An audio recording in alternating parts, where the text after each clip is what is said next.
Welcome to the Dennis Herrera, my brothers, Burning and Brian. How are you guys? Good evening, good evening.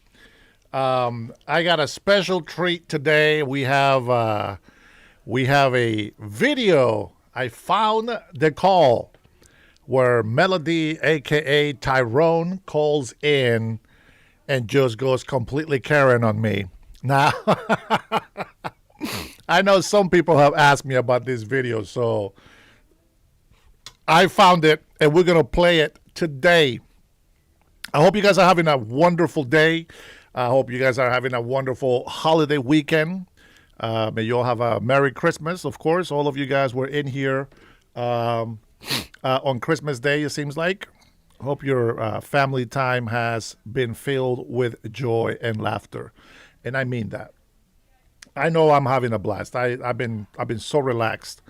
Besides the migraine a couple of days ago, I'm doing just fine. Let me see. Let me text Trinity, see if she actually gets my text because she has been busy. Okay, we're live. And let's see if I know YouTube didn't send my phone a notification that I was live. So we'll see how that plays out. We'll see how that plays out. And let's see here. There we go. Yeah, needed some time off. Absolutely. I was going to go live this morning, but I've been just trying to catch up with some of the stuff that I have been neglecting. And I think we should have a pretty good show today. Definitely quite a couple of things that we can, quite a few things that we can talk about today. So I want to say, hey, thank you guys for being here with me tonight. You know, tomorrow is the Lord's Day. I still haven't found a church where I want to go to. I hope I can find one here soon because I do need to find a church. I need to have fellowship with other fellow Christians and hopefully get better. A better human being on this earth. Let's see what happens. Let's find out. Let's find out if Melody, aka Tyrone, joins the show so that she can also enjoy herself being herself. Oh my goodness. All right. Hey Rush. How are you, Rush, babe? Good to see you. Yes, we had a wonderful Christmas. Yeah, we're still kind of celebrating. We just have my wife's family, and they are just we're having a blast. You know, we're just playing games today, and just kind of chillaxing, so to speak. So I hope that you had a wonderful Christmas. I'm still going to try to make some time to come up there to the Eastern Washington. So that we can go for a coffee or something, maybe a luncheon, maybe with your baby, with your daughter. I think it's just one daughter, right, Rush? Or do you have more than one kid? Tyler, how are you, brother? Welcome. Man, we're gonna listen to a phone call. Hi, Tanya. You'll get to meet Melody, aka Tyrone, tonight. Now, I will give you a disclaimer. Anybody else that comes in here looking for that, I will give you a disclaimer that I did have to turn her down, her volume, because she just kept going off in the back. We'll see. We'll see how it goes. We'll see if you guys like the call. I think it was a pretty good one. There was something on my X account I wanted to share with you guys. There is a testimony of, let's see, this is a wife of Hamas leader sharing her testimony. And I'm going to go ahead and share that with you guys. But I want to see if we can get a few more people in here. I hope you guys all have been having a great holiday week. Not just the one day, but the whole holiday week. I haven't seen my brother Miguel Salinas in a while, but he texted me for Christmas, and I am glad that he's doing good. Yeah, yeah. It's a candy cane scene. It's of a backdrop for photos. That's what that is. Yeah, I can't quite center it in the middle, but I think that's about as good as I get. Bueno, what's up? Welcome to the House of Pain. Oh, wait, that might be copyrighted. No, not the House of Pain. Welcome to the Dennis Herrera Show. Nobody has a show called Dennis Herrera, so there we go. All right, we got 30 people on the line. I really, really want to share this testimony, but I want to have more people on here. Why don't we go ahead and check out, let me see what's been going on here. Let's see. There is a mass exodus out of blue states with Joe Concha. You guys may have seen this video before Christmas. Hey, Cindy. Welcome. Welcome. As people are making their way in, we're going to go ahead and revisit some of the news that we have seen. President Trump reshaped. That we have seen this last couple of days. Just a couple of videos, guys, and then we'll actually jump into what I'm going to be talking about today. The mood of the nation in less than a year. So what can we expect in the next 3? Let's bring in Fox News contributor Joe Concha and my co-host on Fox and Friends Weekend, Charlie Hurd. Gentlemen, I love that you are both in the holiday Christmas Eve plaid spirit. Thank you for not only appearing, but dressing appropriately for such a show. I was a little bit worried about wearing my Christmas jacket, but now I see Joe Concha has basically absolutely killed it. Amazing. I love it. Look good. All right, let's talk about this because really, you know, I saw James Freeman in the Wall Street Journal wrote that the growth of the economy this past year in 2025 is perhaps the most underrated story of the year. And we have so many indicators that also include now that inflation in conservative states rose far less than in liberal states. And you look at, of course, all of these different metrics, housing, food and beverage, but you look at energy, that one affects us in a major way, up almost 2% difference there between liberal states and conservative states. So, Charlie, let me start with. Let me get rid of this closed captions, getting on my way. Get this off. All right, let's go ahead and take a look at this because a lot of libtards keep complaining that prices are still high and gas is still expensive and it's the tariffs' fault. Well, it's not the tariffs. And I hope that people sooner than later realize that it has nothing to do with tariffs. I find it very interesting that that's their excuse. But if you look at these numbers, all items in conservative states or red states, prices are down 2.5% and is at 3% on liberal states. What does that tell you? Well, housing is at 3.4 on conservative states. Food and beverage is at 2.5, 2.7. No big deal. I mean, that's pretty dang close. And then you have energy. That is the biggest deal because energy is the first thing that needs to come down for every other price to also drop. Now, it takes time. It's not going to be instant. I have listened to a lot of leftist bloggers and YouTubers out there, and it just amazes me of the way that they think about that. Funny that a Democrat will tell me that our numbers are cooked when Democrats have been cooking numbers for decades, and they're still cooking those numbers. That's right. Michigan, Dearborn, New York, Chicago, all these cities, Washington, D.C., they cook these numbers so bad. The chief police for these blue states are actually stepping down. They're getting caught lying. They're getting caught fluctuating the numbers. Democrats are the biggest liars that I have ever met in my life. And when I mean Democrats, I mean the politicians. Not the people. The people are gullible. We are lied to, and sometimes we believe those lies. So it's not going to be all Democrat American citizens, but most likely it's all these corrupted politicians. Now, before you go and tell me that we're cooking numbers, I want you to realize that you guys have been caught with your pants down. We have found hundreds of thousands of illegal immigrants that voted in Arizona. We have found hundreds of thousands of ballots where the signature was not verified. We did not lose the election in 2020. We know that. We know that. It is what it is, but we're going to call it for what it is. It was a cheat. Whether you agree with it or not is irrelevant. The fact is, we know.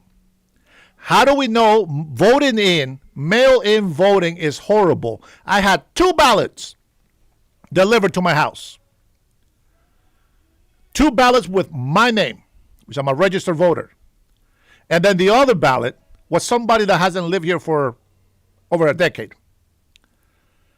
Imagine, they don't verify signatures. There's nothing going on to verify voters. So it's easy to cheat. Very easy. But I want you to look at the transportation percentage.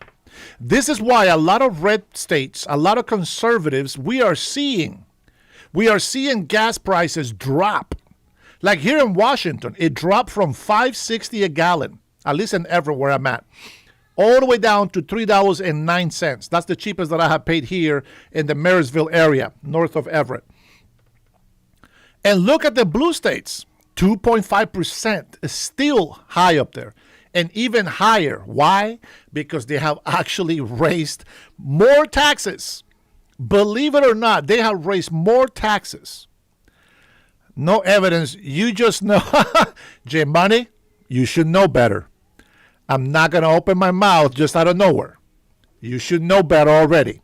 Before you question that, let's go ahead and continue watching the video since you just came in. Do you think Freeman's right? Is the growth the most underreported story of the year? And do you believe Kevin Hassett and others in the administration when they say that 2026 could be even better? Yeah, not only do I think that growth is the most underreported story, it's all happened despite all of the negative press coverage. And by my lights, I would say that if you were to add up all of the negative coverage that President Trump has endured, not just in this term, but in his previous term, it would amount to literally billions of dollars in negative advertising against him and the economy, because you have the press, you have Democrats who are rooting for failure. At every turn, they are trying. I think that they would like to see America go into a recession. And despite all of that, as Kevin Hassett says, because of the policies that the Trump administration is devoted to, we've actually seen extraordinary growth. And I think that those numbers about the optimism means that people are not only are they sort of fighting through all the negative coverage, they're actually, looking around and saying, okay, actually, if you look at the numbers, I am better off today than I was 12 months ago. And I think that going forward, the next... And Steve, that is your local government. Nothing to do with tariffs. That is your local government raising the price of housing and property taxes. 12 months, you're going to see the exact same thing, and things are going to get even better. Joe, Charlie raises such a great point. We saw widespread, just across the board, widespread expectations of a slowdown or this recession, and yet those were all just not turning out to be the case, and it's moving in the other direction. In fact, when it comes to growth, we've blown away almost all other developing countries. Do you agree with Charlie that this optimism is likely only going to grow? Oh, yeah, Griff and Charlie, great jacket as well. We're going to have to know who your tailor is. We'll talk about it after the show.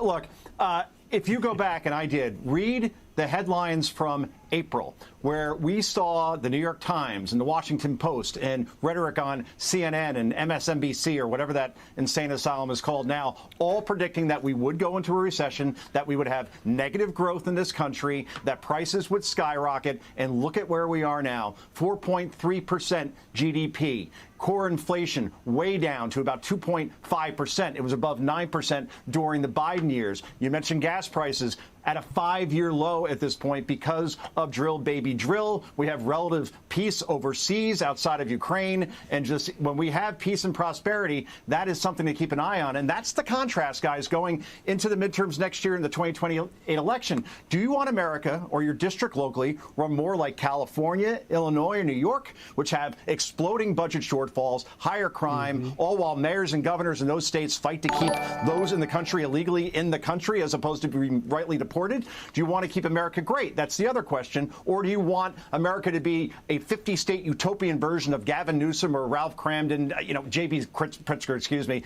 in Illinois?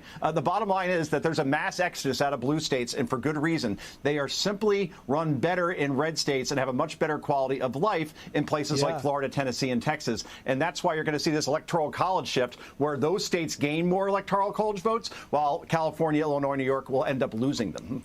You know, Charlie, not only is the growth booming and the optimism rising, but we've got the most secure border in the country. And yesterday we announced on the Will Cain Show that the National Guard will now head into New Orleans as SCOTUS blocks deployment to Chicago. Well, this afternoon, Axios started reporting that the U.S. is on pace for the largest one-year drop in murders ever. It's unbelievable, the drop there. And it's not just murder, also motor vehicle theft, robbery, burglary, others down as well. I don't know whether to be so astonished that President Trump has been able to get the murder rate down to this level, or whether I'm astonished that the media is shocked that when you... So far, to update you, prices are down, economy is going up.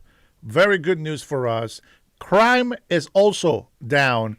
And in every place where President Donald Trump has been able to send the National Guard with ICE, we have been seeing a big drop in crime. As I mentioned last night in one of my phone calls, when people called in, I mentioned that, thousands of people got arrested in Washington, D.C. A lot of them were illegal immigrants that were committing crimes, and the other ones were repeated offenders. Even though they were Americans, they were still repeated offenders, which brings me to the reason why in democratic cities they are not allowing us to take care of crime. President Donald Trump has been offering the National Guard. And you know what Democrats do? The same thing that Nancy Pelosi did on January 6th. Deny the help that President Donald Trump has offered. Now, you can laugh all you want. I know all the libtards that come in here, they always doubt us. But the fact is that prices are going down. And if you defend your local government, who are Democrats, then you must be crazier than I think, or dumber than a rock. Now, there's a lot of red states that are also filled with crime. See, crime is not prejudice. Crime goes anywhere. The difference is who is willing to fight it, who is willing to respond to the crisis, who is willing to use force to maintain peace for those law-abiding citizens. You have to understand the safety of America is first. A lot of you don't understand that, but most of the people that are on this channel as subscribers, you guys are smart enough to use common sense, and you guys already know that the police is overwhelmed. If you live in a city, whether blue or red, and you know there's way too many gangbangers, whether it's Bloods, Crips, etc., you know that they need help, and not just deporting illegal immigrants, but also our local crime. Why do we have to get rid of these illegal immigrants right now, besides criminality? We need to fix our economy, and it's working. Over 2 million illegal immigrants deported by self-deportation and by ICE. And we already see some of those numbers in a lot of cities and states where most of the illegal immigrants have been deported. They have seen a higher benefit in the economy. And if you don't believe me, go take a look at that yourself. All right, let's go ahead and finish this. Enforce laws, deport violent criminals, the numbers go down. Yeah. Yeah. No, it really does seem like an obvious thing, but what's really extraordinary to me about it is the fact that we finally have a politician who has the guts to go through all of the opposition and actually do the simple things. You know, these politicians love to talk a big game. They love to gin up division in the country. They love to, and one of the things that we hear from Democrats more than anything, every time a Republican or a conservative or even a sane Democrat wants to do something about crime, they get accused of being racist and all of the nonsense that we've grown accustomed to hearing. And what's extraordinary here is that you actually have a guy like Donald Trump, President Trump, who's willing to bull through all of that, just ignore all of it, and do what he knows is right, and do what he knows is going to actually fix the problem. And then, lo and behold, he does these things, closes the border, deploys National Guard to crime hotspots around the country, and then the crime rate falls. Yeah. And it shouldn't. Mexican flag and the Palestinian flag. They are so American. I love how Americans stand up for their country. Look at a bunch of morons here. Be a surprise, but it is. Apparently so. Joe, I'll give you the last word. I've only got about 20 seconds there. Yeah. Okay, Democrats got. All right, enough about the Democrats destroying our economy. I'm just recapping some of the news that we had in the last couple of days. I will touch up on this video just to remind you. If you speak Spanish, you obviously know what these hoodlums are saying. But you may have seen this clip from the crime chef as well. But this is a different guy. This is actually called Tracking Felons. And I just want to show Trinity. I just want to show the clip where these guys who are illegal in this country think that they are entitled to anything. And I'm going to say this, even if they are legal, well, you guys be the judge. I'm asking you to step off the bike, please. Please step off the bike. Do you have an ID? I'm mad about the flags because this is America. When you have illegal immigrants in this country, when you have people protesting the United States of America with another country's flag, normally it's an invasion. It is a very disrespect to the American people. And a lot of people say, oh, it's the freedom of speech. Yeah, for Americans, not for terrorists, not for criminals from other countries to come over here and talk shit about us. I'm against that 100%. 100%.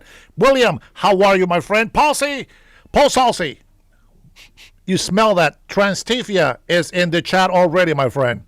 Already. All right, guys, enjoy this clip of this very educated Puerto Rican people. These guys are so American. It was so hard for me to believe, until even right now, it's hard for me to believe that they are not Americans. I thought they were Democrats, but I think they're just Puerto Ricans, I think. Just watch their behavior. It's very, very, very nice. This is the way Democrats act in this country. And all the libtards that support them, this is what they support. No. Do you have a driver's license? Yes. Do you have a motorcycle endorsement? The motorcycle, no. Dile a Julio que venga acá. Mi licencia de driver, no. Tell Julio to come over here. Ay, esto va a ser un drama ahora. Dame que los parió. This is going to be a drama for these mofos. Okay, you guys need to leave. No, ella es la que me va a traducir. No. She needs. So now she needs a translator, right? When she understood English just fine. Now she's going to play stupid like she don't speak English. To leave. No, yes. I'm not speaking English. Okay. So. They That was involved in English. this. So. What's your No quiere last que nadie name? se me acerque y me mandó a bajar como si yo fuera una delincuente. No, he doesn't want anybody to get close to me, and he told me to get off the bike like I'm some delinquent. What's your last name? Yo no sé. Adam. Middle initial L. Como si yo fuera una delincuente que estuviera por ahí tirando tiros. May 15th, 2010. As if I was a delinquent shooting. Break for a second. ¿Ya ni vete ya? Sí, me mandó a bajar.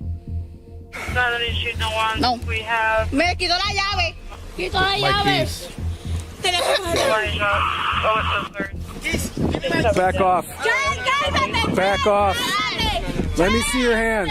Entering the scene was Charlie, Yashira's boyfriend and the registered owner of the motorcycle. Back off. ¿Por qué?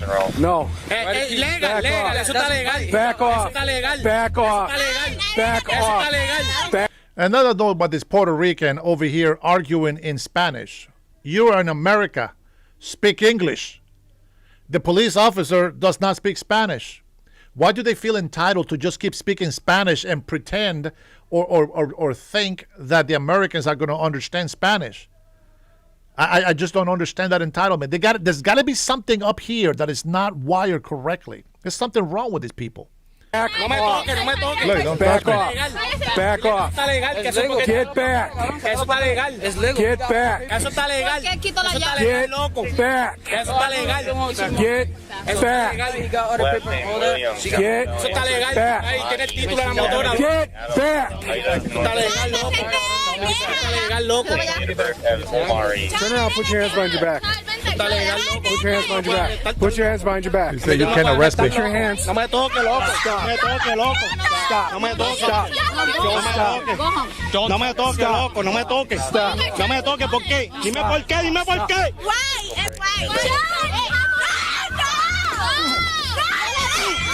Get down. Back up. So the girl kept saying, don't give up. Don't give in. Don't give in. Don't give in. You say, you asshole, you're not going to touch me like that. Get back up. Back up right now. We need more help over here. Do not hit me.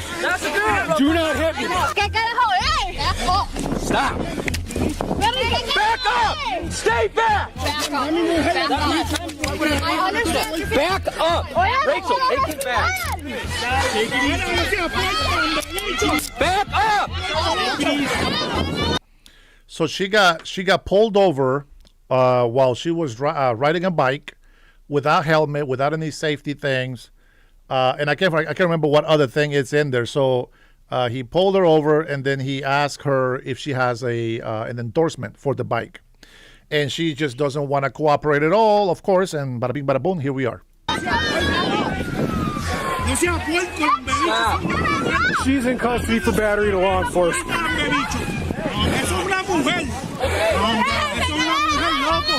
And he said, that's a woman. You don't lay hands on a woman. Hey, listen, it doesn't matter. You're breaking the law. You're resisting arrest, and you're assaulting an officer. It doesn't matter whether you're female or male. Your ass is being tagged, thrown to the ground, and handcuffed and put in the back of a vehicle of a police officer.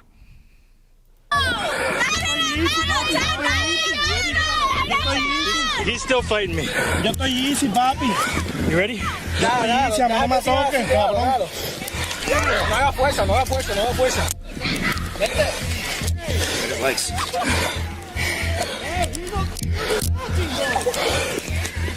Yeah, and Democrats, this is what they do. They defend this kind of people, which I don't understand, guys. I don't understand why they want criminals. I really, really don't.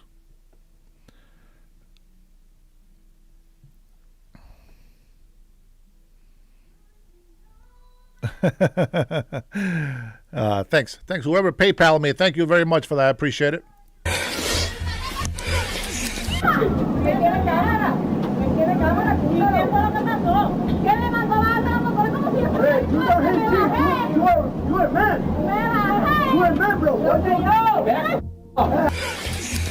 El lambebicho este, hijo de la gran puta, dándole a uno el cabrón este. Lambebicho abusador, cabrón. Lambebicho. Cabrón, y se toma las esposas, me las tiene bien apretadas, canto infeliz. J Money, you say you're not a Democrat. Stop lying. If anyone else doesn't leave, if you don't leave, you're going to get arrested as well. Go over there. Go over there. Can I get a purse for the famous back up? Everybody out. Right now, back up. Shout out to Motorsports Plus for the super chat. Well, not a super chat, but for the PayPal. I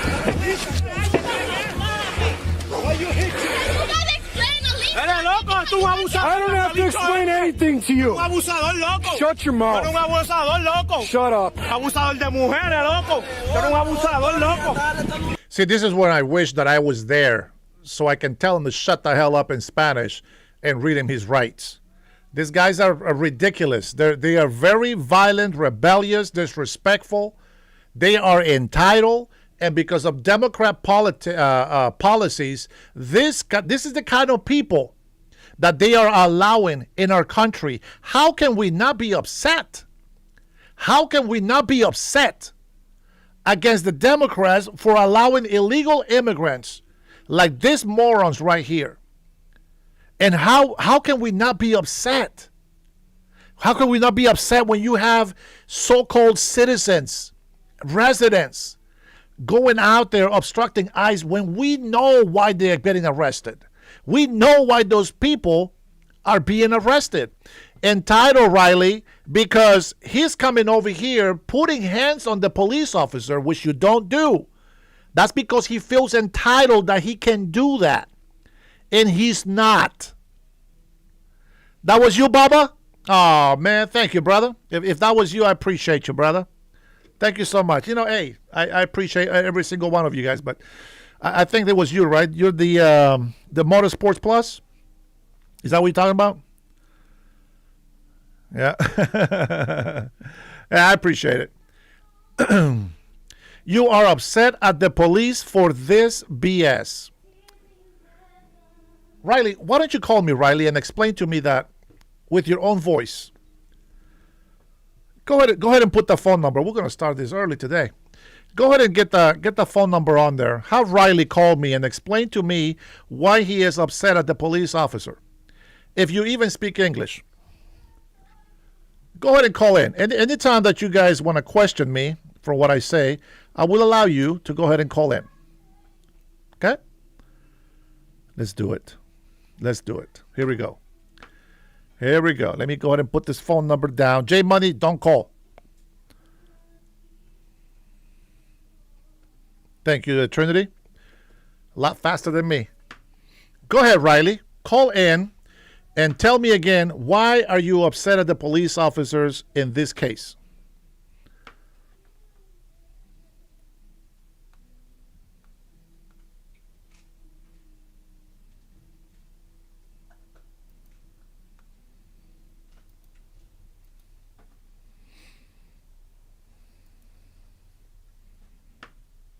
Come on, buddy.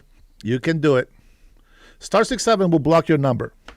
Go ahead. I thought this is not my personal phone. This is the phone that I use for online. Let's see. Asking if he can speak English. You sound like the wannabe police officers.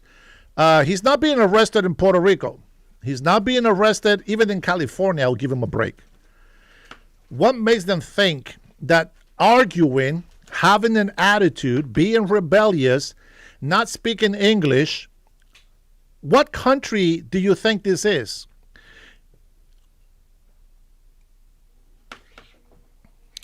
Right? Hey, tell Grandma to let you use her cell phone, Riley, so you can call me.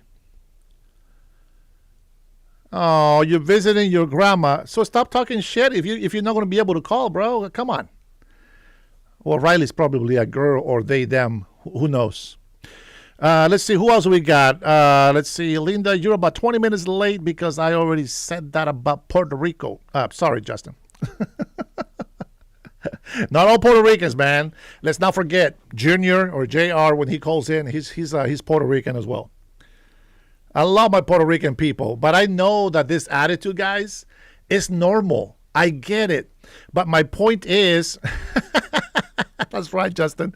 But my point is, like, just be respectful with the police. There is no need at all.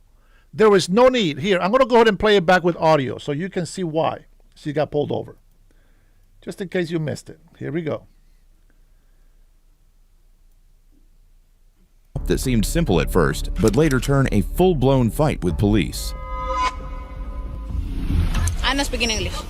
Okay, let's put the kickstand down and step off the bike, please. Why? Because I'm asking you to. Because I'm asking you to. I'm asking you to step off the bike, please. Please step off. That's right, Cutting Edge. If this gets worse, we're going to have a civil war. That is true, my friend.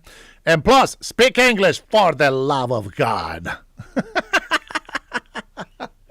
So true, bro. It's so true. It's not something too hard to ask for, is there? You know, especially my advice, if you don't speak English, to all Hispanic people, I'm going to say it in Spanish, obviously. Actually, no, everybody here I think speaks English. But my advice would be, listen, if you don't speak English, okay, ask for a translator. But in the meantime, don't be rebellious. Don't be insulting. Be respectful. The police officers, I think they're being very polite. They're being very polite. The bike. Do you have an ID? No. My house? Do you have a driver's license? Yes. So she gets on her bike, goes for a ride, has no identification, but she goes for a ride on the bike.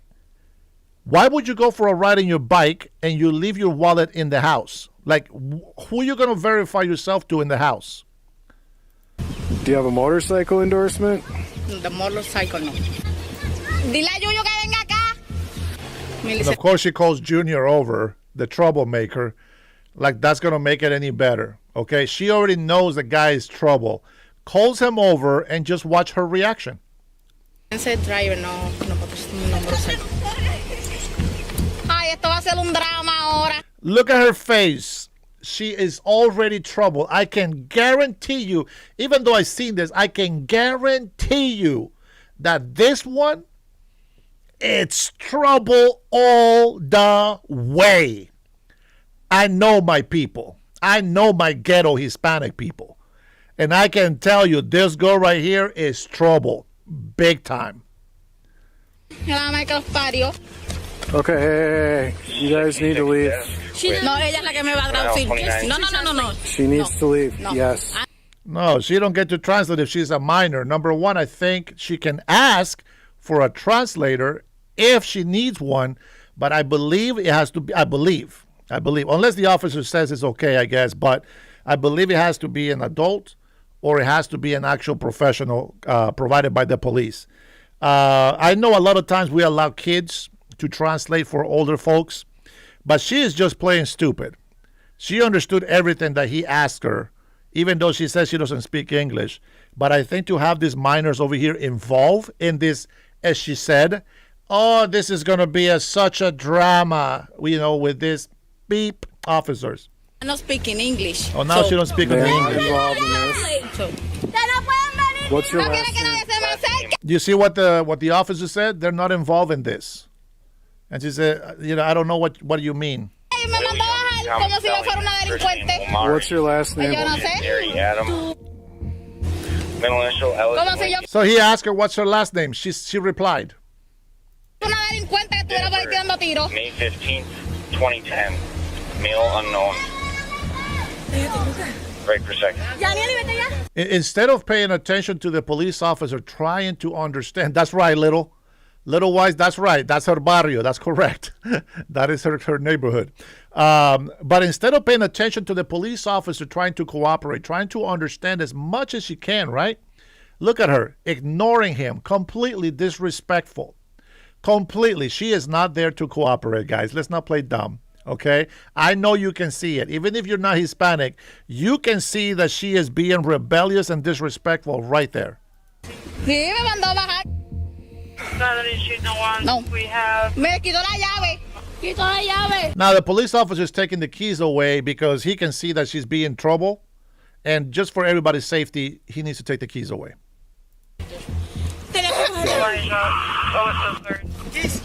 Back off. Back off. Let me see your hands. Entering the scene was Charlie, Yashira's boyfriend and the registered owner of the motorcycle. Back off. Kiss por qué?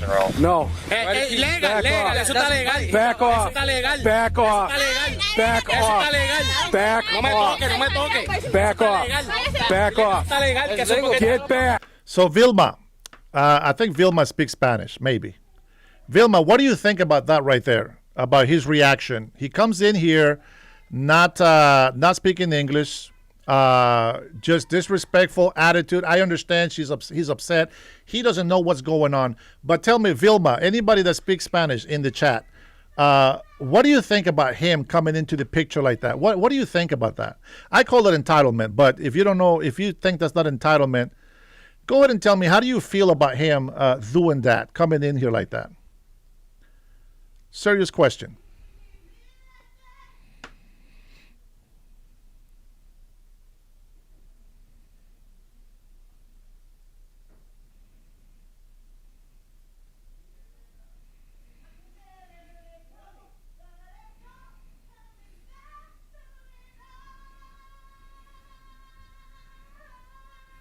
Oh, jeez. Lord have mercy.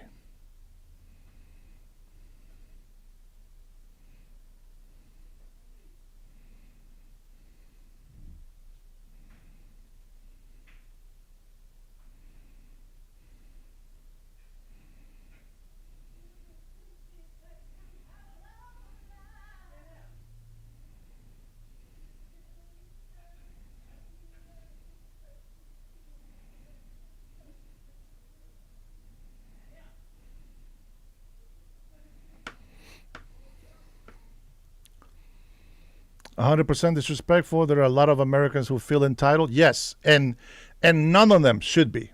Let's see, language, I don't care. You can just speak English, and some people feel entitled.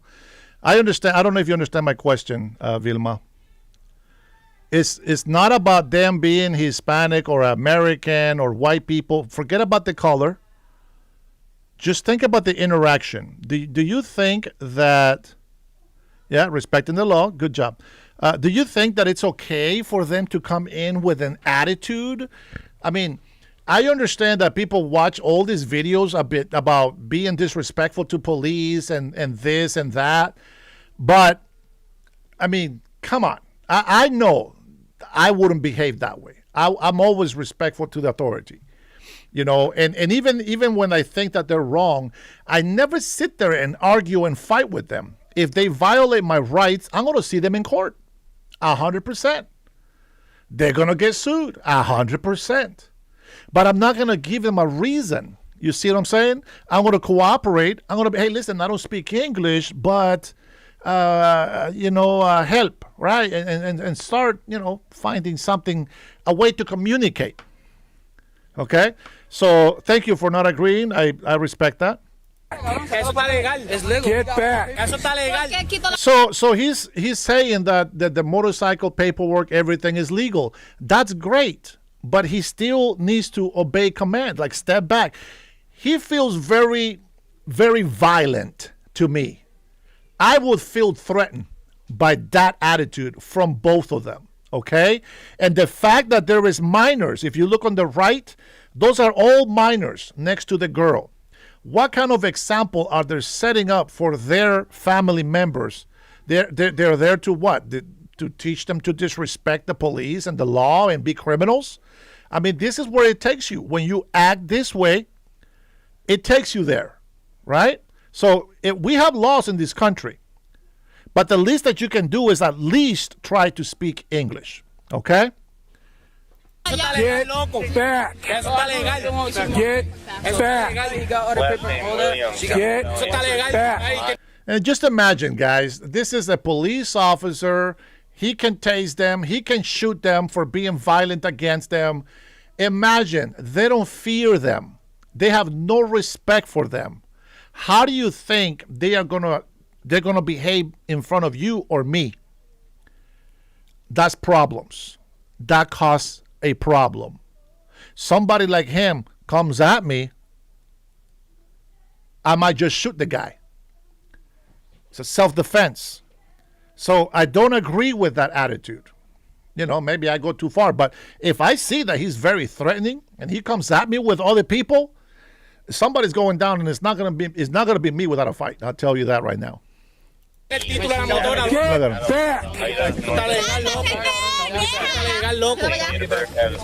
Turn around, put your hands behind your back.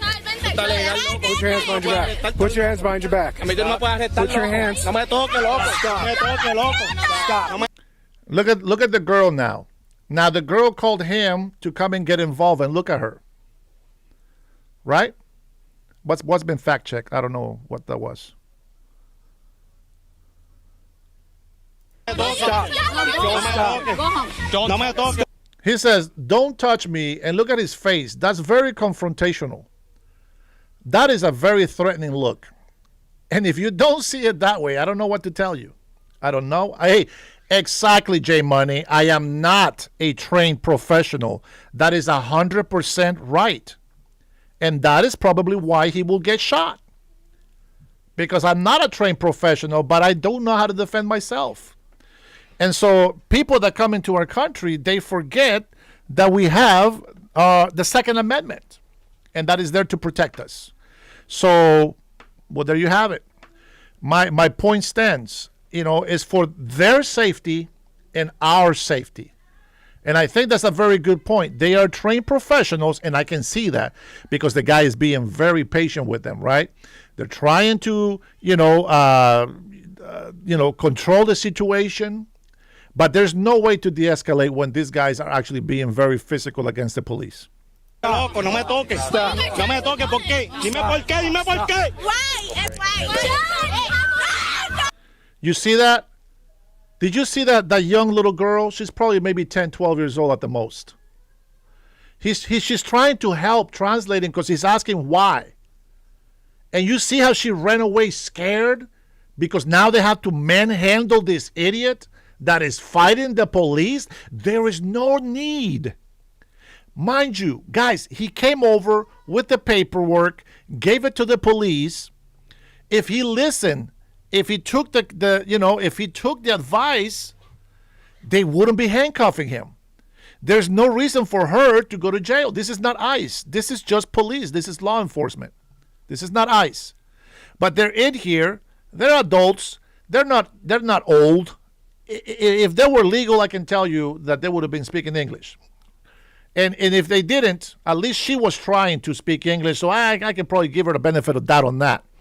But nonetheless, that is exactly what I'm talking about. Look at this, the example. Look right here.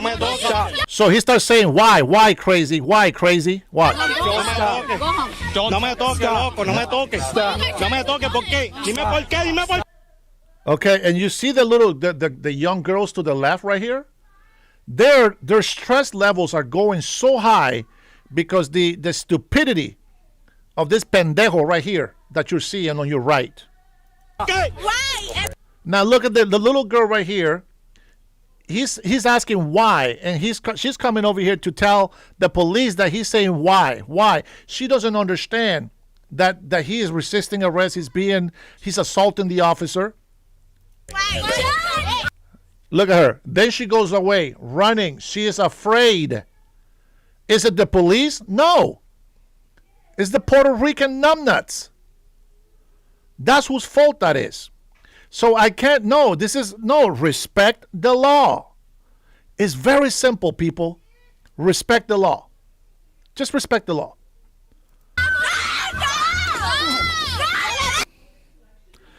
Thank you, brother, for the third PayPal. I appreciate you, man. Much love for that support.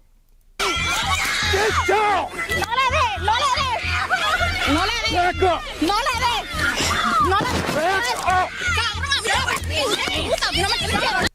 So he pushes her away because he's trying to control the man, and she comes right back and throws the double fist on the police officer, causing the assault. Now she's going to jail. Get back up right now. We need more help over here. They involve minors. Now minors are in there in the middle of the fight. How irresponsible of these adults. That's a girl. That's a girl. Do not hit me. And they over here saying that's a girl. Yes, we know. We noticed. That's a girl. Stop. Back up. Stay back. Back Back up. up. Rachel, take it back. Back up.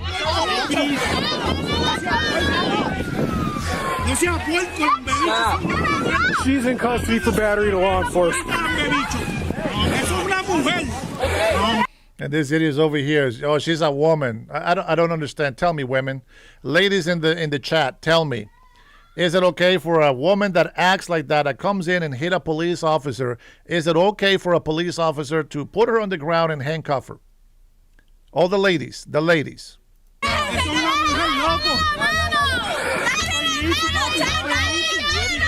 And look at the young this minor girls. They're yelling at him to give the hands to the police officer. They see that he's fighting them right there. He's fighting them. No, this is not ICE. This is just the police department. This is not ICE at all. He's still fighting me. This is not ICE looking for an illegal immigrant. That's not ICE at all. I know, libtards, you guys want to absolutely go in and say, ICE, ICE. Shut the hell up if you don't know what's happening. That's a police officer, okay? Nick Shirley was out there doing investigation on this Minnesota fraud thing. And you will see. I'm gonna find his video, and we're going to play it, and we're going to listen to it. You ready? All right, so this guy gets arrested. And here's the charges.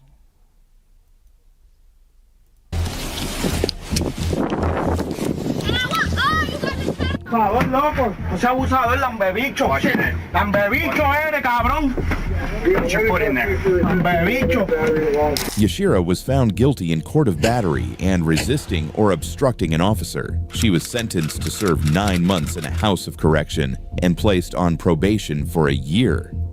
And that wouldn't have happened if they would have cooperated. Rodolfo, how are you, my friend? If they would have cooperated, this would have never happened.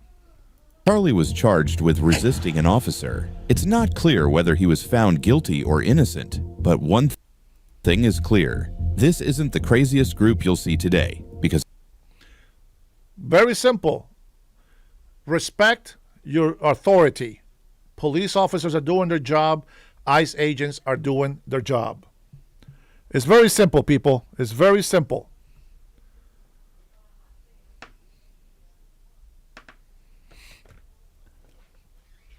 Big shout out again.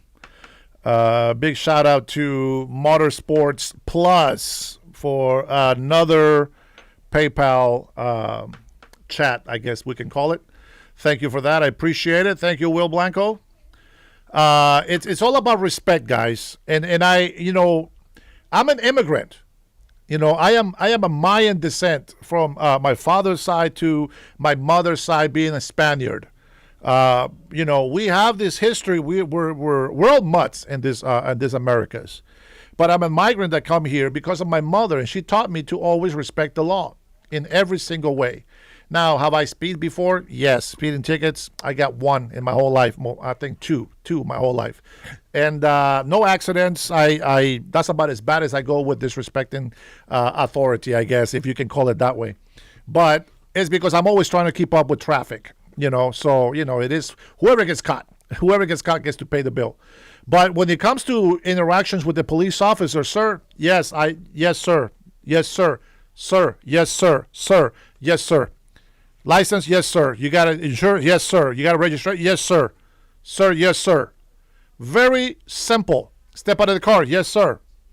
Now I'm going to put handcuffs on you for my safety, and you say, yes, sir. Don't worry about it. I understand. Boom, handcuffs come on, get in my car, I'm on my way. If they violate my rights in any way that I feel that I'm being threatened, I'm going to see them in court. It's very simple. This is when you say, what is your full name, sir, and what is your badge number? This is when you get to ask that information. You don't become an asshole asking for all this information from the police officer and you don't give them anything. That, to me, is the wrong kind of entitlement. Why do you get to have somebody else's information? For example, well, you guys see my face, you hear my voice, you know who I am, And you get to sit there behind that little keyboard as a keyboard warrior and say all these things about me without even knowing me. It doesn't matter to me, but I'm just giving an example that in a perfect world, I will be able to see every single one of you guys' face. And that's okay. I'm okay with it. I'm okay with it.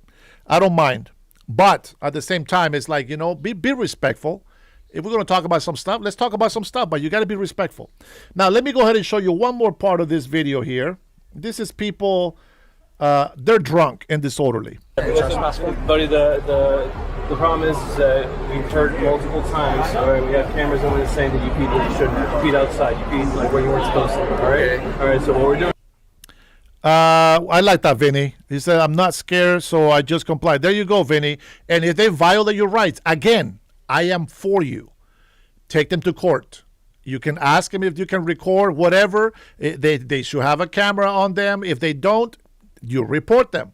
Get the name, badge number. Make sure you verify it on their badge and on their clothing, the uniform. There's no reason for you to get in trouble because you think you're one cool YouTuber and you think that you know the law better than anybody else. Do yourself a favor.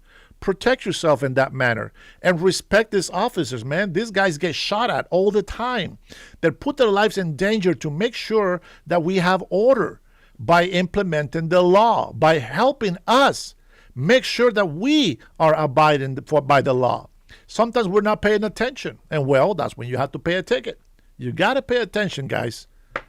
From there, so we're getting your information, all right, and we're kicking you out. All right, that's what we're doing, plain and simple. All right, and then we also heard, we're kicking you guys out, okay? We heard that you guys are purposely disorderly right now. You're the one that peed where you shouldn't have, right? Can you see the video? Okay, I'm not showing you anything. You guys aren't I'm not show you anything, We never did any of that. If you have video, you can bring up the video and show me. If you show the video, we'll walk out. All right, we're kicking you out. We never did any of that. Press pass paper for that. So the guy on the left went outside the business and took a piss. That's why the police is there. For all Americans. Not you. Wait. Can I get my refund back? You can talk to guest services if you want. That's not my department. My department's security. All right? Patrick, Yeah, I will. You talk to guest services. Remember, you can call Can I get my ID back, please? When we're done with your ID, we'll get it back. All right? The officer needs to do some paperwork. All right, you guys need to all start walking out towards the exit. You're all trespassing Universal Studios. We're trespassing. We just bought a ticket. What are we trespassing? I bought the ticket. So what are we trespassing? It's private property. What are you talking about? I bought his name under his name. Hold on. Okay. Get here. Hold on. I have his name. Literally his whole. What are we trespassing? Look. Hey, Hub, number one, brother, don't come in here threatening me, okay? Don't threaten my life. Don't threaten me in any way. Be respectful. This is my country, and I will defend my country because I stand for the laws and the people in this country. If you're not in this country, shut the hell up and get out of my chat if you don't want to be in here, okay? I want you to know that. You don't come over here and threaten American lives because this is not your country. So if you don't like our country, you don't like to abide by our laws, shut the hell up. And I'm going to give you one more chance to make a comment. If you step out of line again, bro, I'm going to block you and I'm going to report you for harassment. Anyways, time on my side. Merry Christmas, brother. Keep up the good work. I hope you had a good time with the family, bro. Hey, listen, the weekend is still going, and I hope that you are having a good time. Hub, he comes with a veterans and his bodyguard. Me come. That's right, man. But I don't even think he's in this country, bro. He's probably in Africa somewhere or in China, since they don't like us at all. Maybe India. These guys don't know what I'm talking about. All right. Hey, no. With us. Baby, give me your ID. This was a little different because they're drunk. Okay, they're intoxicated. We all act stupid when we drink, which, by the way, I don't drink. As a matter of fact, I did drink a couple nights ago, but I don't drink as much as I used to. I don't drink like I used to. I drink once a year, I think.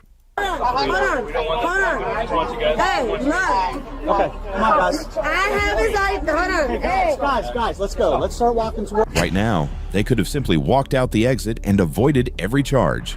But instead, they chose the worst way as they continued to escalate a situation that was already over. There you go. That's the whole thing right there. All they were asked to do is just leave that premises, and they escalated, and they had to pay the price. So we'll get to the part where they pay the price.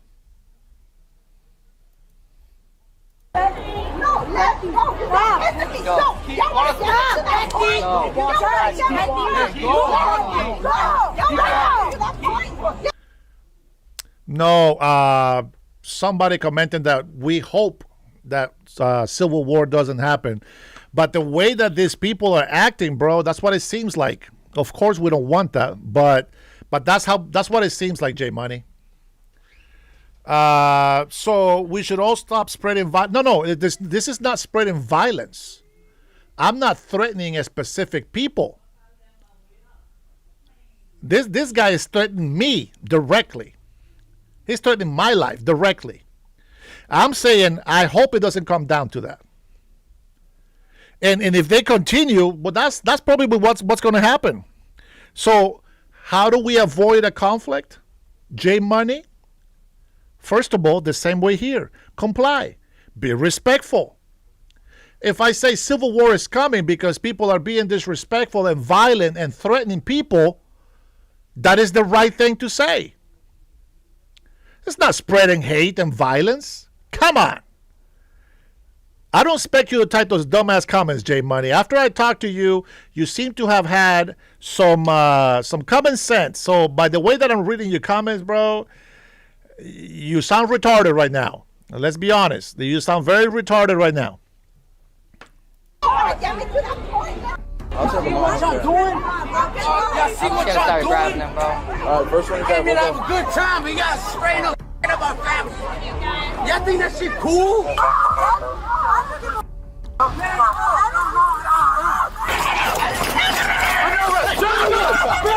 And there you go. And there you go. You want to act a fool. Right? You want to act a fool? That's exactly what happens right there. There you go. That's all I'm saying. You're under arrest. Put your hand behind your back. You're under arrest. Put your hands right back. Dog, you for real? You got your cuff. I got him. You for real? You a straight. Yo. You a straight. Yo. Give it. Flip it. Yo. Get it? So here's the thing. I'm gonna touch up on this. Okay, so what I voted for a felon. See, number one right there, you already lost me. I'm already not on your side by saying that. You're an ignorant fool. He's not a felon.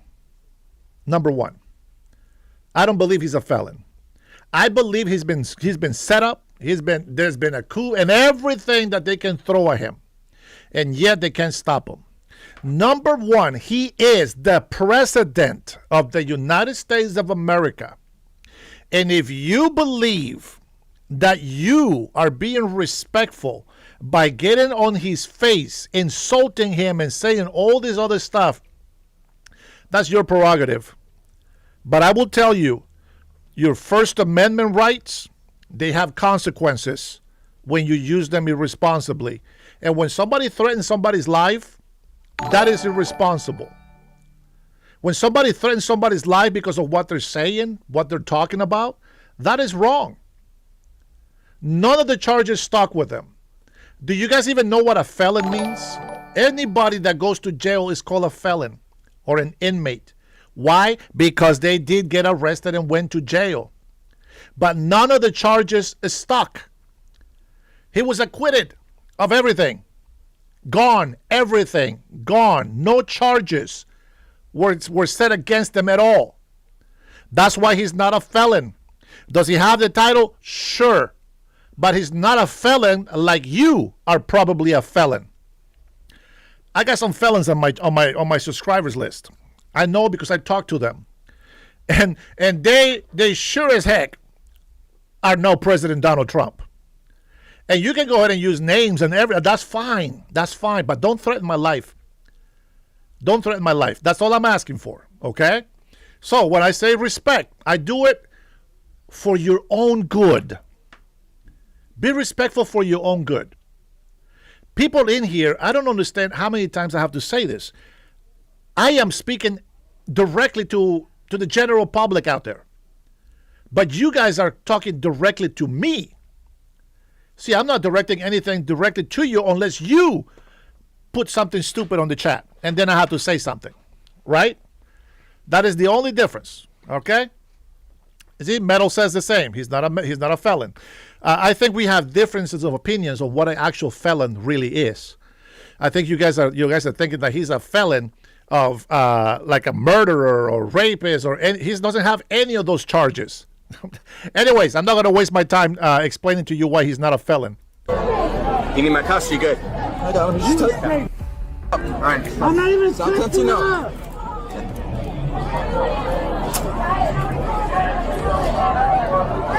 You a straight, bro? We ain't even do anything. I'm a woman, you stupid ass pussy ass. I'm a pussy ass woman. I'm a pussy ass woman. Okay. Treat a woman, you stupid ass. Hey, I never disrespect a woman. You stupid ass. Thank you, Benny. Appreciate you. Thank you, Metal. Appreciate you, patrons, man. You guys are awesome. Hey, Kennedy, what's popping? Good to have you guys. Thank you so much for having my back. Oh, you stupid ass. Hey, no. But let me tell you something. I never disrespected him for him to touch me like that. Hey, I never did that for him to disrespect me. That girl is so intoxicated, she don't know what the hell she's doing. So anyways, these guys deserve it because they were drunk. The first ones, they were not drunk. They were just freaking bad, disrespectful people. Let's see what this one's about here. Power is unbeatable, but the next family was even crazier when they tried to rescue their daughter from the police. On May 7th, 2023, a young woman was pulled over for blowing through a stop. All right, I tell you what. Who wants to listen to the phone call from Melody, aka Tyrone, when she called me on my live? Let me see if I can get 10 ones on the chat. I'm going to go ahead and play that phone call for everybody. Who wants to listen to the phone call from Melody, a.k.a. Tyrone? Let's see. Let's see if I can get 10 people to put in there. I get 10 ones. We're going to go ahead and play the video of the phone call that I took. Let's see. 1, 2, 3, 4, 5, 6, 7, 8. Okay. All right. Here we go. This is my phone call with with Melody, aka Tyrone. For those of you who don't know Melody, I'm going to give you a little bit of backstory. Okay. Of course, we're talking about illegal immigrants. Now, my disclaimer is she was talking so loud, I had to lower down the volume on the phone. And as I tried to explain my point, she just kept yelling in the back. You can barely hear it, but she is still yelling because I put the phone down off a speakerphone. But now let's listen to it and see how we got there. Sure, Melody, why not? 100%, why not? I'm going to tell you this. Right now, I support President Trump. I think everything he's doing is great. I see the results. I see the sacrifices. I know the plan. I know the strategy. I trust God that he knows what he's doing. Whether it's to prosper our country or to teach us something, whatever it is, God has a purpose. And I am on board with that. I will tell you, Nayib Bukele, which is a president of El Salvador, it is a person that I admire. Many people call him a tyrant, a dictator. But let me tell you how you know if that is true, okay? If that is true, watch this. I'm going to give you an example. Nayib Bukele is called a tyrant. Nayib Bukele is called a dictator and a horrible president, right? Okay. Nicolas Maduro from Venezuela is a dictator, is a drug lord, and he oppresses the people. He's a tyrant and a dictator. Okay, we got that. And you say, well, hey, Dennis, how about you tell me why that is? I said, well, I don't know. Here, first of all, let's find out who is who. Well, let's go. Nayib Bukele, boom, gathers his whole cabinet and says, hey, I heard from the people that somebody is extortioning. Somebody's taking bribes, and somebody is making the people pay taxes that they're not supposed to pay. So what I'm going to recommend, and he grabs his attorney general, whoever the guy's in charge, and he says, I want everybody in this room, every single politician, to be investigated, including myself. And if you find something in there, we're going to prosecute and remove the scumbags off of our government. Oh my God, he's authoritarian, he's a tyrant, he's a dictator, he's over here destroying the Constitution. Shut the hell up. Let's see what happens. Let the investigation happen. Forget about this weaponizing the government. Then what the... I like this guy. I like this guy. Gulf of America. The hell do we have a government and lawyers and all these other people that we can use to make sure that the politicians in government are investigated? Why not? Investigate every single one of them, all of them. Democrats were over there tapping phones illegally. They were eavesdropping. Back to Nayib Bukele. What's the difference? Nayib Bukele says, I don't want to be known as the president that stole from the people. I don't want to be known as the president that oppressed his people. I don't want to be known to be the worst president in history of El Salvador. Which, by the way, Obama told Trump, I'm going to go down as the worst president in history, but at least I will go down as a president. Mic drop. You remember that? Yeah, that was freaking funny, wasn't it? He is one of the worst presidents in history. But that's not what Trump wants. Trump's dream was... Brian, absolutely. Brian, bro... You know what? I don't know. I should copyright that. Shut the hell up. You know that I've been saying that a lot of much. Bro, you caught me off guard, man. I'm going to make one. I'm going to make one, brother. I'm going to make one. To become a president. And what is his dream now that he's a president? To become the greatest president that this country has ever seen. And that's why he works his ass off. And that when he dies, he's going to rest. Back to Nayib Bukele. They investigated the politicians in El Salvador's government. They found out a lot of corruption.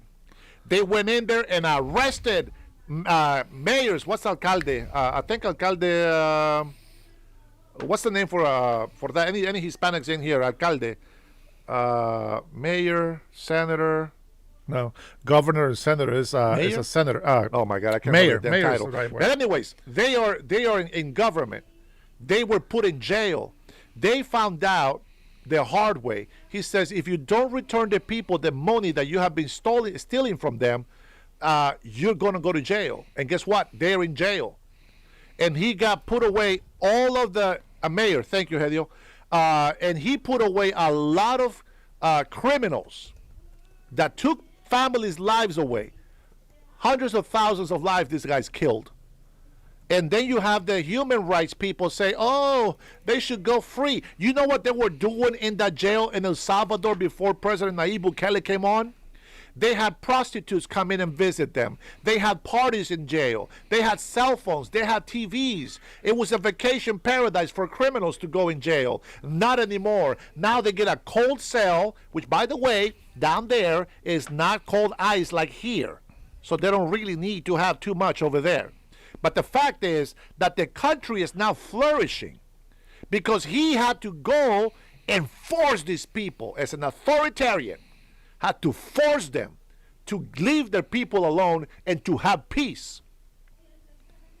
Now, 90% approval of the government. All the people of del pueblo, they come and they love him and they give him praise and they thank him for everything. Now, that's number one. How do I know he's a good president, not a tyrant, a dictator, like the people say?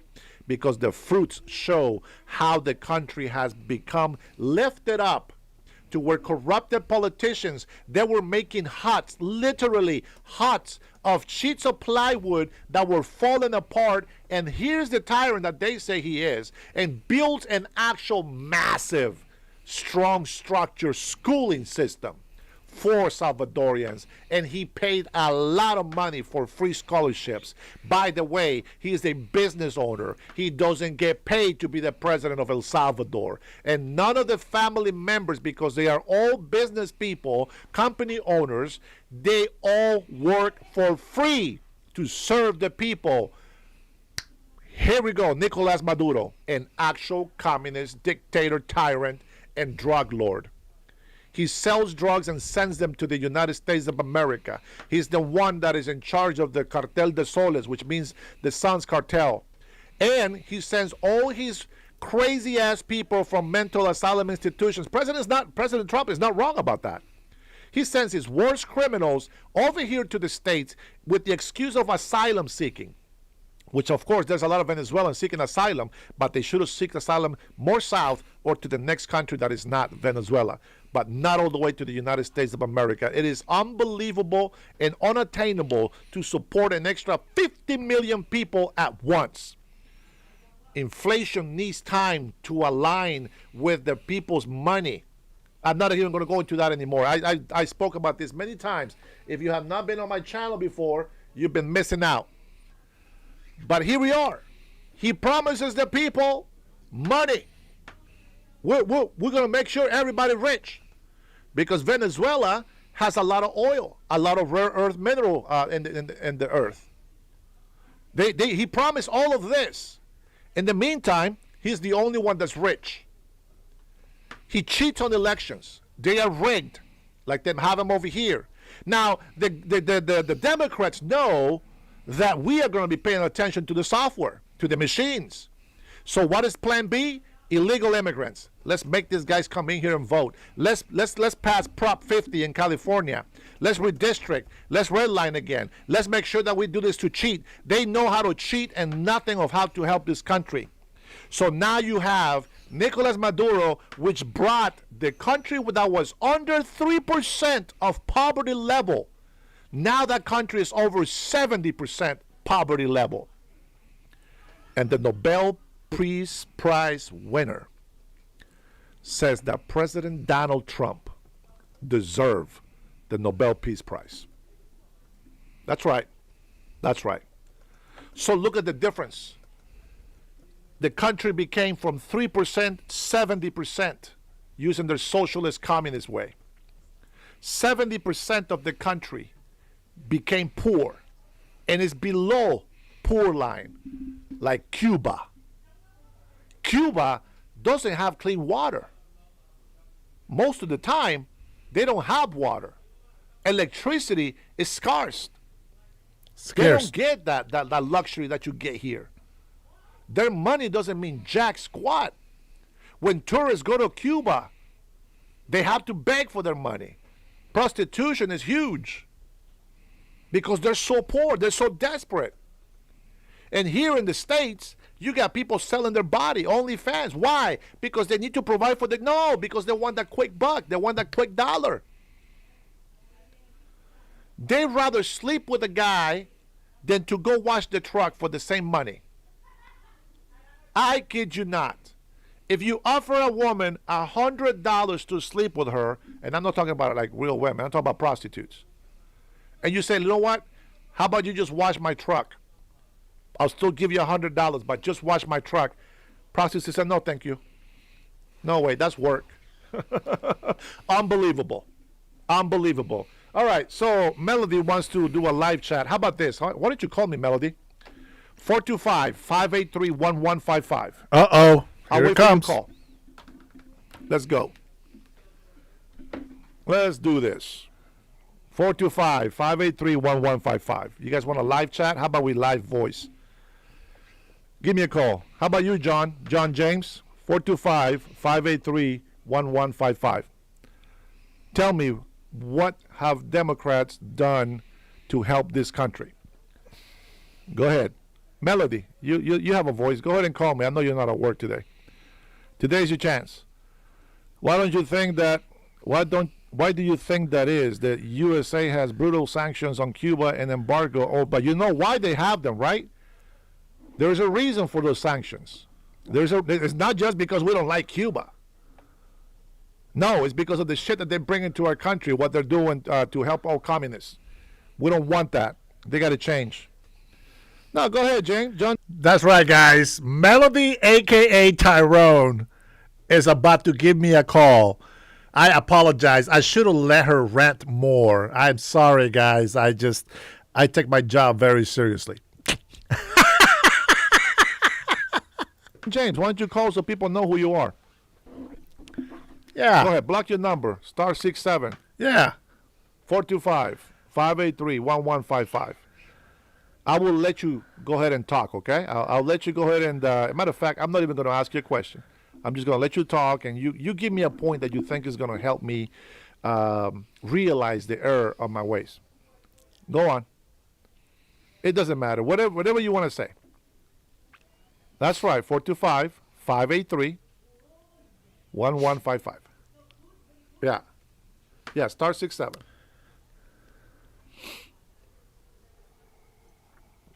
The only reason why I found her is because she didn't block her number. So she didn't block her number, but I don't give any phone number out. I don't care about that stuff. I don't play with that stuff. I respect everybody's privacy. So I have hundreds of numbers of people that have called me here into my show, and I haven't shared anything about anybody. Now, I looked that up, just a one phone call from Hawaii, and I knew that was her. So I look for that because she is blocked.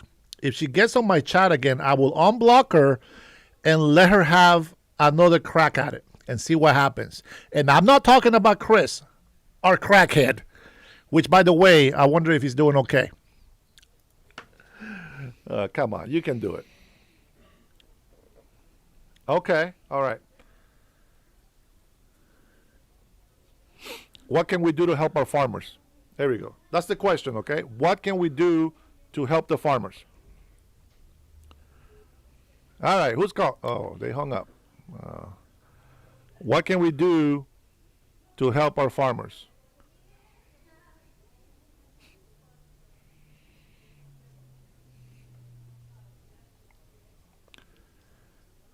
There we go.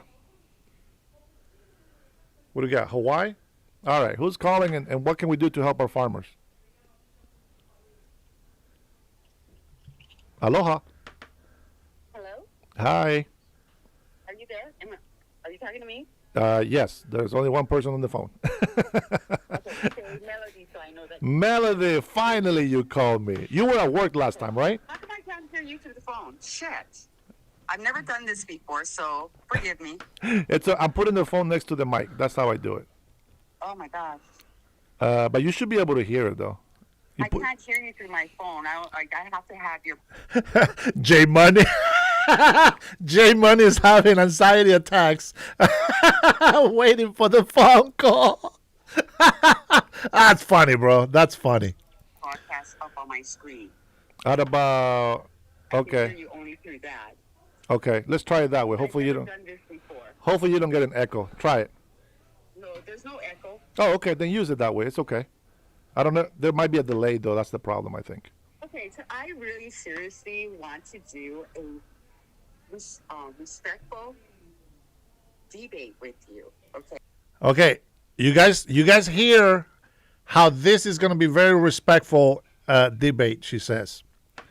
Okay. Yes, ma'am. I need you to try to throw your hate at me because, honestly, it doesn't get anybody anywhere. Do you agree? Yes. So, Dennis, the other day I seen a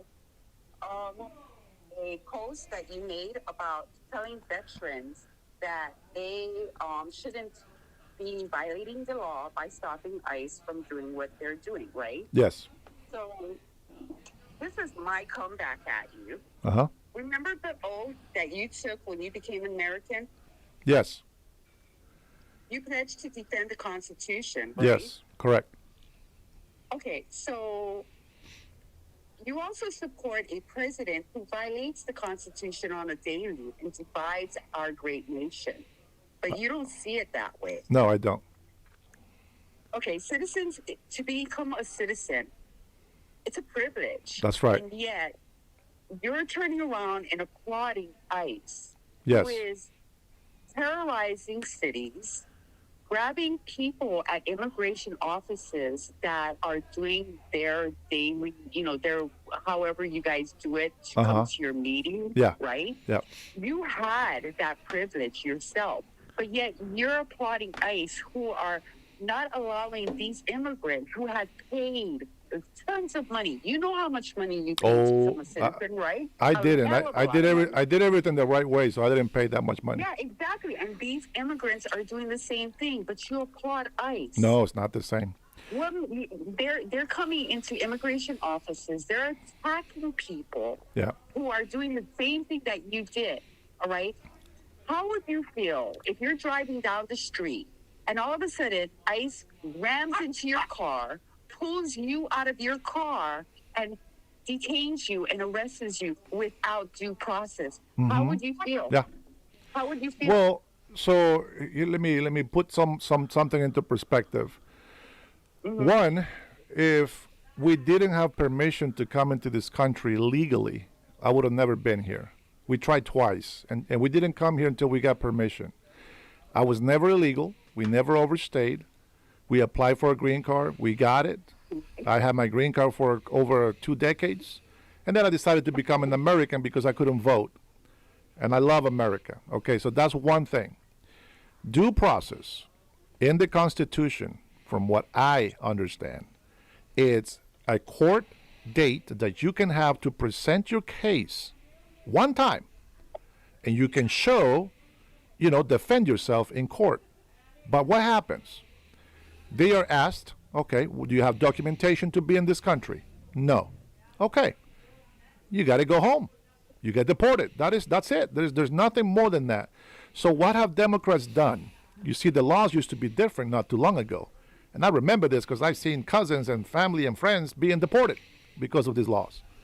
But they stopped being implemented. So now it's news to people, but not to me. I know the oath that I make. These people that come here illegally, number one, they commit the first crime is crossing the border illegally, which is a federal offense, makes it a crime. And then they work here without permission, which is also a federal crime. You are not allowed to work in this country. And then number three, they go and use fake social securities and fake identifications, and that in itself is a felony. With that being said is, the people that have gone to court and they present the paperwork and they show that they were illegal, there is already from that date on, they have an order of deportation. Unless they are able to find way to get papers to stay. So Democrats, especially on sanctuary cities, have been violating federal law. They will get caught eventually, but they have been violating that law. So when you see these people in court, that's not the first time they go to court. Now, with that being said, that right to go to court. Well, they're not. They're getting pulled out of their cars. Yes, that's what I'm going. I'm going there. Illinois, a lady was pulled, rammed. Her car was rammed. She was pulled out of her car, and she was assaulted with guns in the air, threatening to shoot her without evidence. Okay, and she's an American citizen. She's not an immigrant. She's an American citizen. They're being profiled for the color of their skin. Melody. Okay, that's harassment. That's the videos that you watch. That's the videos that you watch. But what you're not looking at, it doesn't matter. It doesn't matter. You're right. You are right. There are people who do things that. She says, "I'm white." That's why I'm laughing. By the way, I think I'm going to clarify that it wasn't ICE that hit her. It was her that rammed ICE. But anyway, I think I think, if I remember right. It's under the law, okay, that they are using fake Social Security and everything. But that's not the vast majority. There's a system there to protect all citizens. Yes. You're telling people that it's okay for ICE to just come here and assault citizens. Yeah, they can't do that. Okay? Doesn't matter. Yeah. You are telling it's okay for ICE to walk into an immigration building and yanking people who are having their appointed time to sit there and talk to the person who is giving the interview to them. And you're applauding that. What makes you so emboldened that you had that right yourself and you went through the process, you took the test, you took everything that you needed to do to become a citizen? Okay? My oath, I have an oath that I made. Don't have these rights? Are you getting pissed off at you? Are you born in this country, or are you an immigrant as well? This is Tyrone, guys. Melody, aka Tyrone. This is her. She's going Karen on me right now. Just hold on. Oh, honey, my mom was 14 years old. Okay, when fucking America that makes took sense. Hawaii away from us. So you don't know what it means like to make an oath. Oh, I know. No, you what it don't. means, because you know You what? don't know I what to went make an oath. No, you all-girl don't. private school, You don't know what it means. educated. No. All-girl private Catholic school, educated. Okay. That doesn't mean you're right. That you can have all that education, and it doesn't mean that you're right. Living with prosperity and happiness. Okay. You don't want to give that to the people. You want to fucking be on Trump's propaganda and spewing hate, misinformation, No. and distorting truth from fucking lies. All right. Breathe a little bit. Breathe a little bit. Breathe a little bit before you pass out. Okay. Yeah, but you're right now. You're closing your mind. So let me rebuttal that one. Let me rebuttal what you just said. Okay. Now you relax while I do my point.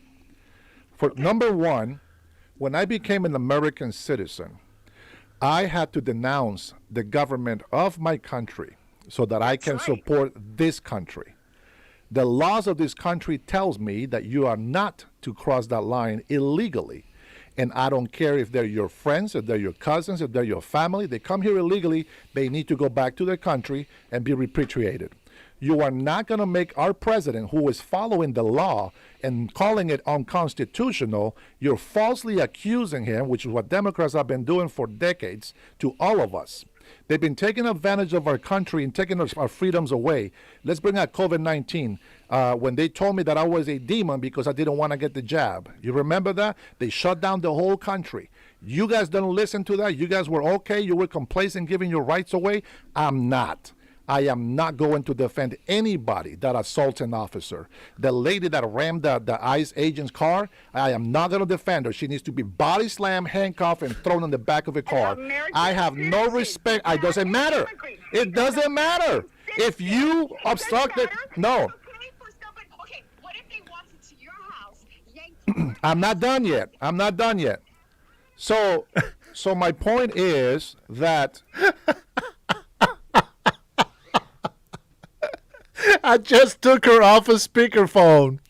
I want you to know that the whole time that I am speaking right now, she is still yelling at me on the phone. If they are going to be obstructing ICE officers, federal agents, by the way, and they're over there chanting violence against them, if they're going to get involved because I don't give a shit if you're a citizen. Doesn't mean that you're a saint. If you're a citizen and you're breaking the law, your ass needs to be handcuffed, slammed on the ground, and thrown in the back of the car. I don't care if your grandmother served in the military. If you break the law, you are going to jail. You will get maced. You will not be allowed to destroy this country. Remember, guys, no Juan is above the law. See, that's the difference between you people and me. See, I'm a migrant that became here the right way, became an American citizen, and I respect the law. You are willing to break the law because you're a citizen. It should be the other way around. You should be fighting next to me to make sure that Americans are respecting our police, that they are respecting the federal agents that are doing their job. They are being doxxed. People are being shot. They are being violent. You got to be able to stand up for America, not for your selfish, dumb, Democrat, socialist, libertarian way. That's not how it works. Your feelings don't mean shit to me. What I care is that people respect this country and the law. If you're going to be an American that's going to go fight for illegal immigrants, then your ass needs to be in jail as well because you are opposing federal agents from doing their job. You just can't do that. You think that you're entitled because you're American. Well, let me tell you something. You are not entitled. You are also bound by the law of this nation. And if you don't like it, then get the hell out. If you're going to be living with illegal immigrants, why don't you go move to their country? Why don't you learn to defend your American people instead of coming over here and being mad at people for doing what you're supposed to be doing in the first place? How is it possible that I love this country more than your entitled ass that was born here? 14 years they stole my land of Hawaii. Shut the hell up. You are in the United States of America. Hawaii is still part of the United States of America. Your land hasn't gone anywhere. If you cannot afford to live there, go find a cheaper state. If you are not happy where you're at, move somewhere else. It's as simple as that. I give you a chance to tell me your part. And all you want to do is just cry and get emotional and start defending illegal immigrants. That's not how it works. A lot of these people, the reason why they're coming after them is because they have been missing court appointments. They have a reason to be deported right away. They have been overdue, and you people keep defending them. You guys keep delaying the process. Well, guess what? We're not playing that shit no more. We already got too many millions of illegal immigrants that come to this country, and we're going to fight tooth and nail to make sure that this country stays free for the American people, not for your illegal friends. That's not how it works. You know what I tell my illegal friends? I tell them, hey, man, you better self-deport before you get eyes on you. Now, all you people that keep saying you're going to send eyes on me, by all means, bring it on. Bring eyes on me. That's fine. I don't have a problem with that. But I will defend America until I am gone. You understand that? America first. America first. You are guilty of all those children that have been smuggled into this country. Damn! You are guilty of all those women that were raped on the way here. You are guilty for all the women that are being used to prostitution to pay the coyotes for sending them over here. You are guilty for all the illegal fentanyl that has been trafficked into this country. You are guilty for allowing Mexican and Venezuelan cartels to come into this country to destroy our nation. You are guilty.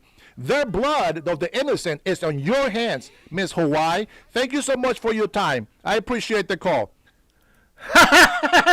She was still yelling at me on the phone right there when I hung up on her. And that's when she got blocked. That is Melody, a.k.a. Tyrone. So if she ever comes on the chat, you will notice Melody always agrees with me, and then she disagrees in the same sentence. I think she tries to be like Trump. Guys, I tried. I tried to give her a chance, but listen, man.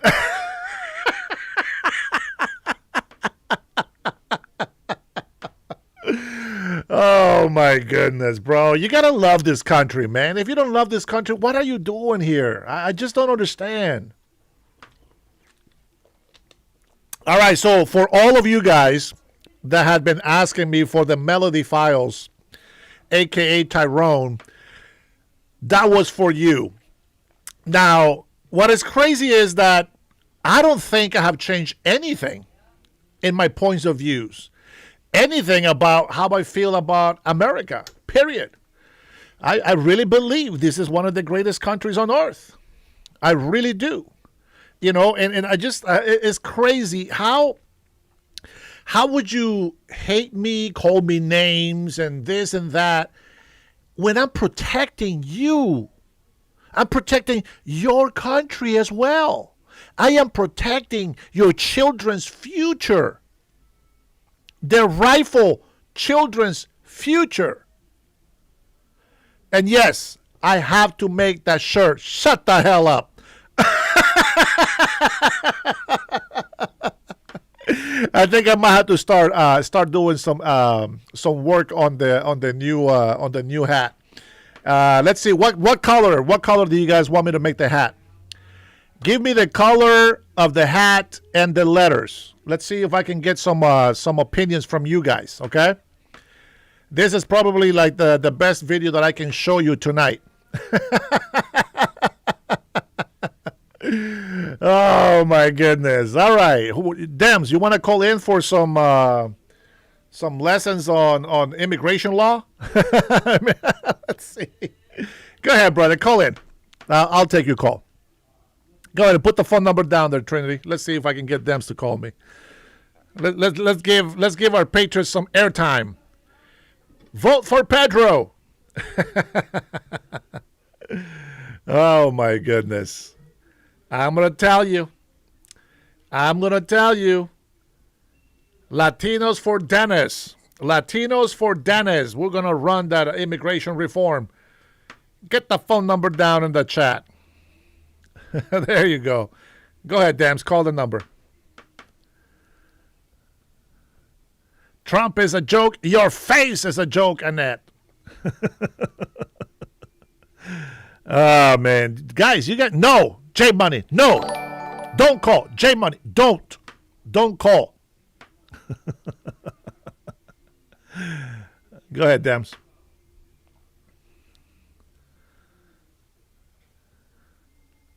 Don't make me block your number like I did Melody, a.k.a. Tyrone. Cool Cat Renee, how are you, my friend? Good to see you as always. Merry Christmas. I don't think I said Merry Christmas to you yesterday or the day before. Oh, man. These guys, bro, I'm telling you, man, after I put up with so much negativity on Christmas Day when I had a migraine, it's just, I feel so good in my life right now. I am just so happy I don't have a migraine. Anybody can call in, talk trash, and say whatever they want, but I'm feeling like I don't even know how to describe the feeling. Just dandy. Just dandy. Latinos for Dennis and Trump. Oh, man, I hope that I can really help a lot of my Latino people. Yes, I know. I'm going to go ahead and this is for all illegal immigrants. There's going to be a big haul. But I'm telling you, there's a lot of work. Oh, yeah, that's right. Is that the full video, Trinity? Let me see here. No, don't want that. Yeah, I have it on my history because I watched it. But let me go ahead and see if I can... If I can just click on that. What the hell happened to my...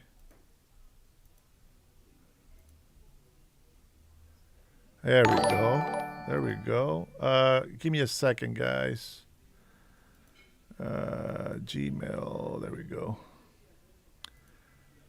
Cutting Edge. Thanks for the 50 super, brother. Take this for the shirt and put the American flag over the shirt with a big eagle. All right, brother. I am thinking about a design to make, and I do the American eagle is my favorite, of course. That's our national bird. And I'm going to be putting the eagle behind me again in the near future. But there's a couple of other things that I do want to put on this wall. I just gotta wait. I gotta wait as I make the money, so I can go ahead and order some more stuff. All right, let me see. Let me go ahead and click on this. If this is the whole video, Trinity. Hello, we'd like to ask. Let's see.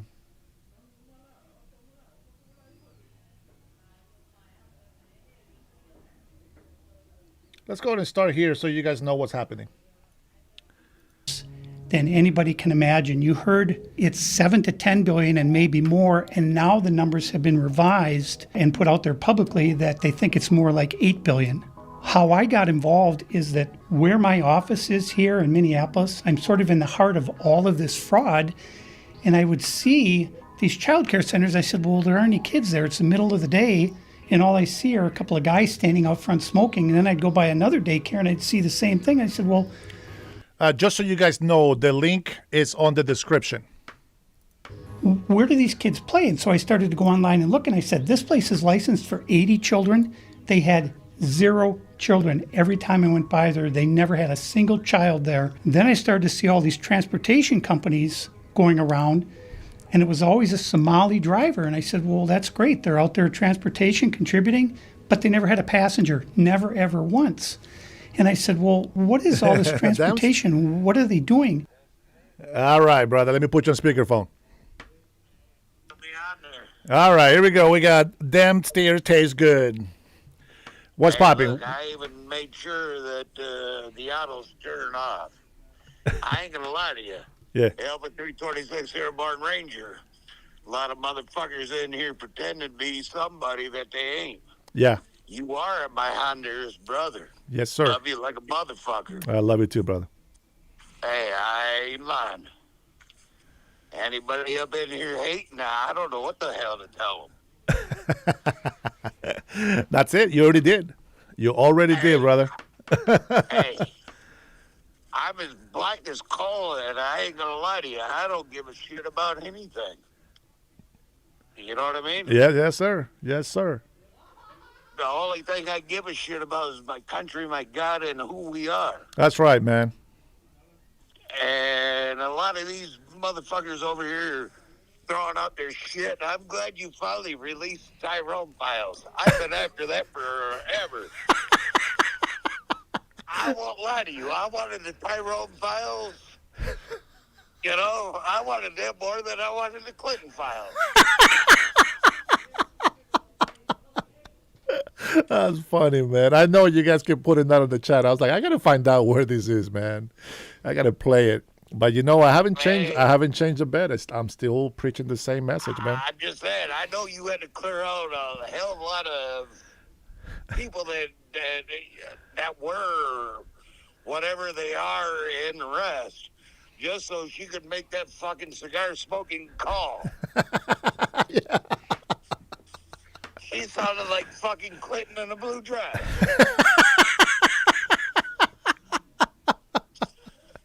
Well, I'm gonna tell you, you just totally demonetized my live tonight.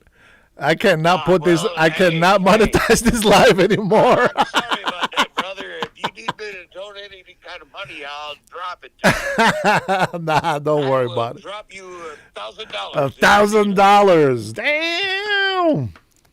You think I'm playing? I appreciate you just being on the show, brother. You guys are amazing. Hey, I'm being myself, but if you need it, I'll give it. Oh, watch out now. You know this is what I do for a living. Stop tempting me here. Anything, brother. No worries. That everybody's on the roll as well. Yeah, I get a lot of that. You know Go that. ahead and show them a little bit of love so you see it later on. Yes, sir. Yes, sir. You know what, though? There's only a reason why I'm a blue mod on several Republican channels, and I don't even get why the hell these demotards even show up. Yeah. I think they really are there just to troll and just to, I don't know, man. Maybe just to disrupt other people. They want to keep promoting their propaganda thing. You know, the one thing I always tell people on my J Money says do it. The only thing I tell people is this, man. I just wanna have patrons that love this country to become members and subscribers or whatever, only because I believe that, you know, if you are America first, like me, you already know me. You guys have been following me for a while. You guys know what I'm about. If you are like-mind thinking, then I want you to be my friends. I want you to be on my channel. Everybody else can go do something else with their time. Check this out. I know I sound like an old white guy or whatever else, but look, there ain't no Kentucky Fried Chicken that's going to get my black ass to fucking vote for any goddamn Democrat. Let's go, and brother. I don't give a shit what fucking program that you're going to hand me thinking that I'm going to vote for you. Yeah. Yeah. You already threw out the rest of the programs to the white guys long before I even existed. Yeah. Well, I appreciate you being on my channel, brother. Hey, I'm just Big telling time. you how it is. And you know what? I ain't even a racist. Yeah. And I don't give a shit what the chat is saying. Yeah. Fuck them sons of bitches. Hell, I'll give them 9 inches if they want it. My show just went X-rated. Man, I have to change my rating. Hey, hide the chickens. Damn sure know that they dem-proofed them. Hey, man. Hey, listen. I really wish that you can taste the fried chicken from Honduras with green banana chips, the cabbage and the soup and the juice. I'm going to tell you, brother, you will be a whole different kind of black American. I'm going to tell you that right now. I'm going to tell you right now. You forget that I was in the middle of Honduras at one time. Oh, that's right. Yeah, yeah. I'm Alpha 26th Airborne Ranger. I joined the Army just a little after 1989. Okay, yeah, yeah. I was Marine before that. I earned my patch and the rest and done my Black Hawk Down shit. And I'm not going to tell you anything else in between. Yes, sir. I'm just going to tell you I had a lot of shit that went on in between. I got to enjoy a lot of countries. I got to enjoy them at a level that some won't understand and some will. Yeah. And I won't lie to you. You know, we had the Air America. We even had a trucking program before Gavin Newsom that actually taught immigrants how to be Americans. You get what I mean? Yes, sir. And I even served on that board. And I literally had to sit in the fucking passenger seat with motherfuckers that I could barely understand. 53-foot loaded. And motherfuckers won't get it. You know what I mean? Yes, sir. I don't care how the truck was loaded, whether it was food or an explosive. We moved it down the damn road. I moved Abrams with fucking Somalians that actually were Americans. Yeah. Trying to be. Yeah.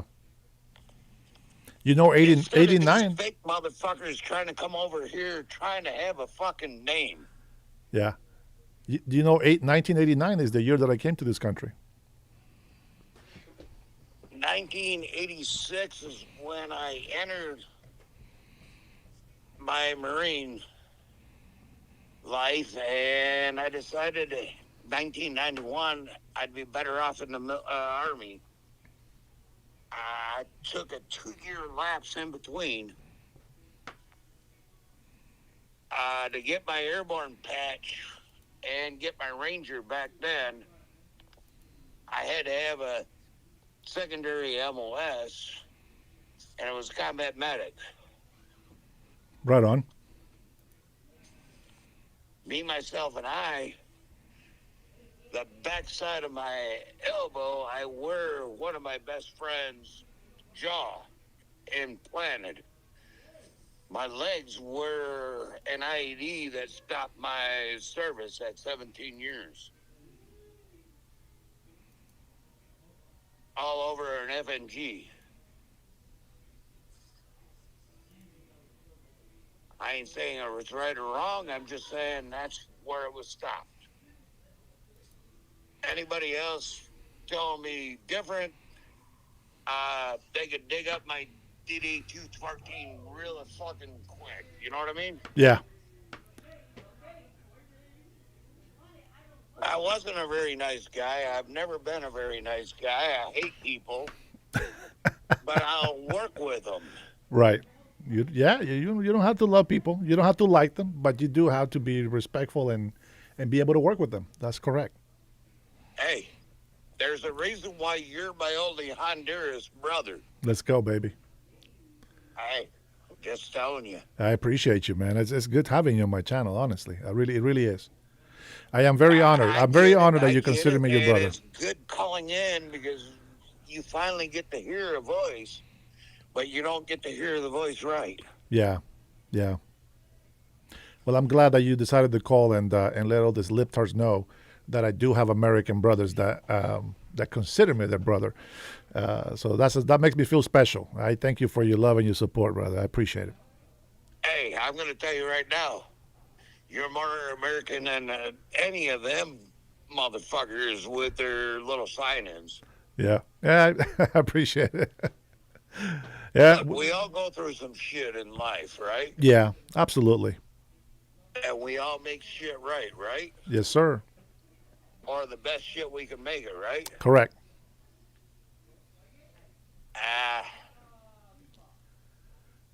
Time to get a time to get a refill. Anything in between all that, you could look. I'm going to tell you right now. I praise God. I'm not buying Kamala any condoms. I would hate to see her on the expense account meeting Putin and Xi. Just them alone would put me over the goddamn USAID. Oh my God, you're too funny. I'm just telling you, hey, somewhere in California they're thinking that we're supposed to have Newscom. Yeah. And I'm like, the little fish alone puts you over budget. That's crazy. And any of you motherfuckers thinking that we stole land, I'm going to tell you right now, Alpha 326 Airborne Ranger, we had it taken away. And it was only because Democrats bleeding hearts. Yeah, of course, Democrats. That's crazy. Nothing changes. Well, actually, they changed for a little bit. We lost the war until we had a bleeding heart that had to tell us that we couldn't do it. Yeah. Some people will never understand that. For sure. We won every war up until a bleeding heart said stop. Hey, my speak says that the moonshine is kicking in. It's not the moonshine, it's the peppermint schnapps. There you go, my speak. Liberty for All is over here talking trash on the chat. Hey, I'm just telling you. Get him. And I'm being straight up. But hey, go back to your live and thank you, my brother. Yes, sir. Thank you for being with me. Appreciate you. Salute. God bless you. Salute. Yeah, salute, sir. Merry Christmas. Merry Christmas. Man, that was nice. I love it.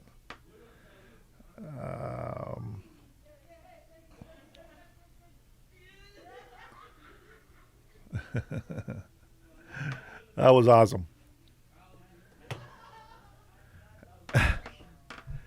This land isn't stolen. That's right. Hey, Liberty, welcome, brother. Merry Christmas. If I haven't given you that salute yet, guys, Merry Christmas to you as well. And everybody else, if I missed you, Kennedy, anybody else, Merry Christmas. Thank you guys for being here with me today.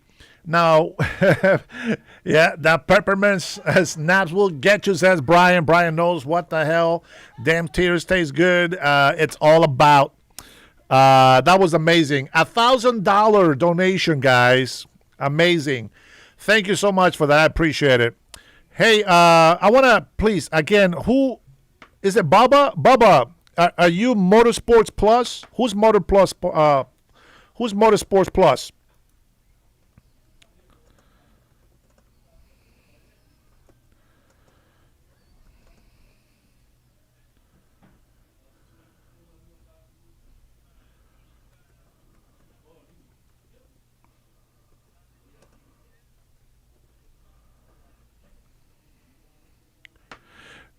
I think it was Baba. I'm not sure. I'm not sure who it was.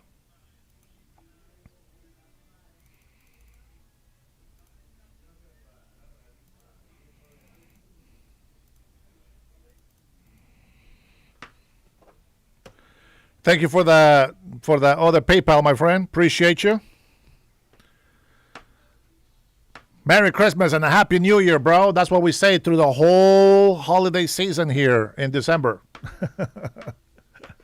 I don't think there's any better holidays, to be honest. Yeah, I appreciate it.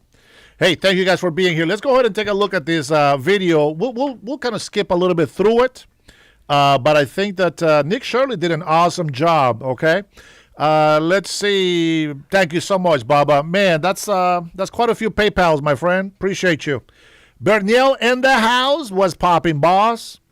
How you been, man? I know you had a good time with your family.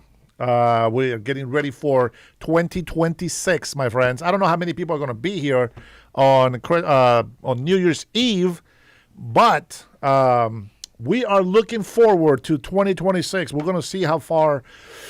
Ooh, oh man, I'm keeping fingers crossed, toes crossed. I am praying up. I am doing everything that I can for 2026 to be a spectacular for everybody, even the libtards that don't like us, even those who don't support us, who don't really care about the United States of America. But the few of us who get together, we're going to continue to fight for America first.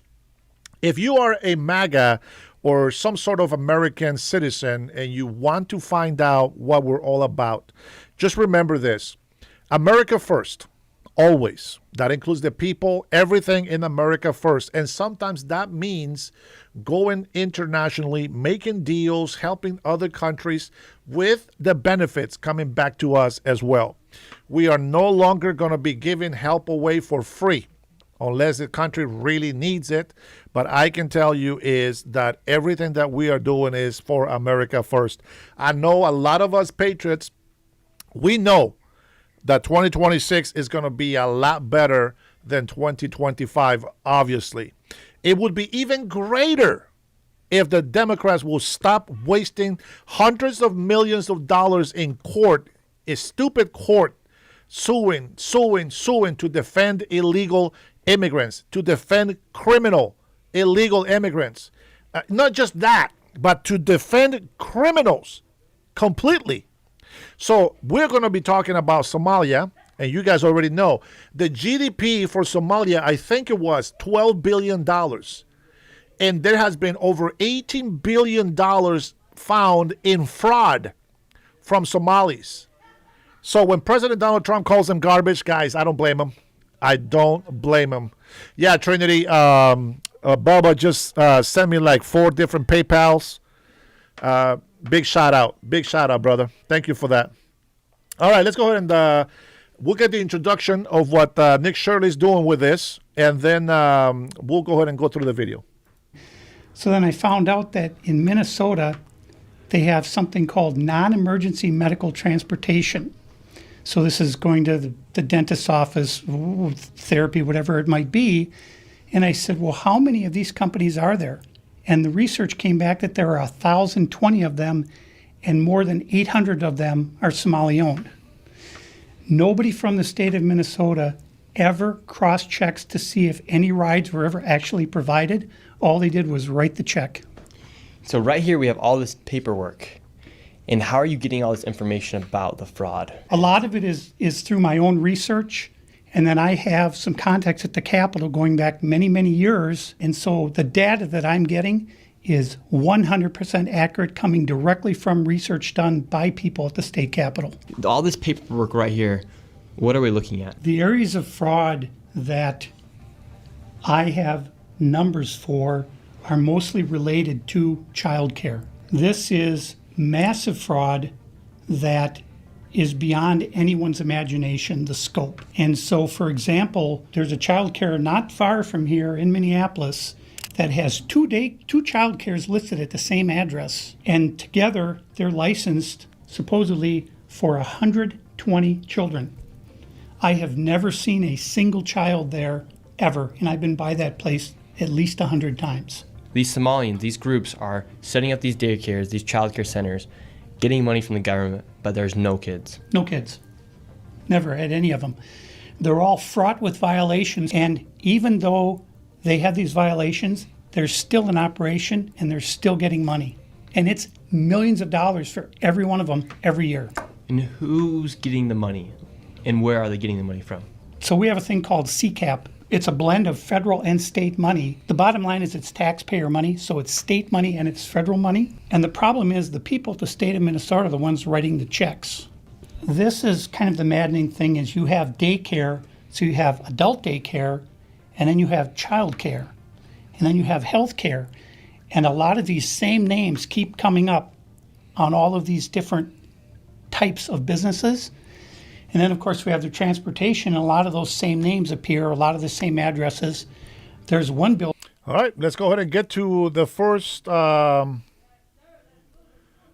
visit that they do. And, man, big shout out, man, to Nick Shirley, man. You know, I can tell he gets scared of these people, but he's so courageous. You know, he pushes through that fear, and he's still in their face. This is something that I wouldn't be able to do myself. Damn tears taste good with $100 super chat. Says to the lip-tarts, shut the hell up. All right, we're going to put a pause because he is the boss, the stream boss. And let's see, let me get this out of there. Yeah, let's go. Honor where honor's due.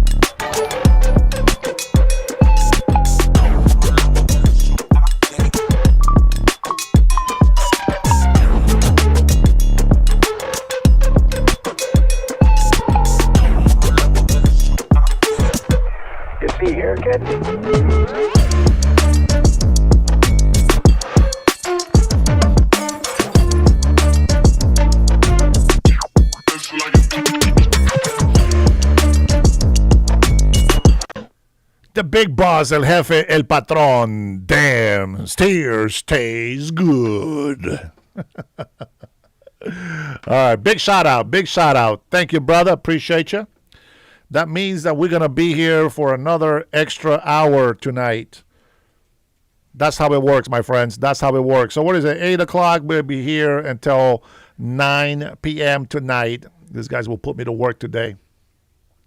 We'll probably go farther than that, but let's just leave it that way to see if anybody else throws another super chat for another hour.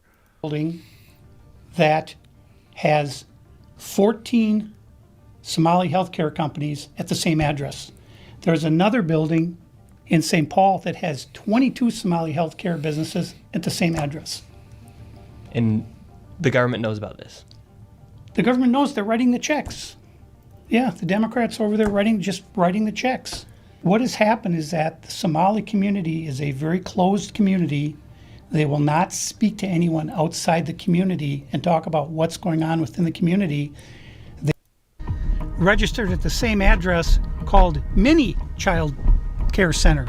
So we should see lots of children if there's this child care center, especially if there's two. The two of them combined are licensed for 120. And how much money have these child care centers received? None of those vans have moved in 6 months. None of them. In 2020, one of them received $1.3 million. In 2021, they got $987,000. In 2022, they got $714,000. That's the last I have for that one. And then the other one, $1.604 million in fiscal year 2025. Fiscal year 2024, they got about $800,000, and in fiscal year 2023, they got $904,059. This place right here. Yes. We're outside of it. Well, this is actually two daycares are registered here. One of them is Mako, which you see on this sign. The other one is Mini Child Care Center. And between the two of these child care centers, they're pulling in about $3 million a year. And there are no children. Every facility as you go to, the windows will be blocked out so you can't see in. There's nobody here. You won't see us. All right, libtards. Remember, I don't know who you are, but if you're a libtard and the shoe fits, wear it. Here we are. Single child at any of these facilities. There are indeed no windows. All the windows are blacked out right here. Do me a favor, guys. I really, really would appreciate it if you guys went up to his channel on the link that I have on the description below. Click on that link, subscribe to his channel, give him a little message, tell him that I sent you from the Dennis Herrera Show. It will mean a lot to me, but I really believe that he needs the props 120%. Okay, Nick is, I'm going to tell you guys, people like Nick are very, very special. And I hope that whenever you see people like Nick out there, that you have their back, that you guys actually support them. I know that if I'm out there, believe me, I will be walking right next to him, trying to take care of him, because what he does is not easy. It's not easy at all. At all. I wish that I can walk with him just to have his back. Just like many of you guys on my channel feel the same way about me. I wish that I can do that for him, because this right here, what he did is priceless. Now, there's only one negative thing that I have about this video that we're watching. Remind me when we're done watching it, and I will tell you, okay? But in the meantime, 100% him, okay? This is all him. Here. All right, let's go in. No. And the child care center is locked. Should we ring the doorbell? Yeah.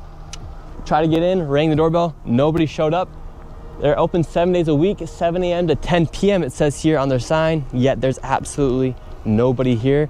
And this building here, right here, has generated millions of dollars, and it seems like business isn't even open right now, and it's a weekday. And if this was a daycare center, it wouldn't just be in some industrialized building. There would be maybe like a playground or something outside. Or there's no play area for the kids.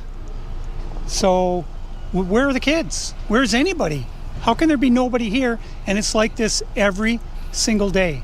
I've never seen a single child here. In 9 years, I've never seen. My man, welcome, baby. Welcome to the Dennis Herrera Show, where you know we love you, brother. You know we love you.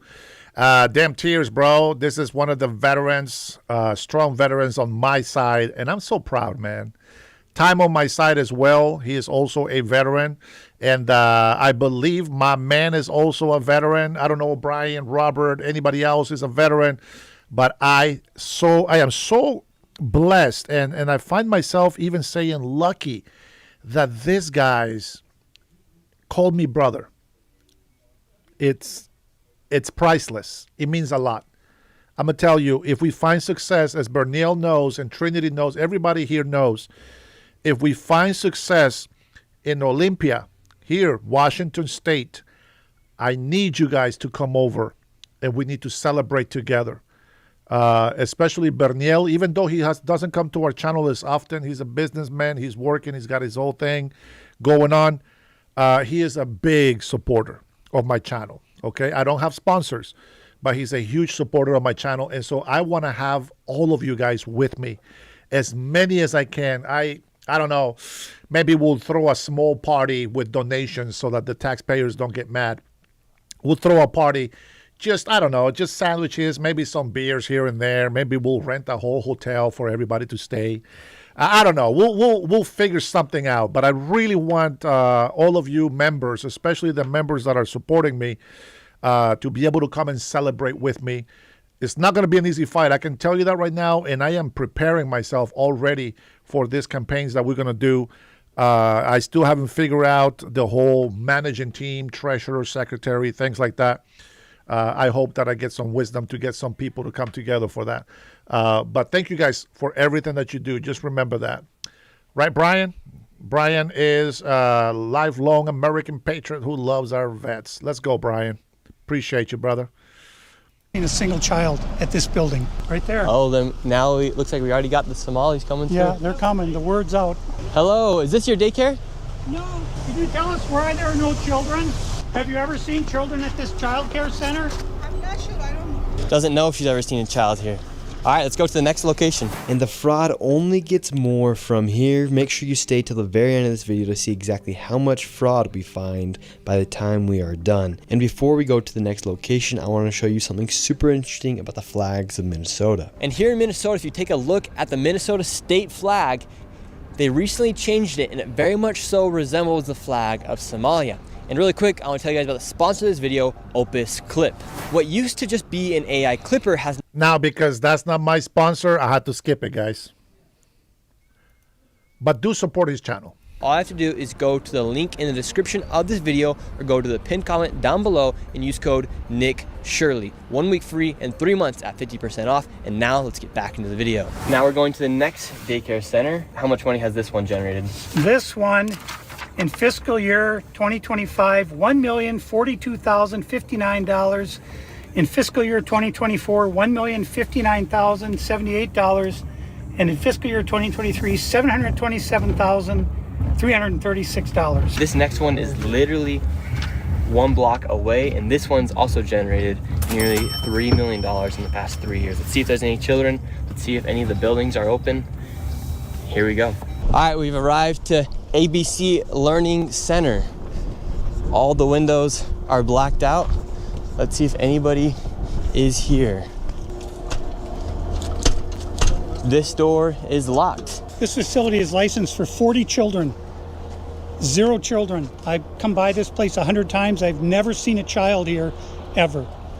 The only thing I've ever seen is someone standing outside smoking. What's crazy about this is that last daycare center is that green building right there. And the other daycare center right now is right here. These buildings should be operating as they're receiving literally millions of dollars. I knocked on the door, and to my surprise, somebody actually answered the door. Hello? Can we speak? I would like to check a child in the daycare. Why? Can I speak to a manager? Where can I get paperwork to file for my son? I wanted to put my son Joey in daycare. And after a few questions, the lady went silent. Looks like little Joey Shirley ain't going to daycare here. And now where are we going? Now we're going to Sweet Angel Childcare. We're in the middle of a strip mall here inside of this neighborhood. In fiscal year 2025, this facility, which says it's licensed for 74 kids, was paid $1.26 million in tax money. And there are no kids, and all the facilities are the same way, all of them. Let's see if anyone opens. Yeah, let's see. Once again, I tried to find a spot for my son Joey, and they would not open the door. I want to put my son Joey in daycare. Cause I need a spot to put my son Joey. Yes. Is this your daycare center? No, I work there. What's happened? I just want to put a child in daycare, but all the daycare centers seem to be closed. No one's opening the doors. You work here? I was, yeah. What's happened? Where are the kids? Yeah? It says it's licensed for 74 children. Right here, state of Minnesota. You work here? I was. What's happening? Where are the kids? They got paid $1.26 million in fiscal year 2025. It says they have a capacity for 74 children. When? Where are the kids? Right here. State of Minnesota website. Man, I feel bad for the old man. His zipper broke on his jacket. You work here and you don't know? I don't know. I was there before. I don't know what's going on. Were there any kids when you worked here? He's there. Kids there. How many? I don't know. You don't know? Yeah. You worked here. Okay, well then you're not of any help. Can I put my son in a daycare here? No, I don't know. Can I speak to someone? No, I don't know. No? Yeah, I would like to see if I can put my son Joey here. Who's your son, Joey? My son Joey. Can I check out daycare center? No! You're a liar. I'm the owner. Do you put your kid here in this daycare? No. There is one child in there. Yeah, I'd like to know if this is a legit business. Me, I'm scared of you too. How come I explain everything? You're scared of me? Yeah. Why? Because of your curry. She's afraid of him because of his color, because he's white. Remember Ilhan Omar? That's what she tells the Somalis. White people are evil. Unbelievable. Congresswoman, unbelievable. The only reason why she's in office is because of all these Somalis that are in our country.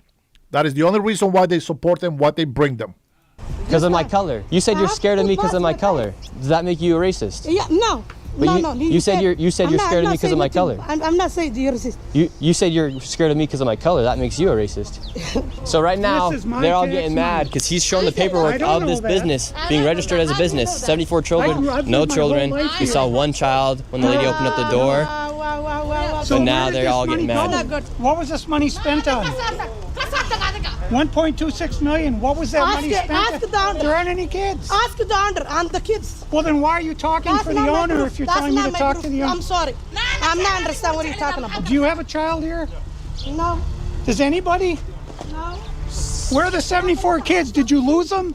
Did you lose these kids? Do I need to call someone? Do I need to issue an Amber Alert for missing children? Are these children missing? It's not my business that children are missing. 74 infants and toddlers, preschool. The proof's right there. There's no children anywhere. It's from the state of Minnesota right here. I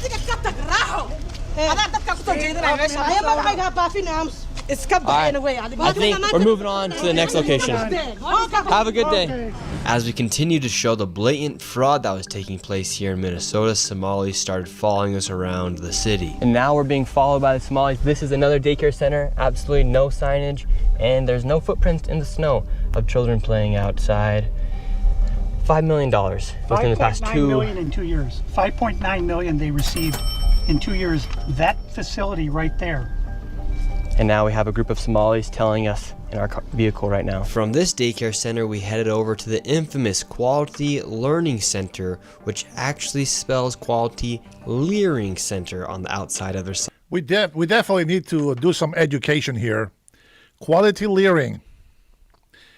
Yeah, that's what happens when you let Somalis into our country and be part of the fabric of the United States of America, because their amazing English skills are just phenomenal. They know how to spell learning without an N. That's how blatant this fraud is here at this daycare. Don't open up! So this is quality. Here comes Karen. Karenita's coming to the rescue, guys. Nick Shirley is now officially the new ICE face. Leering Center. I meant to say Quality Learning Center. Don't open They up! said they spelt learning wrong. Don't open up! How do you have ICE here, ma'am? I'm literally a YouTuber. Don't open up! Ma'am, what do you think about the fraud that's taking place here in Minnesota? Don't open up! We have ice! And what do you think? This is honestly, this is the actual representation of the Democratic Party. This is the actual representation of the Democratic Party. Look at her face. Listen to what she says, obviously, but look at her face. She's not there. This lady, she's not there. Think about this place being licensed for 99 children. Don't open up! And getting $4 million over the Open up! It's ice! $4 million in the last 2 years. Go away! What do you think about that? Are you in favor? Away. Are you in favor of that? Go away! You know You're not welcome here. Shame on you! Are you in favor of $1.9 million going illegally, fraudulently to this business that has Quality Learning Center but can't even spell learning right on the door? Don't open up! Ma'am, we are not ICE. I don't care who you are, you don't belong here. I belong here just like you belong here. Don't! Ma'am, I am not ICE. I'm just a YouTuber. Nick Shirley, you're more than that, brother. You are more than that. Don't open up! It's ice! Ah! Polly want a cracker? Ah! Ice! Ice! You do realize that there's supposed to be 99 children right here at this building, but there's no one here. This is a child daycare center. There's nothing up there. Paid $1.9 million this year in CCAP funding. Do you know where the children Thank you, are? JC. Are they kidnapped? They run away? Where are the children? This is state of Minnesota. Right here. And who are you? My name's Nick Shirley, ma'am. And who are you with? Nick Shirley. Nick Shirley on YouTube. Yeah, so who are you with here? Oh, he's just been doing some research investigating the fraud that's taking place here in Minnesota. Yeah, I'm with Nick Shirley. This lady, she's calling us ICE. We're just trying to put law and order back in the streets of the United States. Get rid of all the fraud. Have you ever seen children at that daycare center right there? Where? Yeah, it's right there. It says the child, you've never seen daycare. I haven't seen anybody in here. We're gonna educate you on something. So what do you think about this daycare center? They spelled learning wrong. They've received over $1.9 million this year alone, and they're supposed to have 99 children here. I don't see it. 99 children. Have you ever seen any children here? None at all. None. This year they got 1. Hey guys, I don't care what anybody says on this chat. Everybody that says I'm not white, Melody, aka Tyrone, says I am white.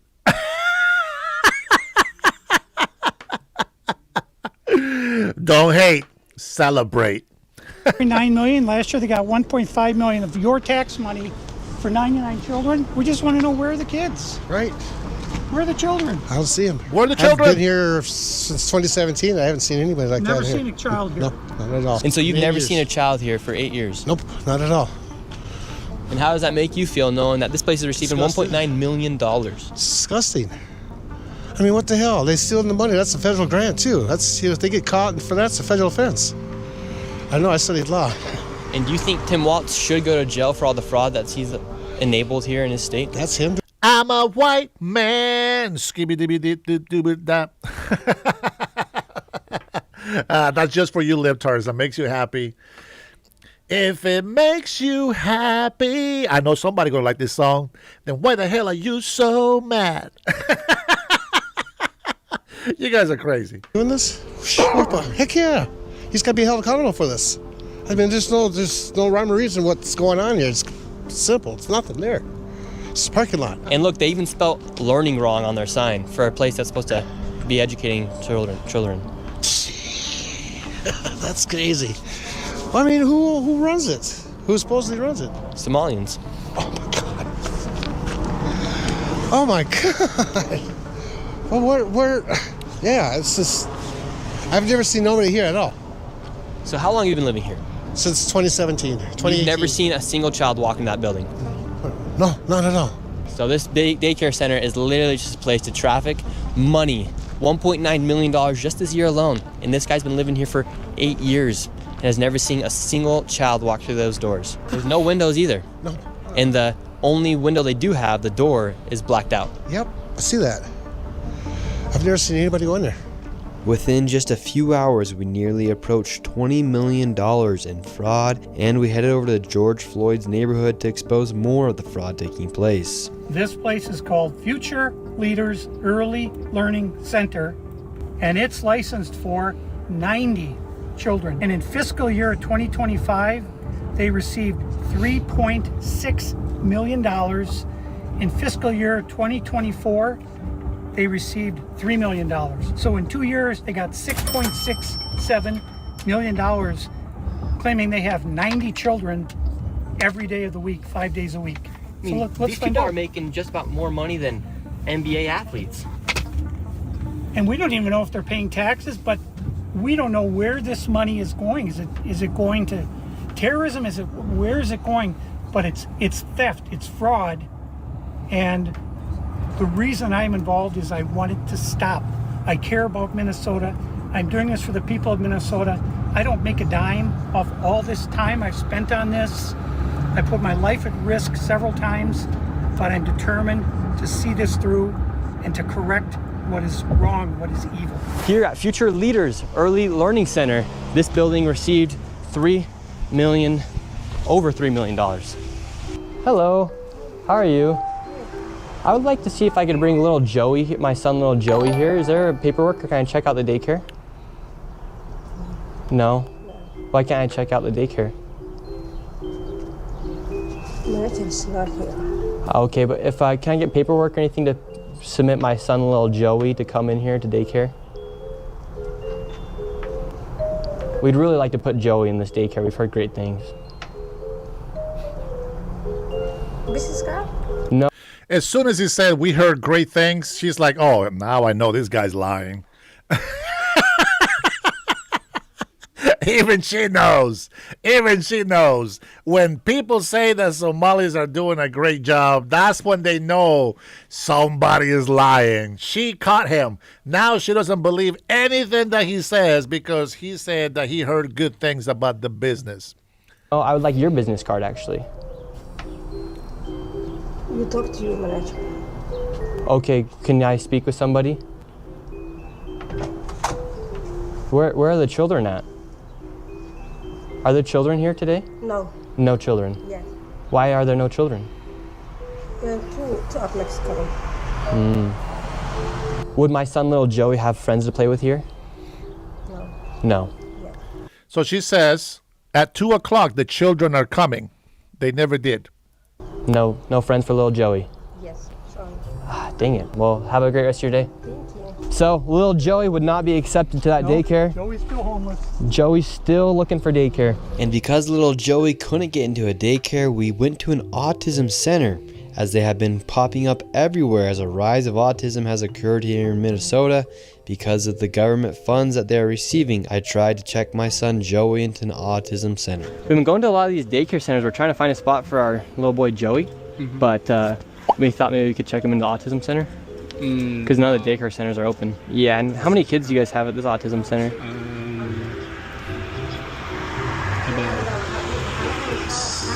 I can't give you a number now. Like more than 5? Probably, yeah. Probably, so you don't really know? Yeah. What do you guys think about like the fraud that's been labeled on the autism centers here? What do you guys do think about the fraud, or how come the autism centers are popping up? I can't answer you. What news? Are you a news reporter? My name's Nick. We're doing a little documentary trying to find little Joey a spot to put himself in one of these centers here, because there's... So why are you asking us about the fraud? Yeah, because we want to make sure we're going to legit business if we're going to bring our little boy Joey here. This is not a Joey spot. Yeah. But that's our number on the other building. But this is we can't let you guys in. So. Okay. Thank you. So once again... So you go ahead and tell me, since we have a couple of libtards in the chat, you tell me what business says we cannot let you in. If somebody comes in looking for a place to have Joey in, tell me what business will say you cannot come in. But that's not everything.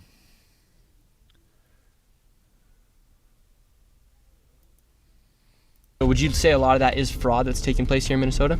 Absolutely. I would say better than 90% of it is absolute outright fraud. And a large percentage of this fraud is from these healthcare companies that are charging the state millions of dollars while they actually aren't providing anything. In fact, the FBI just did a raid a few days ago on a building similar to the one we are about to enter. Inside of this building, there were 14 of nearly the exact same businesses offering the exact same services. Right here, you have a list of all of the healthcare companies. Loads of them right here. We want healthcare. No, it's okay. Yes, we'd like to speak about getting healthcare here. No. Why can't I get healthcare here? No, wait. Warning, you are under video surveillance. No trespassing, security armed. This is the strangest place I've ever been to get healthcare. Just a bunch of different places. Healthcare here, healthcare right here. Another healthcare company right here. There are 3 healthcare companies inside of this building right here in this room of 7C. Now we have another Helping Hands, Home Care LLC, another healthcare company.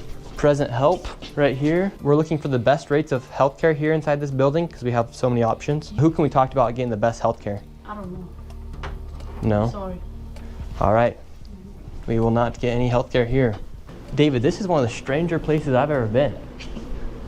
Literally, healthcare every door you go to, yet nobody will give you a rate. How much money do you think's been funneled through this building?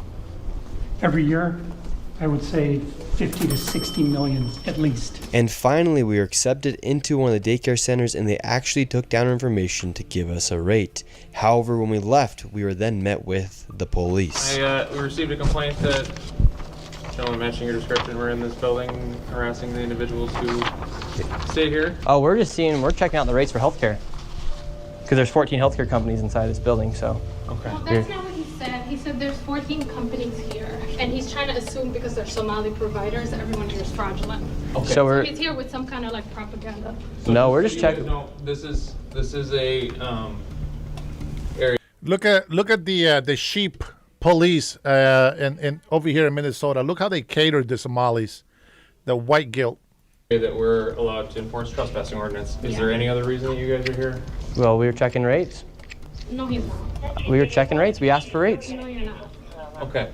I'm gonna have, if you guys are all good, we're gonna step outside and we can continue this conversation. All right, let's leave. So, all right, we're getting escorted out right now. The police have arrived. We were checking out the rates, seeing what was happening inside this building. No one would really speak with us. We did go inside the one daycare center, and she actually did give us rates for childcare. Much respect to that lady. What's the problem, officer? Well, so again, we've been getting reports from multiple individuals that you guys were harassing individuals who work here. At the end of the day, this is private property, and it's one that people are allowed to ask you to leave, and it's also one the Minneapolis Police Department is allowed to enforce trespassing ordinance at this address. Yeah. So as we got escorted out of this building, the Somalis filmed us as we left, and we headed over to the next building that had 22 of the same home health care providers operating from inside of the building. Right here you have multicultural home care. And right here it says it's open, but can't even get in. Another Reliance Recovery Center. Mercy and Grace Care, Inc. Right here you have Den Air. Bro, you're giving him too much credit, Cutting Edge. You're giving them too much credit. But I can't wait to see what happens. And I'm going to tell you why. There's only one reason why I don't like this video, but I will tell you when we're done. We're almost there. Train Youth Development Association of Minnesota. Another child care center. Welcome to Bright Beginning Center. But what do you guys think about the fraud that's taking place here in Minnesota? Sorry. No comments. Can I please? Right here you have Serenity Quality Care. All of these businesses are literally the same type of business, providing the same service in the same building. Another Convenience Home Health Care, Aid, Inc., and Child Friendly Space. All these companies get money from the government. Why would you have the same company essentially inside of the same building, door to door? Right here, Queenly Home Health Care. It just does not make sense if you're trying to operate a business.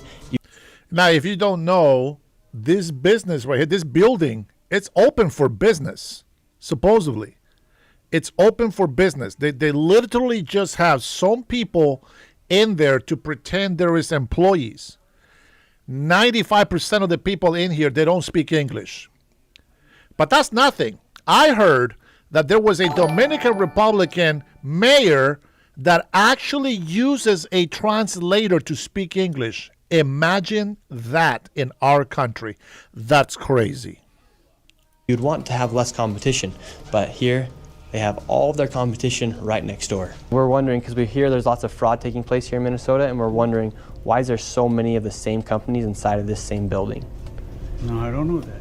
What do you think about the fraud that's taking place here in Minnesota? I don't have any idea about that fraud, okay? That's it. What do you think about the news articles and what's being... And this is in the United States of America. This is not Somalia.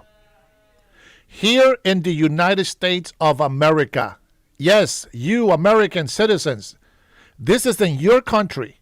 They're stealing your tax dollars in the United States of America.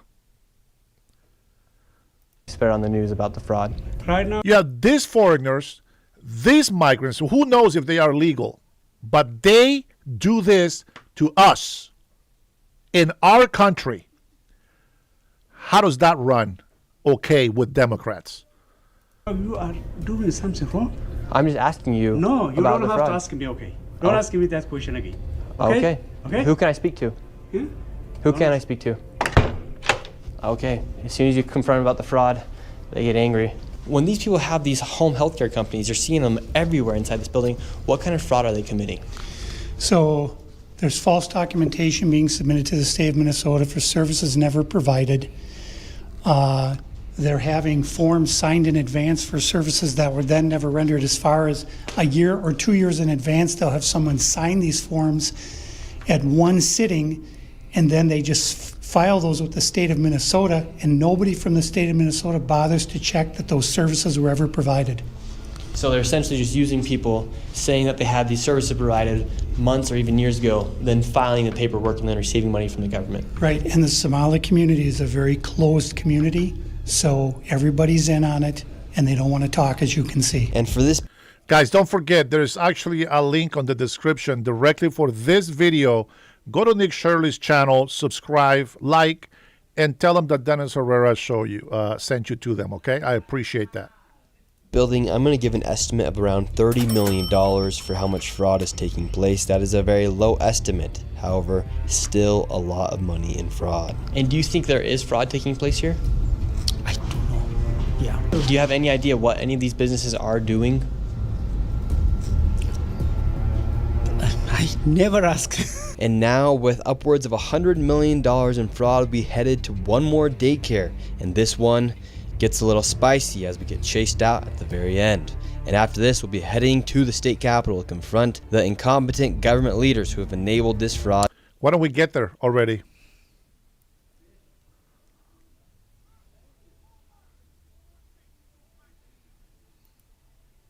In the government who have enabled and let this fraud happen. Inside of this committee, a Republican representative showed charts showing exactly how this fraud has been committed and who is profiting and connecting all the dots. And while the Democrat representatives looked into the abyss, one of them spoke about how none of this is building trust and how this is a nonpartisan issue, so I went and confronted her after that. Yes, but I'm... He has some very valid questions to ask about what's going on here in Minnesota.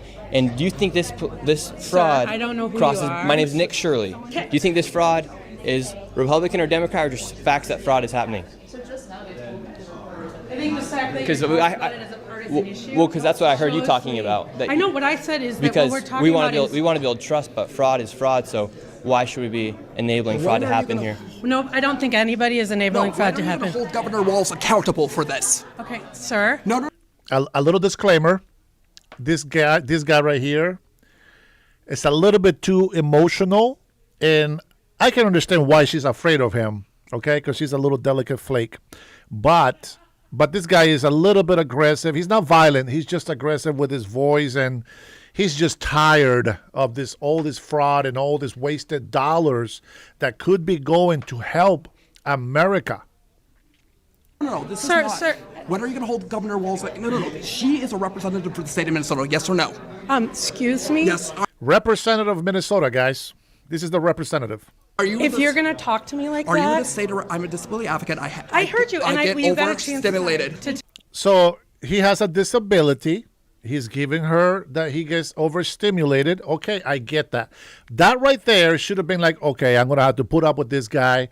I got to calm myself. I got to make sure that I listen to him, and I don't want to be offended. But you know what? When Democrats are put in their spot, they don't care about all the things that they preach to the world.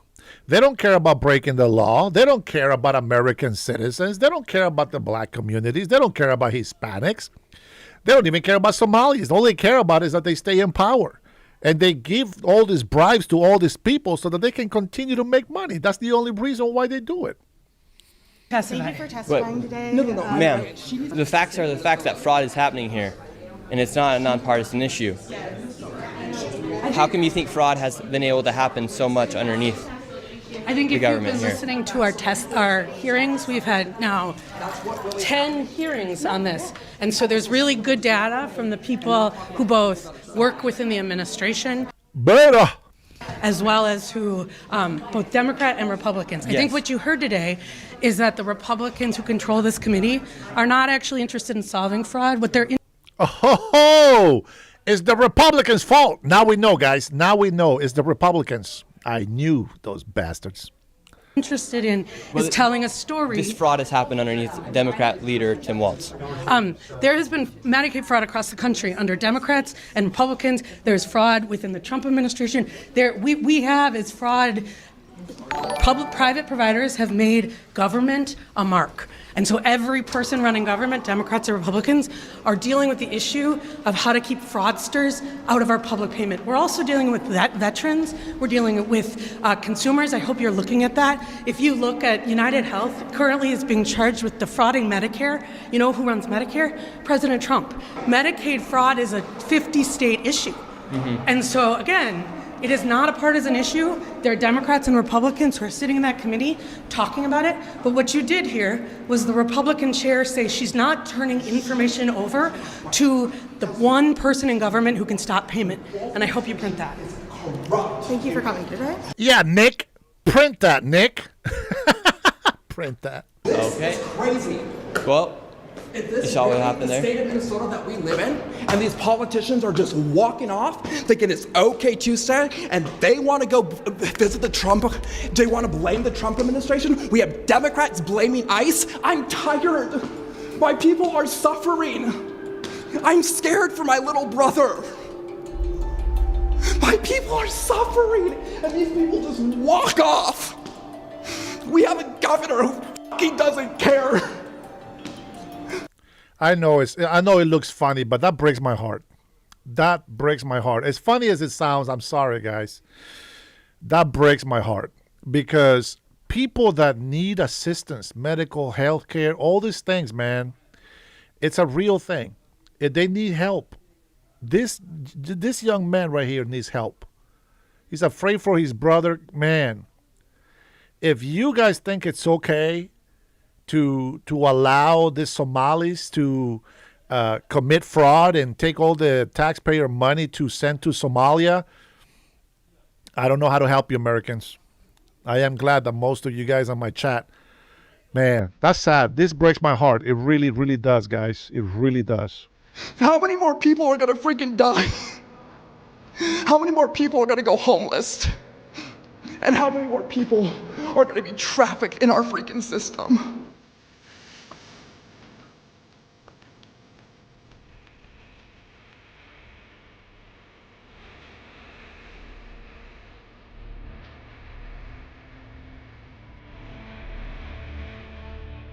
Man, big shout out. Big shout out, man. Nick is, man, he's a bigger patriot than I am by doing this. He is fantastic, man. Let me leave a comment here.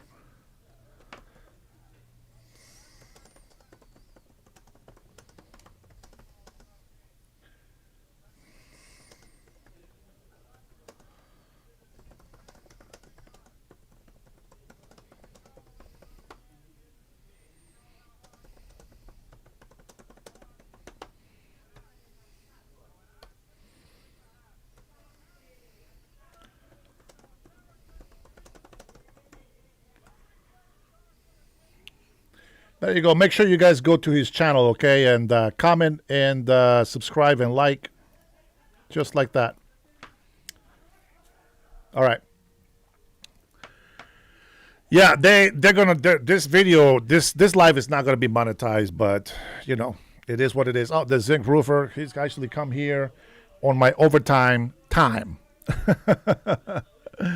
All right, so I went to CNN because I wanted to see a video about this fraud. I want to know what's happening. I want to know what's going on. And well, there is not one video about the Somalis fraud, but there's plenty of Trump and Epstein. Plenty of Trump, Russia, Trump.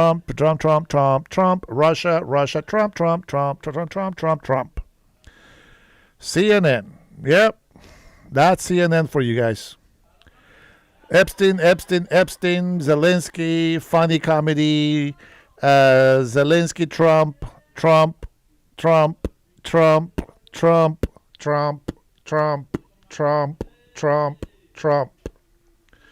Nothing about Somali fraud.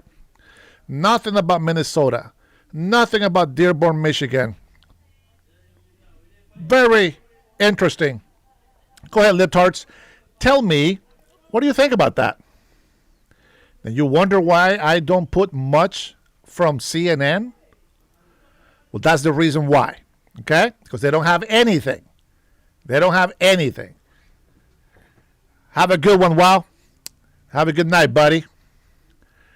Everyone go and subscribe to Nick Shirley's channel, guys. Get her done.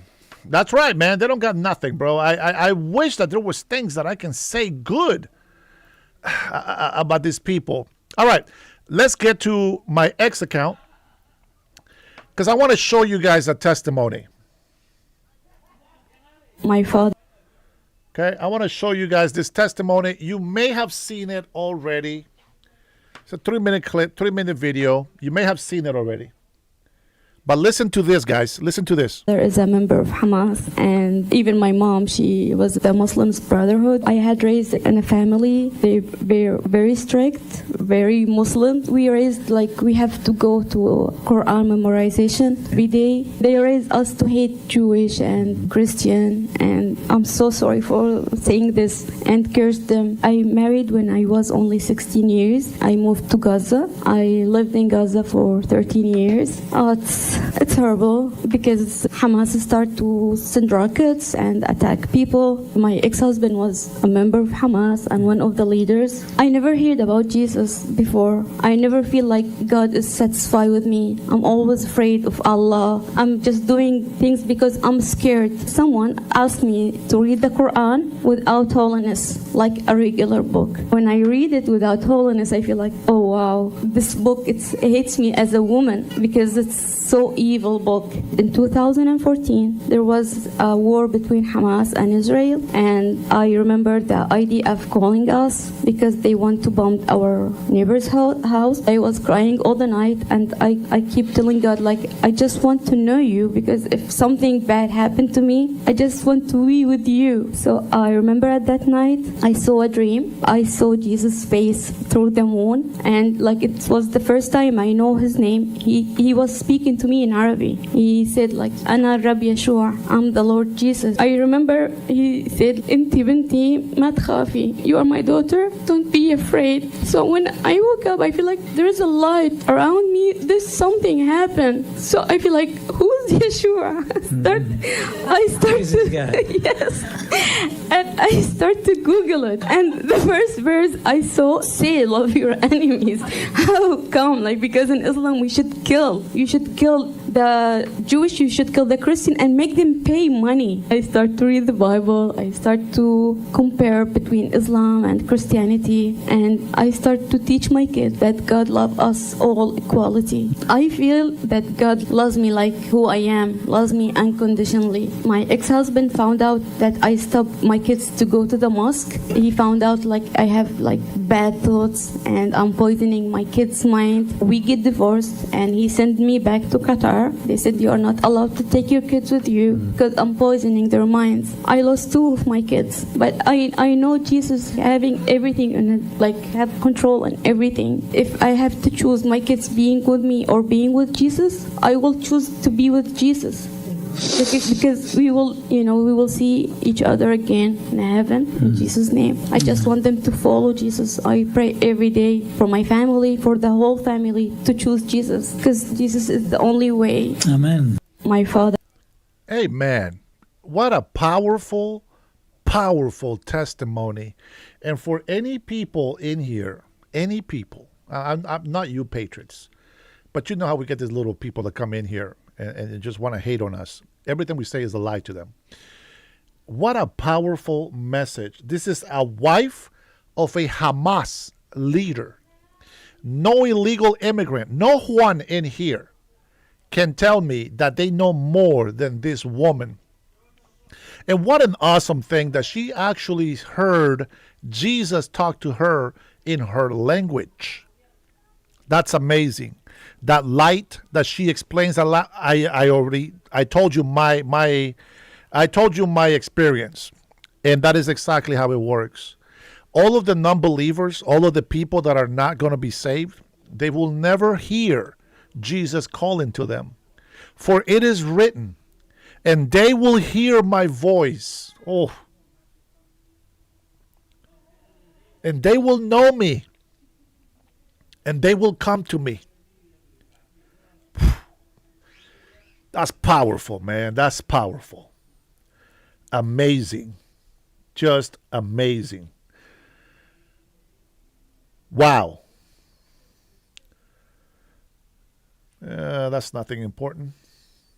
Let me see some of the news that come through here. We got to go through the to the war room. Congratulations to Caroline Levitt. She is going to have a baby girl. I believe it was said somewhere in May, I think. Trump says 13 hours ago, tariffs are creating great wealth and unprecedented national security for the USA. The trade deficit has been cut by 60%. Totally unheard of. 4.3 GDP and going way up. No inflation. We are respected as a country again. Now, when he says no inflation, we still want to keep a 2.0, I believe, inflation in order for it to be good. Okay? So don't go all mighty and righteous, oh me, because there is some inflation. We need to have some inflation. Otherwise, there's no growth. Let's see. Rapid Response says many indie journalist citizens in Minnesota have been blowing the whistle for years as the state's fake news cartel, stronger than virtual anywhere else, conspire with them to bully, slander, and silence them. Walls has always had cover until now. Here is the sequence. Why has no one ever written about fraud in Minnesota before today? Many of us have been for years. They've just been hiding it from the public. Let's see what Somalia says. One of the many flaws in the UN is that countries are put in positions regardless of their security situation at home. This is true. The presidency of the Security Council rotates alphabetically every 30 days among the 15 members. The UK will take the presidency in February and the US in March. The report says Somalia will assume the presidency of the UN Security Council on January 1st, 2026. Beautiful how pirates get the first say in the UN. The UN is a freaking joke. We should get rid of that crap. Honestly, people. We should get rid of the UN. Let me see. I think that's all I have for you today here. No. We're not replying to that. What would you rather watch than a Taylor Swift concert? Well, not her. What should store owners do to stop this?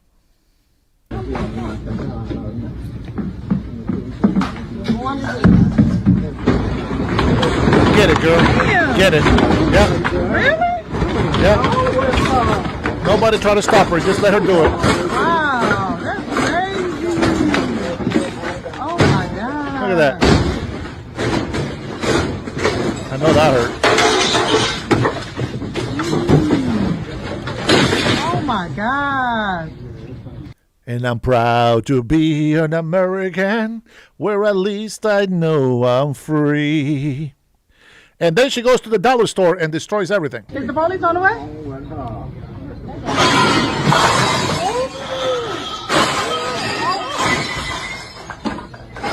Oh my God. Oh, hell no.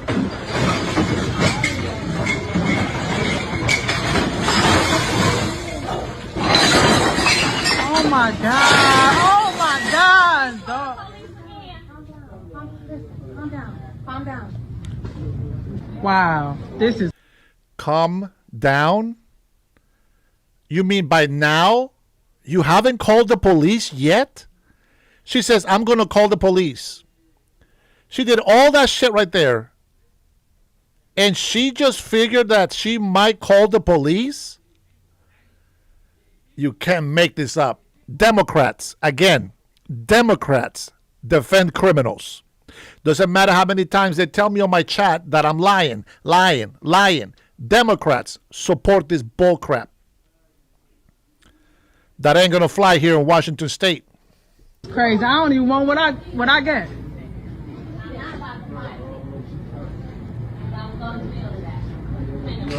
This is crazy, bro.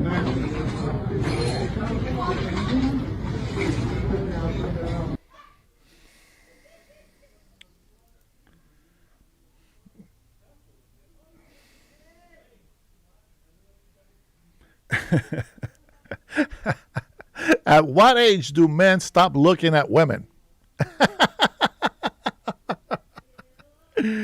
I don't know. Is there an age? I don't know, guys. I don't know.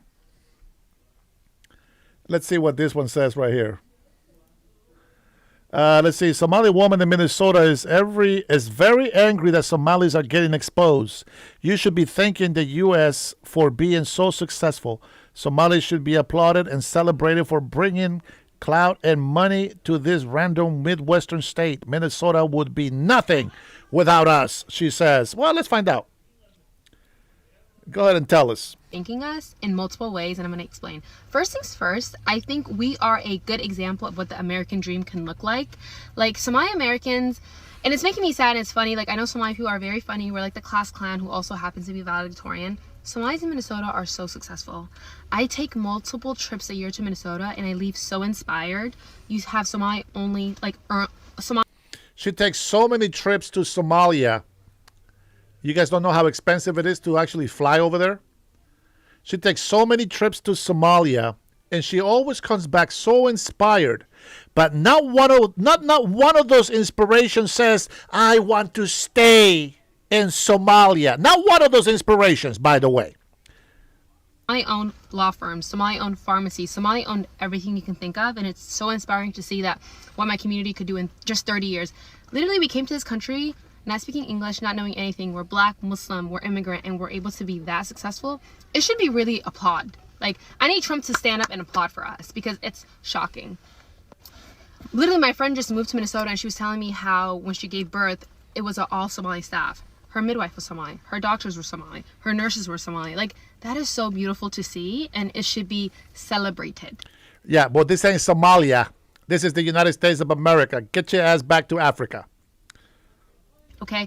Second of all, Trump, you should be thanking my people for giving a random Midwestern state that much clout and money. Like, I don't think, other than Chicago, I think Minnesota is really popping when it comes to tourism because of Somali Americans like me. Like, oh, so that's why they come.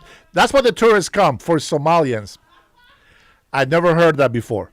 Me, okay? So you should be thanking us because Minnesota would have been nothing if Somalis didn't move there. Like, if we're being honest, like, we have made that state pop and we have. So Somalians came here, what, 30 years ago? And Minnesota was nothing before they came. Maybe. Made it beautiful for the rest of the world. So you should thank us. And if you want, you can donate Minnesota to the great country of Somalia. Like, I think it's a. Your fraudsters are already supporting Somalia. Can you guys believe this? The United States of America, it's supporting Somalia 100%. Go ahead, fact check me on that. 100%. And we will be confirmed when they actually take them to court and get all the receipts that everybody is looking at. Right now, they're looking at over $18 billion, around $18 billion, and Somalia's GDP is only $12 billion. Let that sink in for a little bit. Plus, 42% of Somalians, if not higher now, are on SNAP and on free health care. Isn't it beautiful that they get to reproduce 5-1 against American citizens, and they get $4,500 per child that they make? Isn't that wonderful? That's fantastic. That is fantastic. Well, it's a nice trade-off. And last but not least, I'm so happy that people are discovering how funny, witty Somali people are. We're very confident. And you guys all look the same. Though Trump said what he had to say, like, I want him to know, Yani, like, it didn't even, like, bother. Like, it didn't do anything to our confidence. We've heard everything you've said before. People always make fun of Somalia, da-da-da. But I still think I'm better than everyone. Like, God has... I'm with you, MJ. I am with you. We'll see. We got other things that we're taking care of, but we'll see something changing in 26. Made me Somali Muhammad. Like, I'm okay. I'm okay. On top of that, I'm Somali American, broski. Like, I'm winning on both sides. But yeah, it's just nice to see that everyone's realizing Somali people are very funny, very confident, and that's never gonna change. It has not changed since colonial days, baby boy, and it's not gonna change because somebody right now decided to make fun of us. We're actually winning the war, so. Wait, there's a war? There's a war between Somalians and Americans?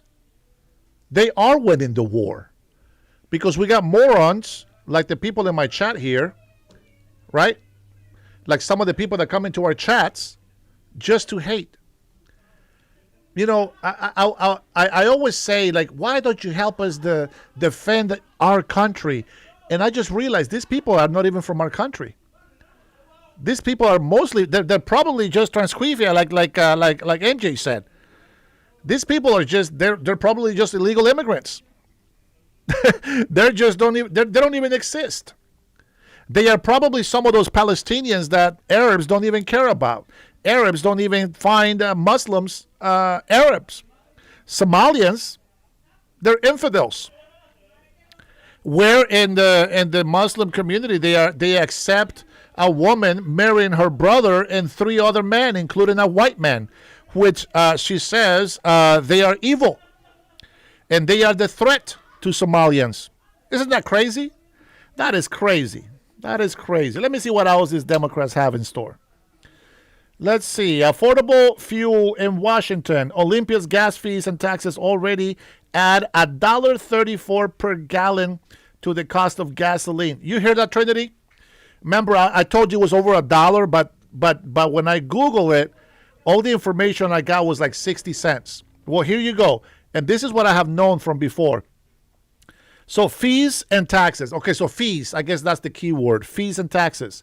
They said per gallon, the cost of gasoline, and these added costs are projected to increase to an estimated $2 per gallon within the next few years. Families can't afford to pay even more at the pump.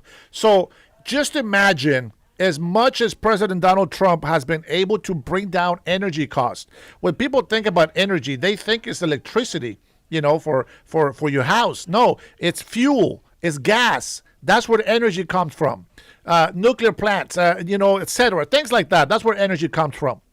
And if we don't get the prices of gas, of diesel down, everything is going to stay up. And Democrats fight so hard to make sure that the prices stay up on produce, on gas, and everything else. Why? Because when they fail, their one excuse is not actually telling the truth of, we just don't know how to maintain a budget. It's Trump's fault. Trump's tariff. Yeah. The tariffs from President Donald Trump. That's why the gas is expensive. That's why we have the produce so expensive. That's why these businesses are going out of business because of tariffs. But they don't tell you that they have added progressive taxes. They just added an 8% taxes on businesses. They have a progressive tax, which means that in January 1st, 2026, a new tax is going to kick in. Now they have they started the budget with a $8.5 billion, ended up to be almost $16 billion. And then they ran out of money because they're giving it away on socialist programs to people that are stealing hundreds of millions of dollars, doing nothing. They're doing the same things that Somalians are doing. They are saying that they're taking all these millions of money for this, and that, and nothing is happening.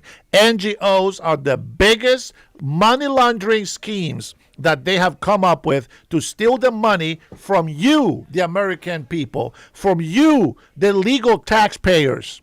This is what the government does. Not only that, but right now, Bob Ferguson, the governor of Washington State, has added that he wants to be able, even though it's unconstitutional to Washington State, he wants to add a state tax. So picture this. President Donald Trump wants to use tariffs so that we don't have to pay federal taxes. But the Democratic Party, the governors, every blue state and city, they say the opposite. They say, let's add a state tax to the income tax. And they said right now it's to people that are making businesses that are making over $1 million, to people that are making over $1 million. They want to do a state tax. And then when these millionaires leave Seattle, then we are going to be stuck with a state tax, which California has. We don't want that crap over here. They tried to vote for this and it was rejected. But this guy and the leftist, yes, that's right, leftist judges that they have appointed are actually entertaining the idea of adding state taxes to Washingtonians. As Rush is one of my sisters, one was a Washingtonian sister. She says, Corn says, a small business owner, the tariffs really are hurting us. Sure, whatever, bro. You know why I have no pity on you? For those small businesses that are bitching and complaining that the tariffs are hurting you, I don't give a shit about your business. You know why?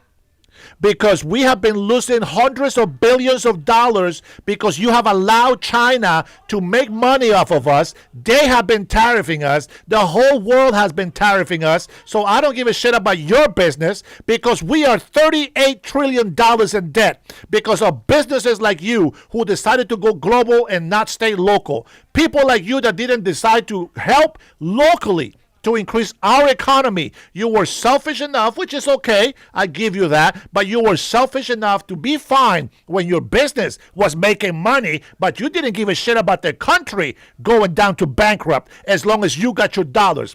How about you support your president? How about you support how to change your business into a local funding business? Forget about being dependable on international companies. How about you do something for your country? Ask not what your country can do for you, but what you can do for your country. Go bitch and complain about the taxes, about the cost of doing business, property taxes. Go complain to your local government.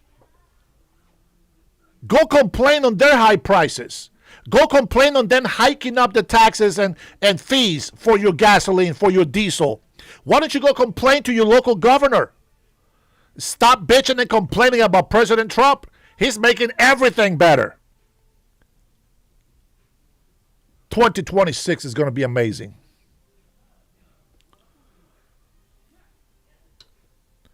This is what Detroit looks like in 2025. I don't need the sound, especially with stupid music. This might be an old video, but imagine if this is old. That is ghetto right there. Ghetto.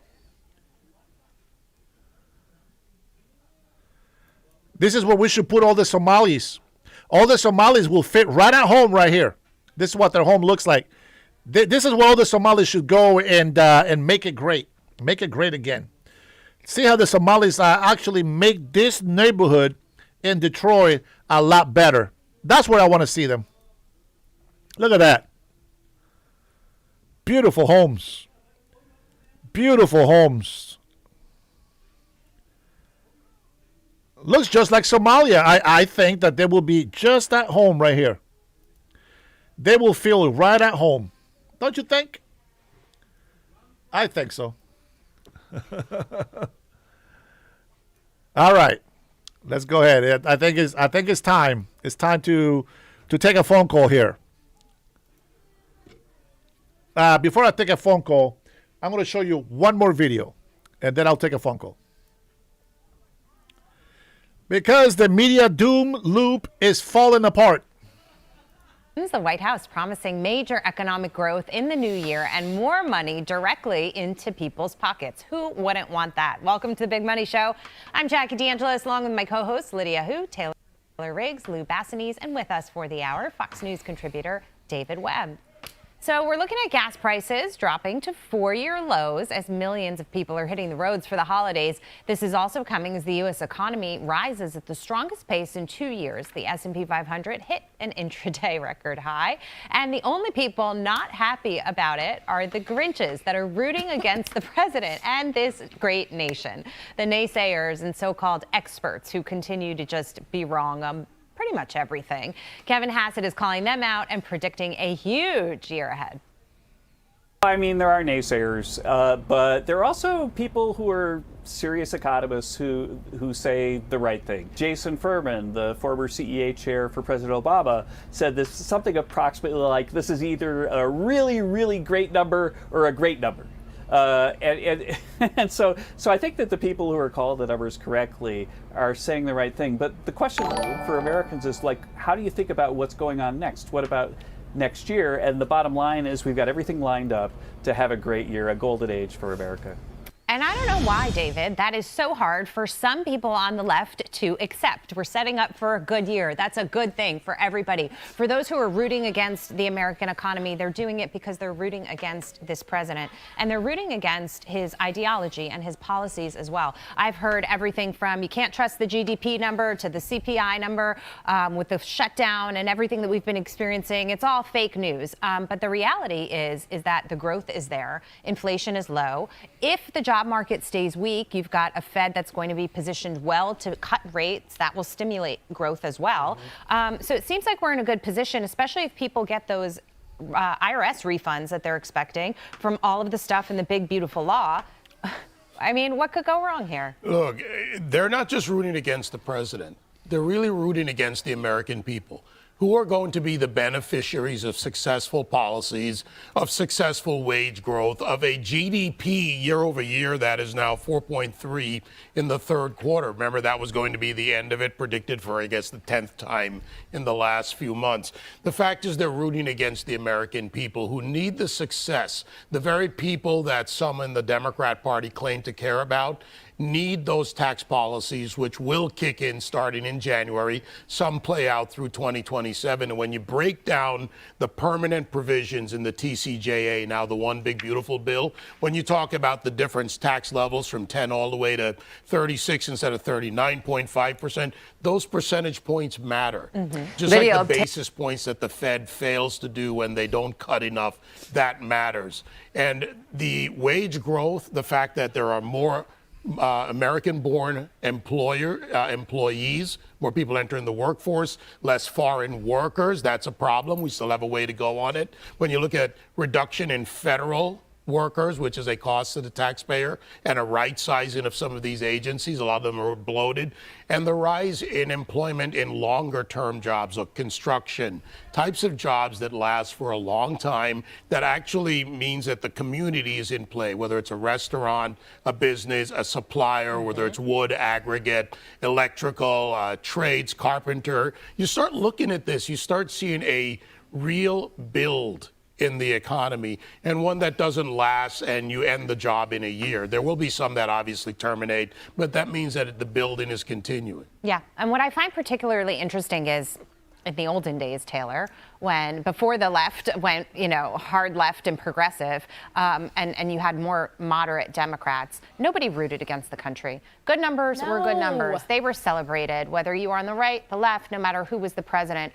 We wanted to see prosperity. We wanted to see growth. We wanted to see this nation be number one. So what's changed in people's psychology that they have to come out and attack on the left? I think that's a broader polarization of this country question, Jackie, and I don't think I'm smart enough to answer that. I'm totally with you. Capitalism is the best way for everyone to get richer together. GDP at 4.2, 4.3% is the best way for everyone to grow up the socioeconomic ladder together. I've cited this. They've done studies. When a poor kid grows up in a neighborhood where his neighbor is working versus when the neighbor is not working, that kid has a better chance of entering the workforce and working and moving up the socioeconomic ladder. So I'm super bullish on this. I'm going to do a year in review and a quick preview, but this is fast. Don't worry. Jobless claims we got today have shown 0 increase in layoffs on average this year. Claims in the first 51 weeks of this year are about 226,000. Last year, 223,000. We are on average exactly what we were doing last year in terms of layoffs. Continuing claims, a little bit of a pickup, April to June, tariff-y season, didn't love that. It's exactly what happened last year between April and June when there were no tariffs. So is that seasonality? There's nothing different this year in the data relative to last year. And since June, continuing claims have leveled out. So here's the quote I love. Whatever ails net job creation, it is not coming from companies firing people. Okay. We are not firing people so far. Another thing I loved, you guys know a deal book. It's like the New York Times, kind of financial newsletter. They were doing a year in review in pictures. There were about 13 photos recapping the year in review. 9 of those were all related to finance. I loved it. It was tariffs, Fed, Doge, Tech CEOs in Washington, cryptocurrency, AI spending spree, deal making. Warner Brothers Discovery, I'm looking at you.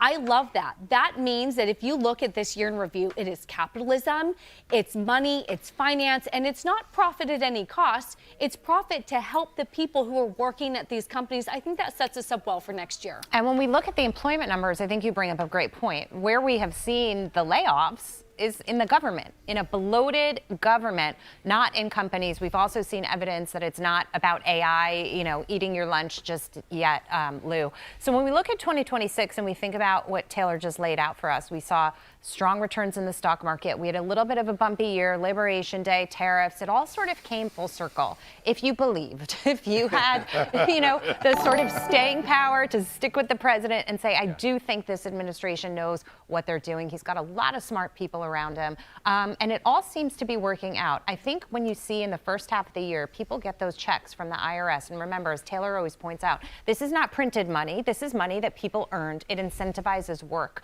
That's like a really positive core foundation to keep building on. Yeah, it's more stimulus. I mean, I think you said it best. The early adopters were rewarded for believing in the president. Now you can be a little bit later of adopter and still join this trend. I mean, I look at, you said at the top, the gas prices, right? Mm-hmm. Transportation is a hidden tax on everyone. It's not just for road trips. It's on logistics. It's on grocery prices. It's on airlines.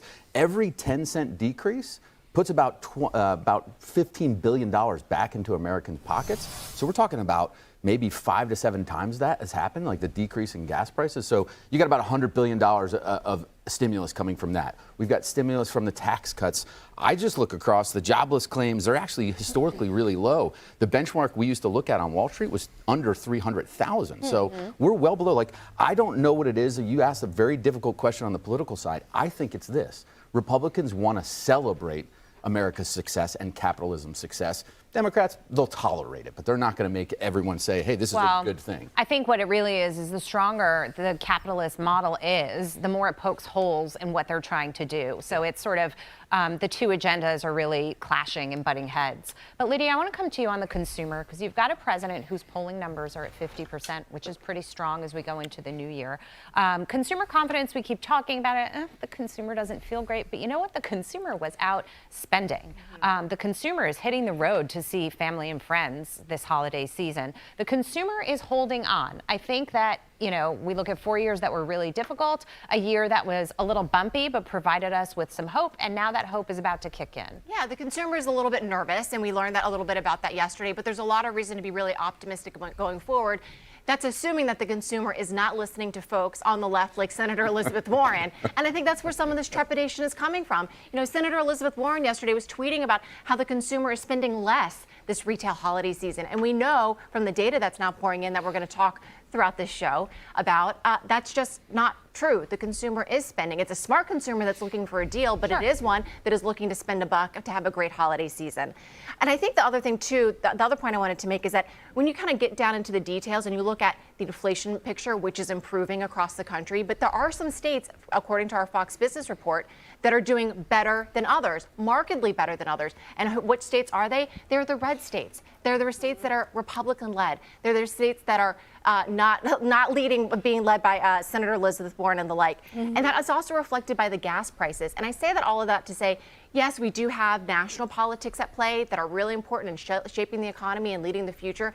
But state politics also are so important when it comes to regulation and taxing. And I think that, our viewers are very smart in paying attention, but it also needs, everyone needs to kind of pay attention, not listen to the Senator Warren's and her tweets that are being issued, and more the data in their pocketbook and asking questions at the state level. Why are gas prices still over $4 a gallon in California when they can be around $2.50 in Texas? Yeah, I think Gavin Newsom wants it that way. Yeah, you put a fine point on that. The reason that inflation is staying a little bit higher than target is because of structural and regulatory problems. You look at it, it's real estate, it's energy, it's healthcare costs. It's not demand driven that's pushing prices high.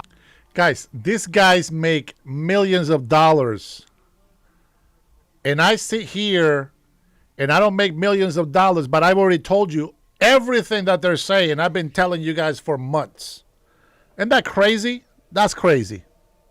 higher. And so it's not a surprise to see in red states that have a better regulatory environment and a grasp on what works for economics and what works for capitalism that the prices are coming down. I think the White House. I want to ask you a question because I think this is a real problem, and it goes back to my political point, which is that the more we become polarized as a nation, the more states separate this way. We talk about it in AI as the president wants to potentially put some rules Sorry, guys, I got to grab my nuts. Hold on. out there with federal regulations so states can't muscle their way in and hold the plan back from moving forward. What happens when we become so polarized and you can't blanket cover everything in federal law?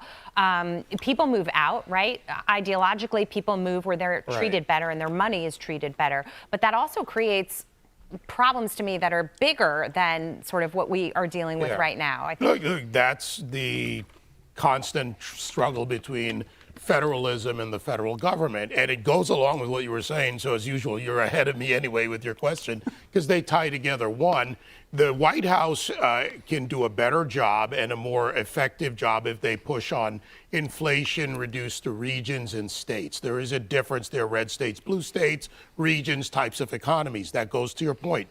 How do we do this? You need a minimum set of standards for AI. And it is difficult to navigate through that. You can't have 50 states with 37 different sets of regulations. That will actually hamper innovation because a company does not work within a political or geographic border. AI is bigger than that border.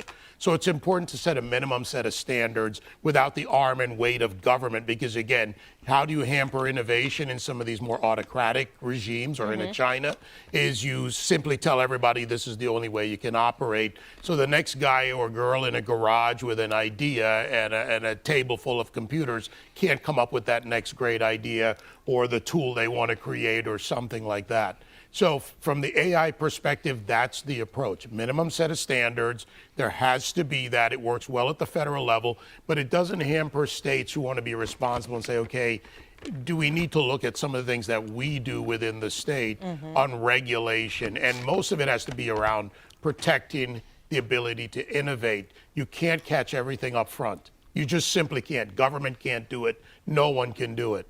So you're going to have to deal with some things as they happen. That's also the reality and a pragmatism of an administration that sees things as they are, not as they would necessarily want them to be. First, see it for what it is, then work to what it needs to be. Don't put a moratorium on it like Bernie Sanders wants to immediately and stop progression, which automatically means we lose the race. let's stay with tech for a second and take a look at shares of Intel because there was some news this morning that said Yes, and I don't think it's great news. Shares are still down about 1%. Now, this is all according to a Reuters report, but they are saying that NVIDIA had been testing some of their chip manufacturing on Intel's 18A process.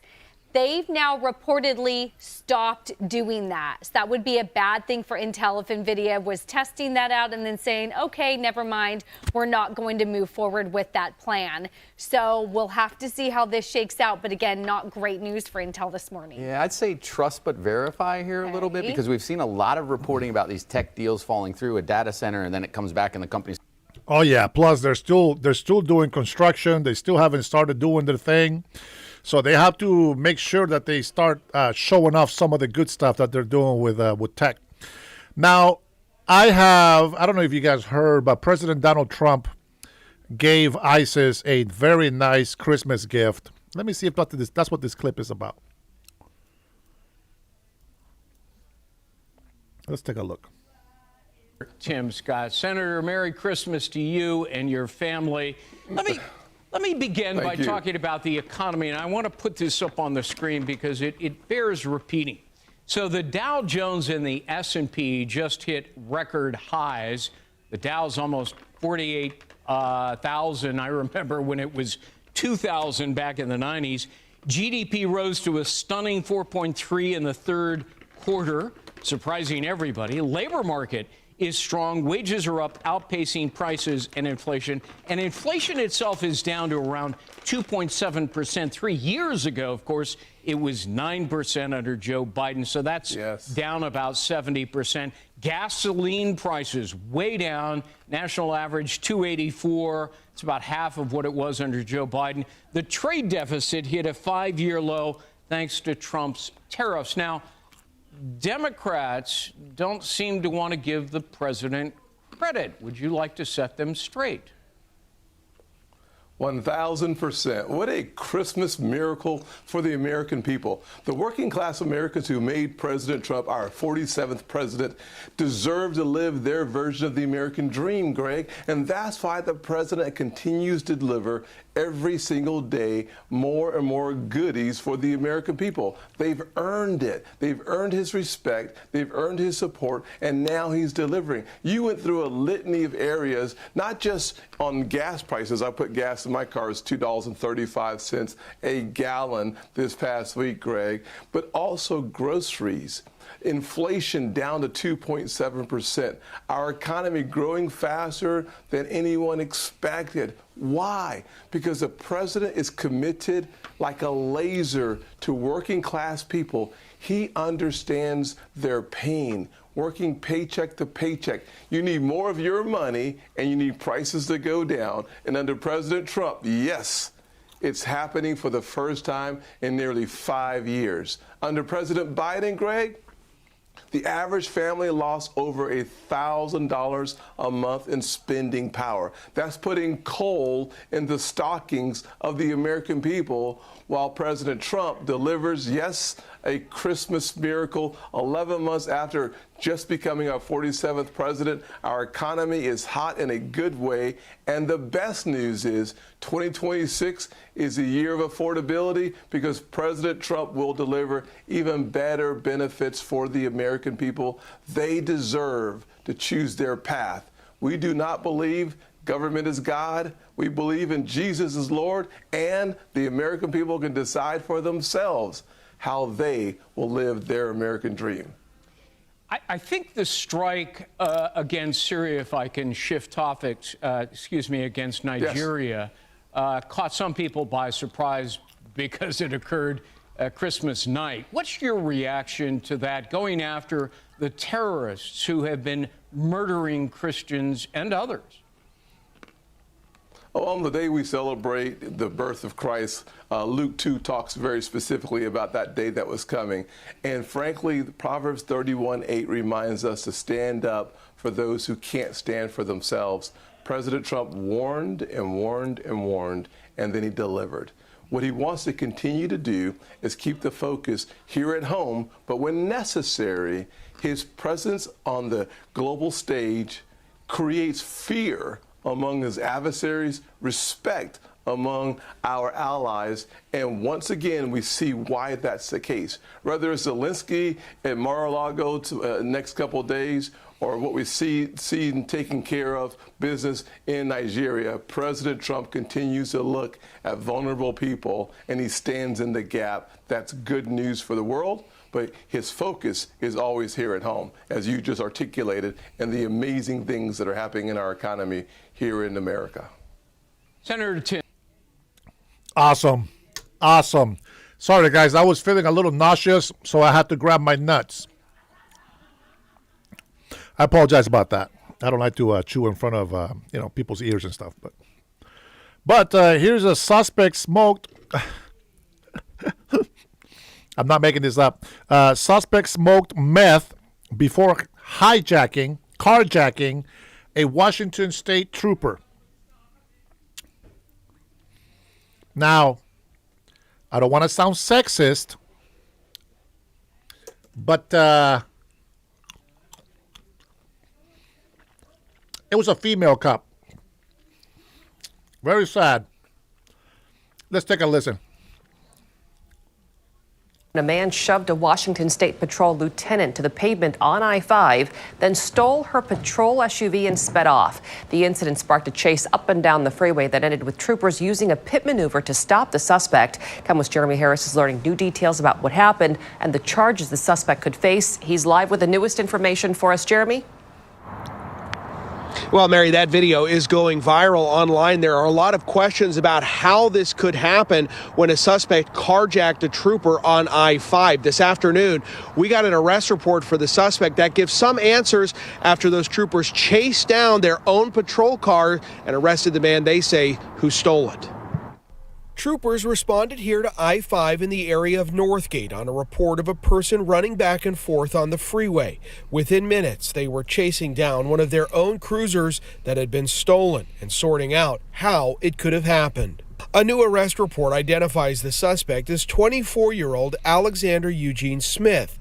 He's now in the King County Jail, where he refused to appear at his first hearing, meaning he'll stay in jail without bail for now. The court does find probable cause for one count of robbery in the second degree, one count of attempt to elude, one count of theft of a motor vehicle, and one count of driving under the influence or DUI. Troopers say Smith yanked a lieutenant out of her patrol car, then jumped in and sped off.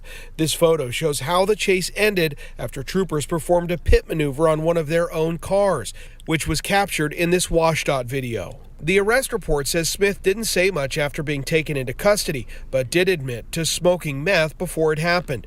Court records show Smith has prior misdemeanor convictions for assault and resisting arrest. Smith will remain now in the King County Jail. Now, the troopers who said this, they said they were initially responding to that call. There were several troopers in that same area at the time that this happened. That's one thing that we didn't know yesterday when we first started seeing that video circulating online. Reporting live in Seattle, Jeremy Harris, KOMO News. Jeremy, you mentioned the suspect refused to appear in court today. So in this situation, what happens next?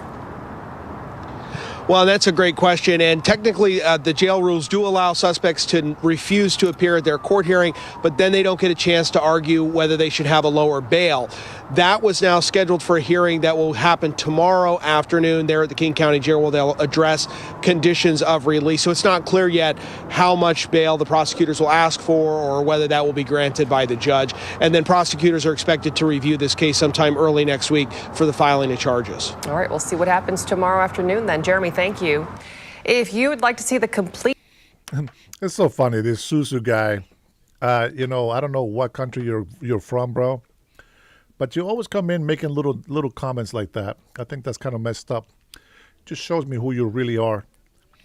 Let's take a listen to a big message, I guess, from some great patriots of this nation. Meantime, the Democratic Party is playing catch up for cash after donations dropped off, and I mean really dropped off in November. Recent federal filings showing that... Hey, wait a minute. How come Democrats can ask for donations, but you guys say that I'm over here begging? Donations, guys. This is what we do the show. Donations. You guys on the left side come over here and criticize me saying that I'm begging for money, but I just heard that you guys are doing this donation thing. Is that begging? They're not doing anything for us except lie. Hey, Coyotes, welcome, my friend. The committee has just $12 million on hand for upcoming elections and is nearly $16 million in debt. Let's bring in Angie Wong, Miami GOP Executive Committee woman, and Julian Epstein, Democratic strategist. All right, Julian, going to begin with you. I know cash is king in some circumstances, but I do think sometimes it's overemphasized. I can count a myriad of stories where they said, candidate so-and-so has way more in cash, and then they lose anyway. But this would seem to be a horse of a different color. You got to have some money, and $16 million in debt and $12 million on hand is not a good place to be. No, those numbers are bad, and these are canaries in the coal mine. They're consistent with other canaries in the coal mine. The numbers are bad nationally. The generic approval numbers for the midterms are not good. The general approval numbers of congressional Democrats and the party itself are not good. And that's because, Kevin, we've talked about this a great deal. Democrats keep going down sort of the same rabbit hole. They think that the welfare state and identity politics are the answer to everything. And that's not where the voters are. And until they break away from that, their fundraising numbers and their approval numbers are going to continue to be way below where they ought to be. Yeah, and this is a real problem, Angie, because I think if they have any inclination on winning, not even getting into 2028, but to be well positioned for 2026, they've got to do something, and I mean do it fast. Are you surprised at the fate right now for the Democrats, and what, if anything, should they be doing? Well, I'm not surprised, but now that we see the data, we see that even after all the November wins and the special election wins that they've had recently, their donors still don't trust that they have a winning strategy for 26, the midterms, and also 2028. So these are great numbers for the GOP, because if they don't have a winning strategy and going into the midterms, you're seeing various states having primaries on the Democrat side, Maryland, Connecticut, California. They're going to spend all their money and energy fighting each other because you have a split between the progressive left and also the establishment left. And they're going to keep going at it. Now, that's going to split more donor money and also all the energy of the DNC. So as a GOP member, we're very happy to see all this. Yeah, imagine you are. I think Angie makes a really astute point, Julian.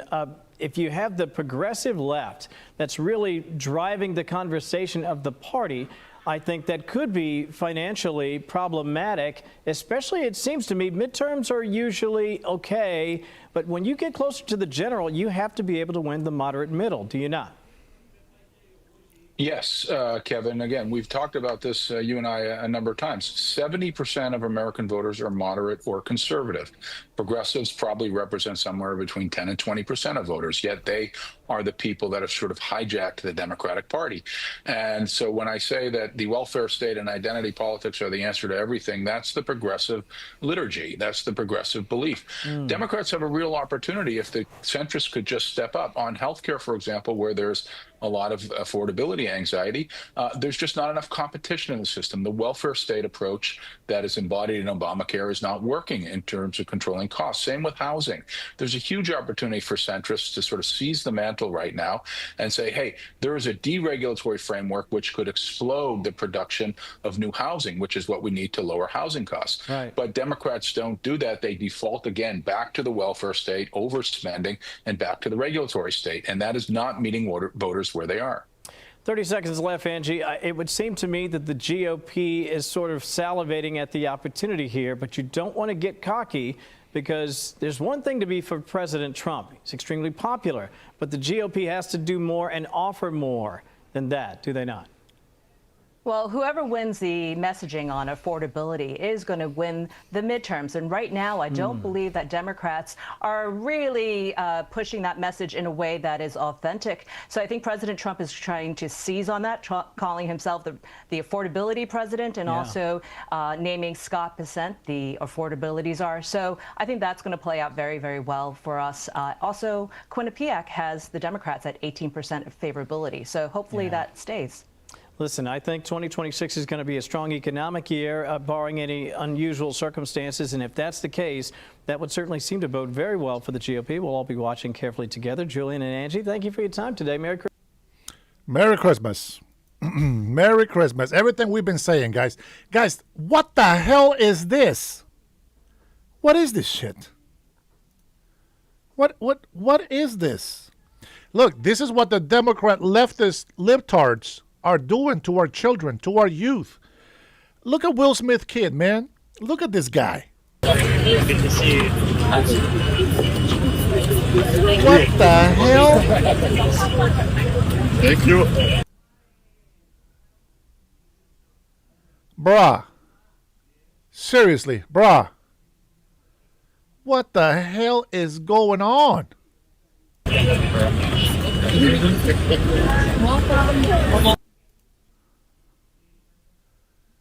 And the libtards clap at this. They clap. They're so supportive. They're so supportive for people to be made fun of. Unbelievable. Trump's administration is installing 500-mile wall of buoys in Rio Grande. What is this about? I want to get into this water buoy, this buoy barrier that we've seen on the Rio Grande border, the Rio Grande, which is the river that goes between the United States and Mexico along much. Chicago. Bro, Bernie, come on, man. You got to do something in your state, bro. You can't be, man, bro. Unbelievable. Of the border there. There's some exciting changes in store for 2026, correct? Correct. Okay, yeah, tell me more about what the buoy, what developments there are there. And so our border buoy barrier was initially designed, tested, evaluated, and sorry, guys.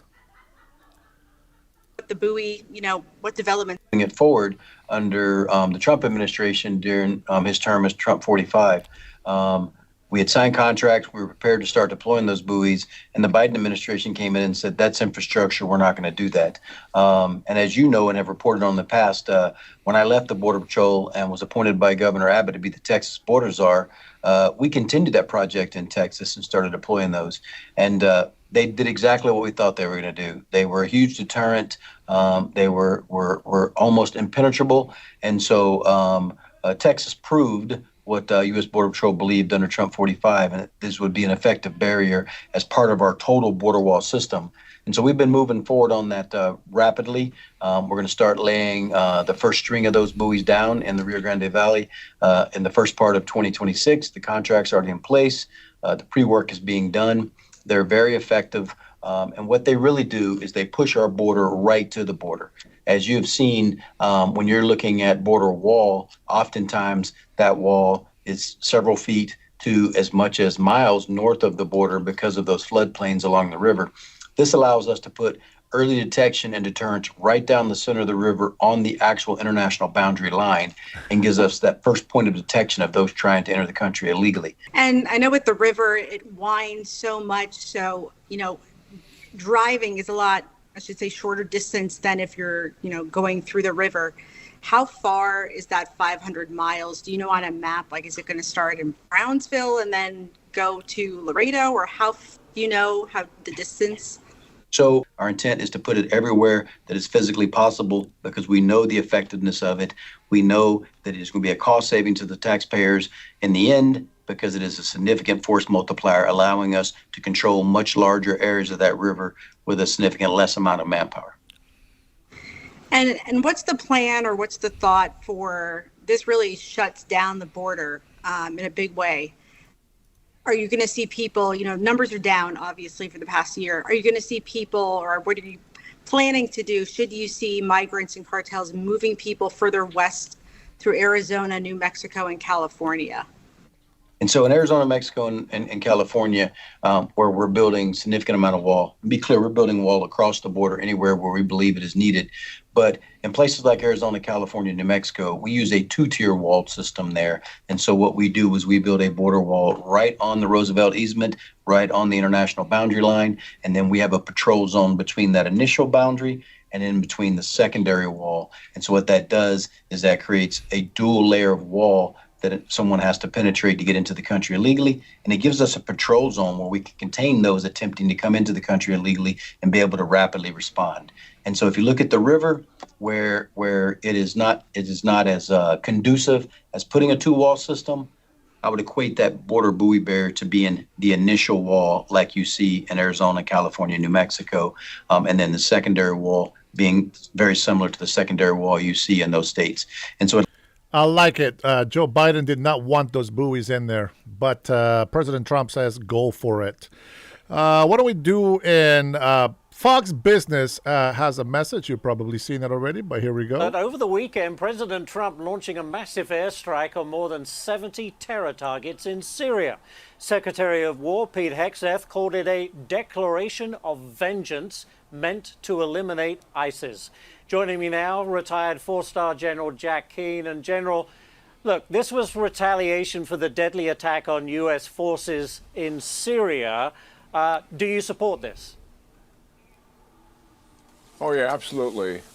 Yeah, it's a very comprehensive but nonetheless limited attack, on ISIS in Syria. I mean, clearly it doesn't reflect that this organization is somehow recovering and is a major threat to the United States. The caliphate was taken away from them in 2019 by the Trump administration that existed in Syria and also in Iraq. And we've kept a small, modest force there, along with the Syrian Kurds and the Syrian Arabs to make certain that the organization did not grow and expand and become a threat again. And that operation has been successful. This is more a reflection of a single individual who was a part of the Syrian security forces, who was inspired by ISIS. They suspected him of his radical views and were about to remove him as a security force member when this attack took place. It's more of a reflection of ISIS inspiring somebody than it is of this organization growing in size and becoming a threat to the United States. The retaliation attack is appropriate to send a clear message to them and to the members of this organization that they're in danger if they move towards hurting the United States again. All right, next one for you, General. The U.S. now pursuing a third so-called dark fleet oil tanker near Venezuela. All right, we already know about the oil tankers. I think that's a great thing, which, by the way, China is so upset about us doing that. I find that very interesting. Very interesting. In other quick news, California could lose a lot of money amid the migrant truckers' lawsuit that President Donald Trump is giving. I find that very interesting. Very, very interesting. Let's see. This will cripple government to win power. Of course they will. Of course they will. Let's see. Also, Hamas breaks the ceasefire again. So that means that Israel is preparing to do another attack. So before you libtards go out there and start talking bad about Israel, just know that Hamas is at it again. And let's not forget that Hamas puts innocent children and women in the way. They strategically put them around weapons, like the mortar, like from the video that we watched not too long ago. And, well, you guys know what's going to happen. Democrats, all these crazy libtards out there that like to protest pro-Palestine, pro-Hamas. It is crazy what these people actually go and defend. I don't understand why they defend them, but they do. Let me see, what else do I have in here? I had something else for you. Hold on, guys. Not from there.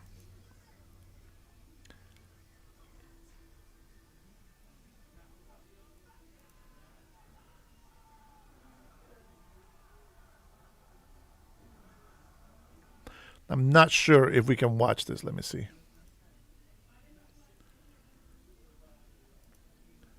No, can't watch that.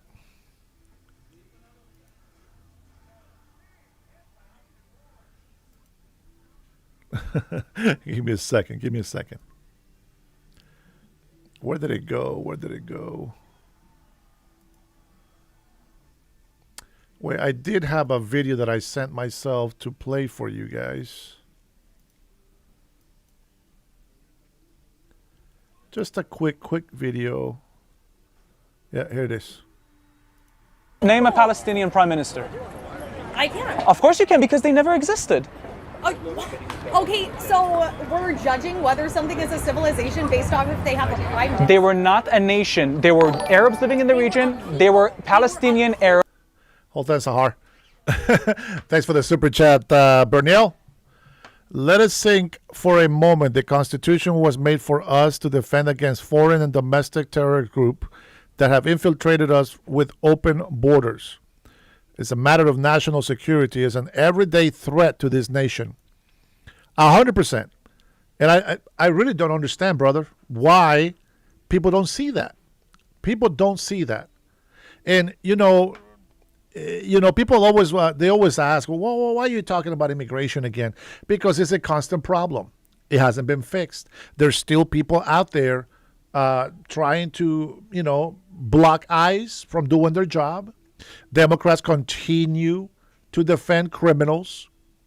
It is just unbelievable, the things that we have to say to people. And maybe I wish that I can just say that the people that are in my chat, they're just from another country. They're not American. They're illegal immigrants. But you see these people out there. You see them protesting. You see them doing all this stuff out there. And it's just like, Bernal, nobody thinks with common sense like that, bro. And it's just so sad to see. With that being said, now you got me stuck here for until what, 11 p.m. now? I think 11 will be my maximum call because I was going to finish this live for tonight. I do want you to pay attention to this for all of those you guys who believe Hamas or Palestinians are so innocent and blah, blah, blah, this and that. I want you to really just stand up for your country, man. You have to understand this. Hamas is just one little checker piece in a big piece of checkers. The Muslim religion, Islam, listen, as much as people want to make it an innocent religion, etc., this religion was made by a government. They copycat some information from the Bible, from the Torah.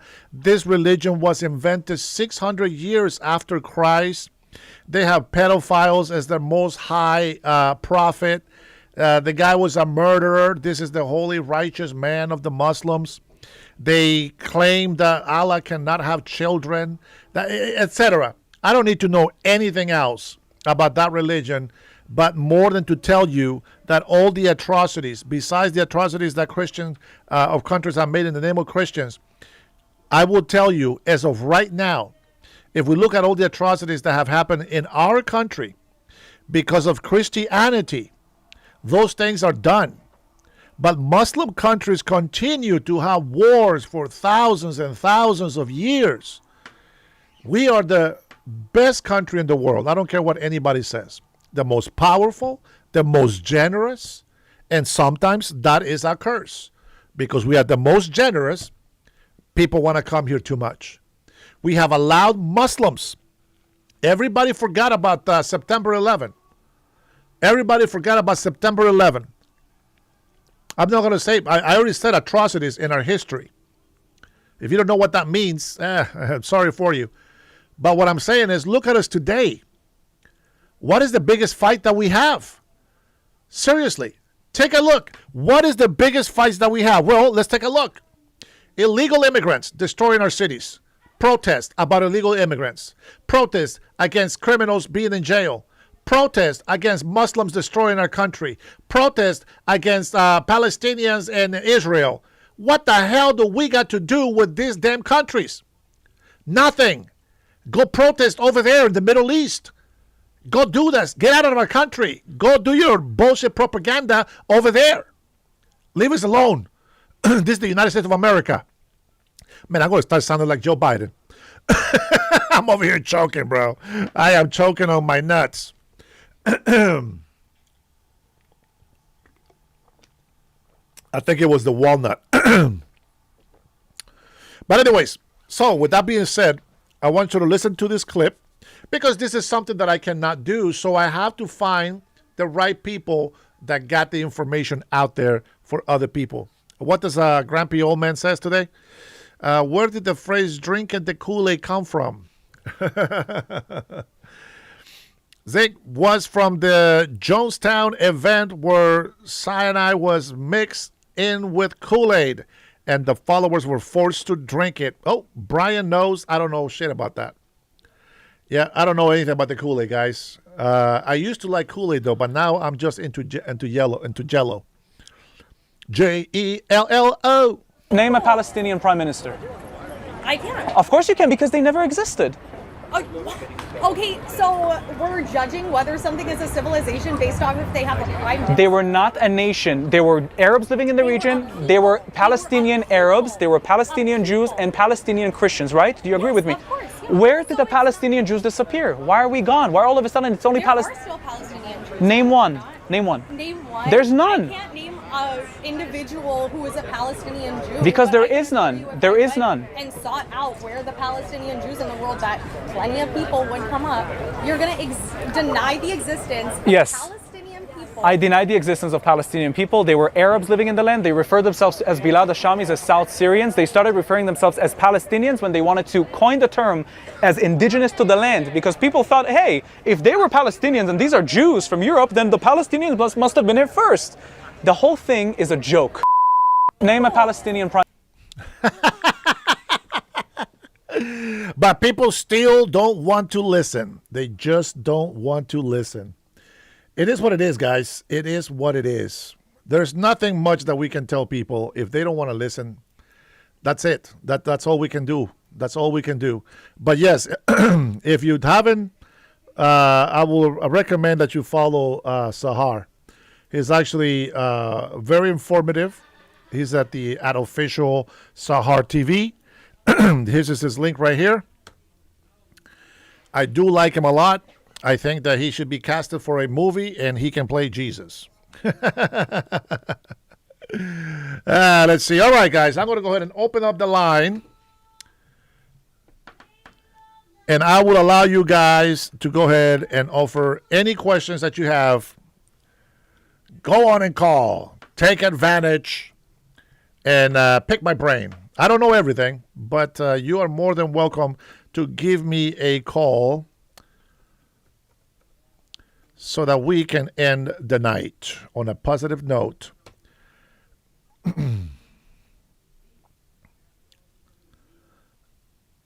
Your bathroom was promised to me 2,000 years ago. I like to own it.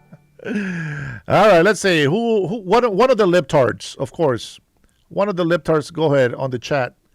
Dial that number. Call me. Call me anytime, but just call me. Star 67 if you want to block that number. Go on in. This channel's already demonetized because of all the swear words that has been given on the chat and on the phone calls from our veteran. Damn, tears taste good. Man, that guy is a soldier. That guy is a Marine. You got a mouth like a sailor, cussing up a storm up in here. Tell us you're not American without telling us.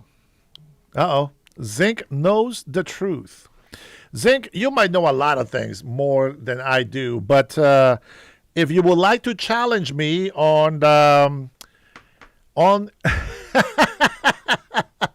Damn, it's all good, baby. You already pay for it anyways. Don't worry about it. Thank you, man. Appreciate that support.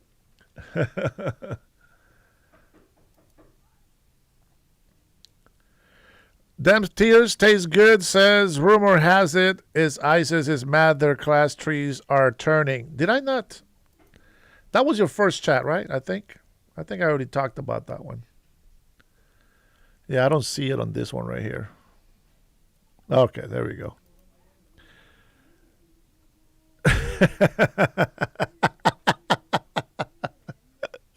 Zinc is a grumpy grandpa is what I call him, and he gets that because of the picture on his profile. But he is older than me. He can almost be my dad, I think, in age. Sleepy Joe, 81.3 thousand votes. Oh, million. I thought you were speaking Spanish there, bro. Oh, man. Oh, we want to talk about illegal immigration. Come on.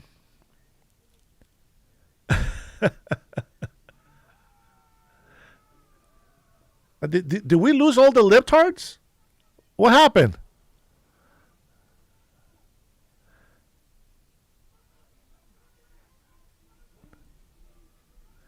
All right, go ahead, Robert. Anybody, I don't care who calls in. Call in and give us some information.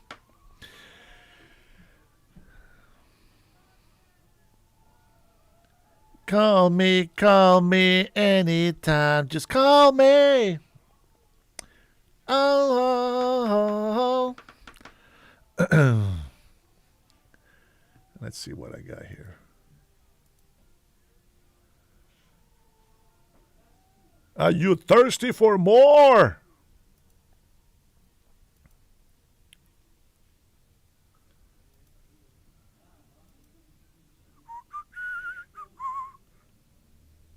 Come on, people, don't be shy. There we go. Let's see who's calling here. All right, we got who do we got on the line? Hey, Dennis. I saw a YouTube video earlier that might pique your interest.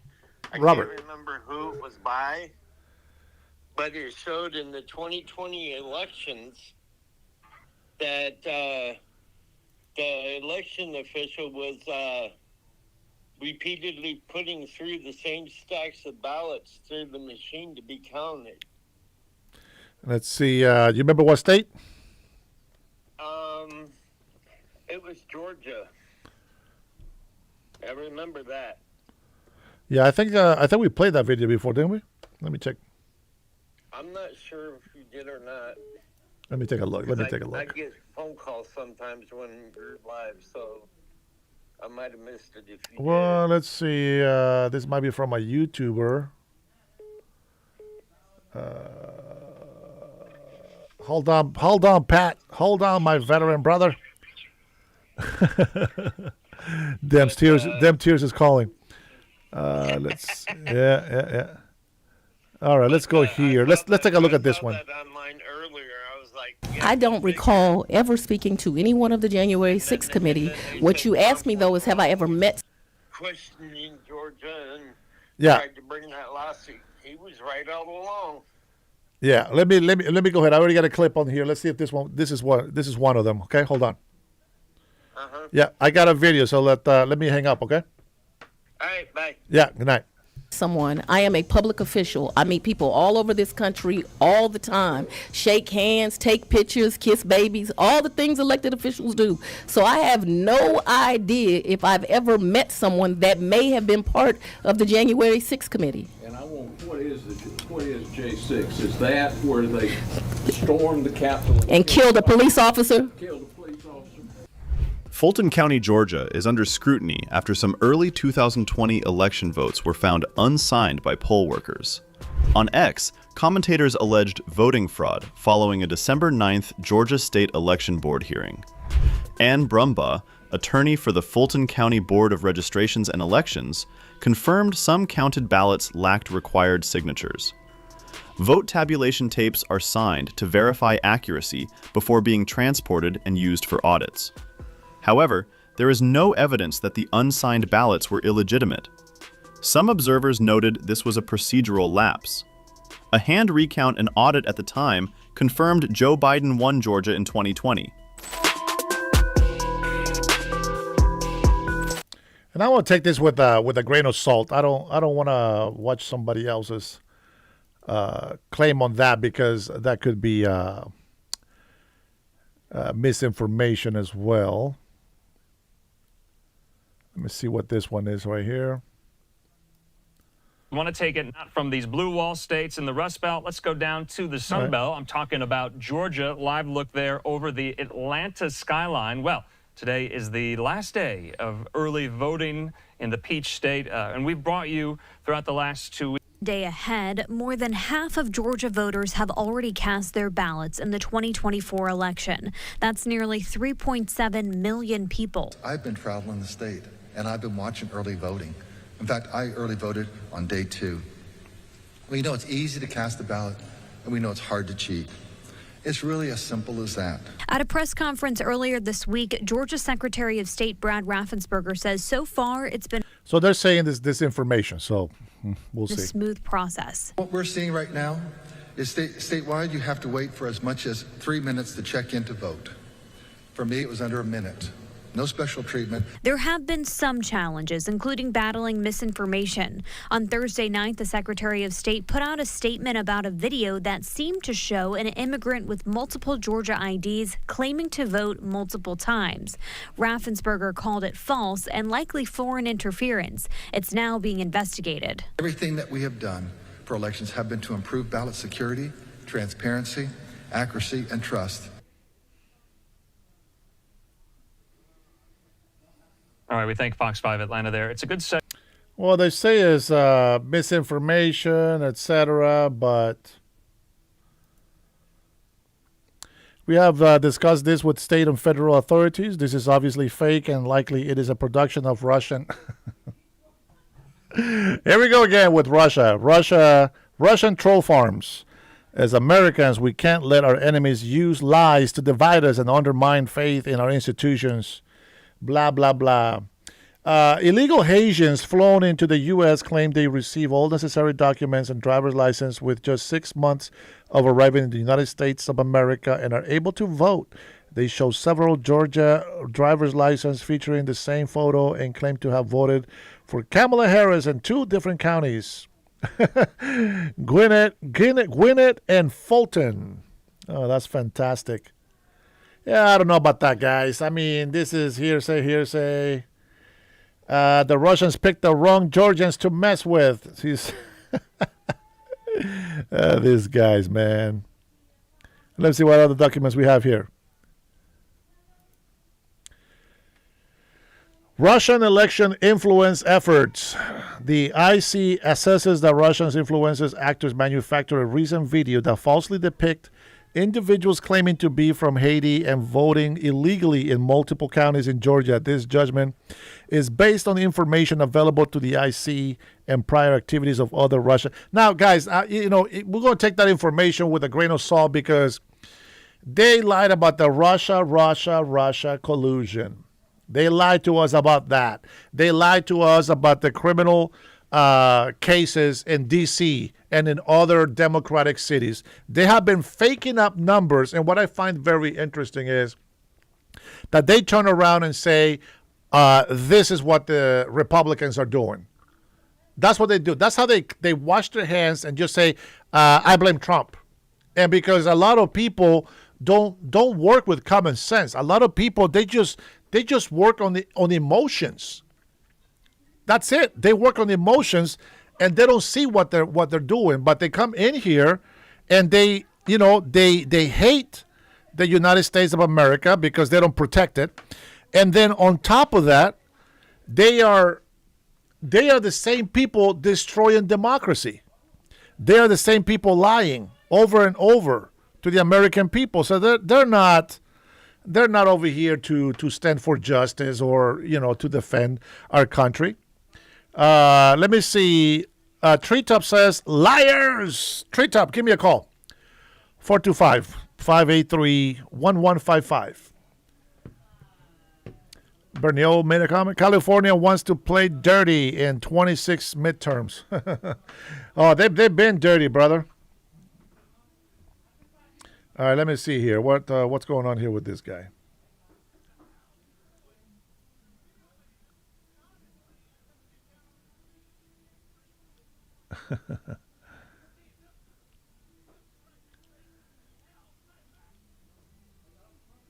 Yeah, it's all good. Hey, don't time out Bubba. Bubba is my boy. Don't time him out, guys.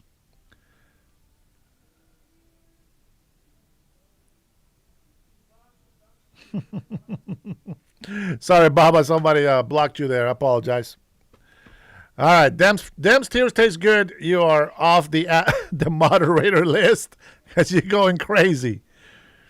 You're going crazy. Don't block our patriots. Baba is one of our patriots. Let's see what else we got in here.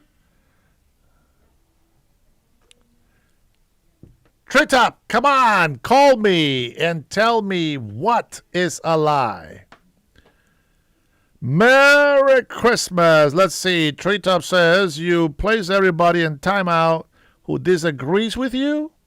Stop pretending to want callers. You'll just hang up on them because you can't think. Interesting.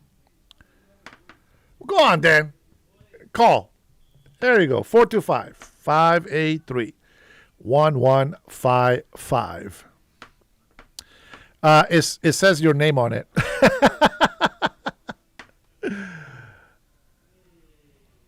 It's okay. Sometimes it can be a mistake because the chat moves up. I've done that before, so I know. Go ahead, Treetop. Go on in. The Dennis Herrera Show gives you the airtime that you need to let it off your chest. Pedro, call in, Pedro. And just remember this. No Juan is above the law. All right, go ahead. Call me. We'll do the minute and a half intro song here. Just give him a chance.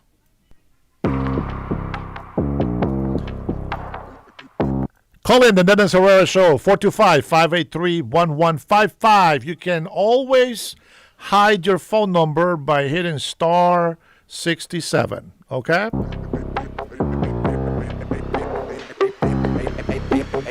Come on, don't be shy.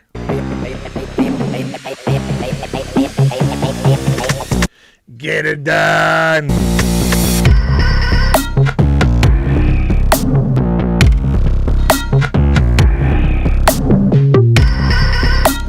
Come on, Treetop. Don't let this song expire. Give me a call.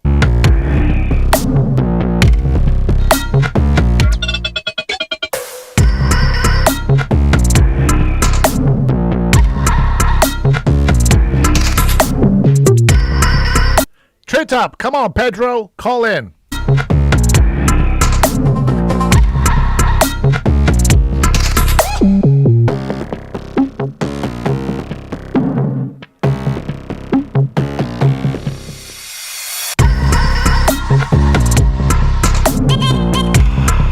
Don't worry, Pedro. I speak Spanish.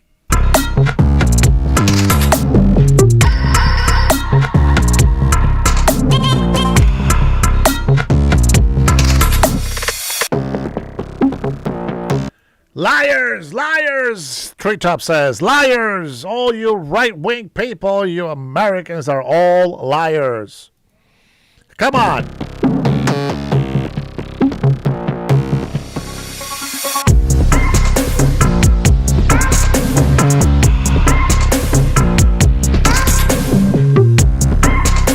Come on, buddy. There's only 130 people on the line. Don't worry about it.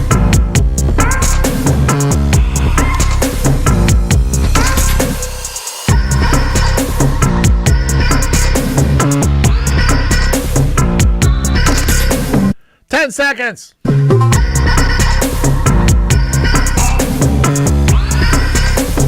Hey, your automatic replies is not going to help. Come on, troll. That's sad. Well, that was it, guys. Well.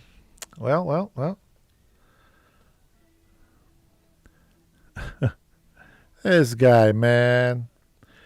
Coming in here, Treetop, and instead of calling, you waste time putting another dumb comment that you know is not true. You're going to make me do it, bro. You're going to make me do it. I'm going to have to bring the veteran back on the phone. All right, veteran, go ahead and pick up.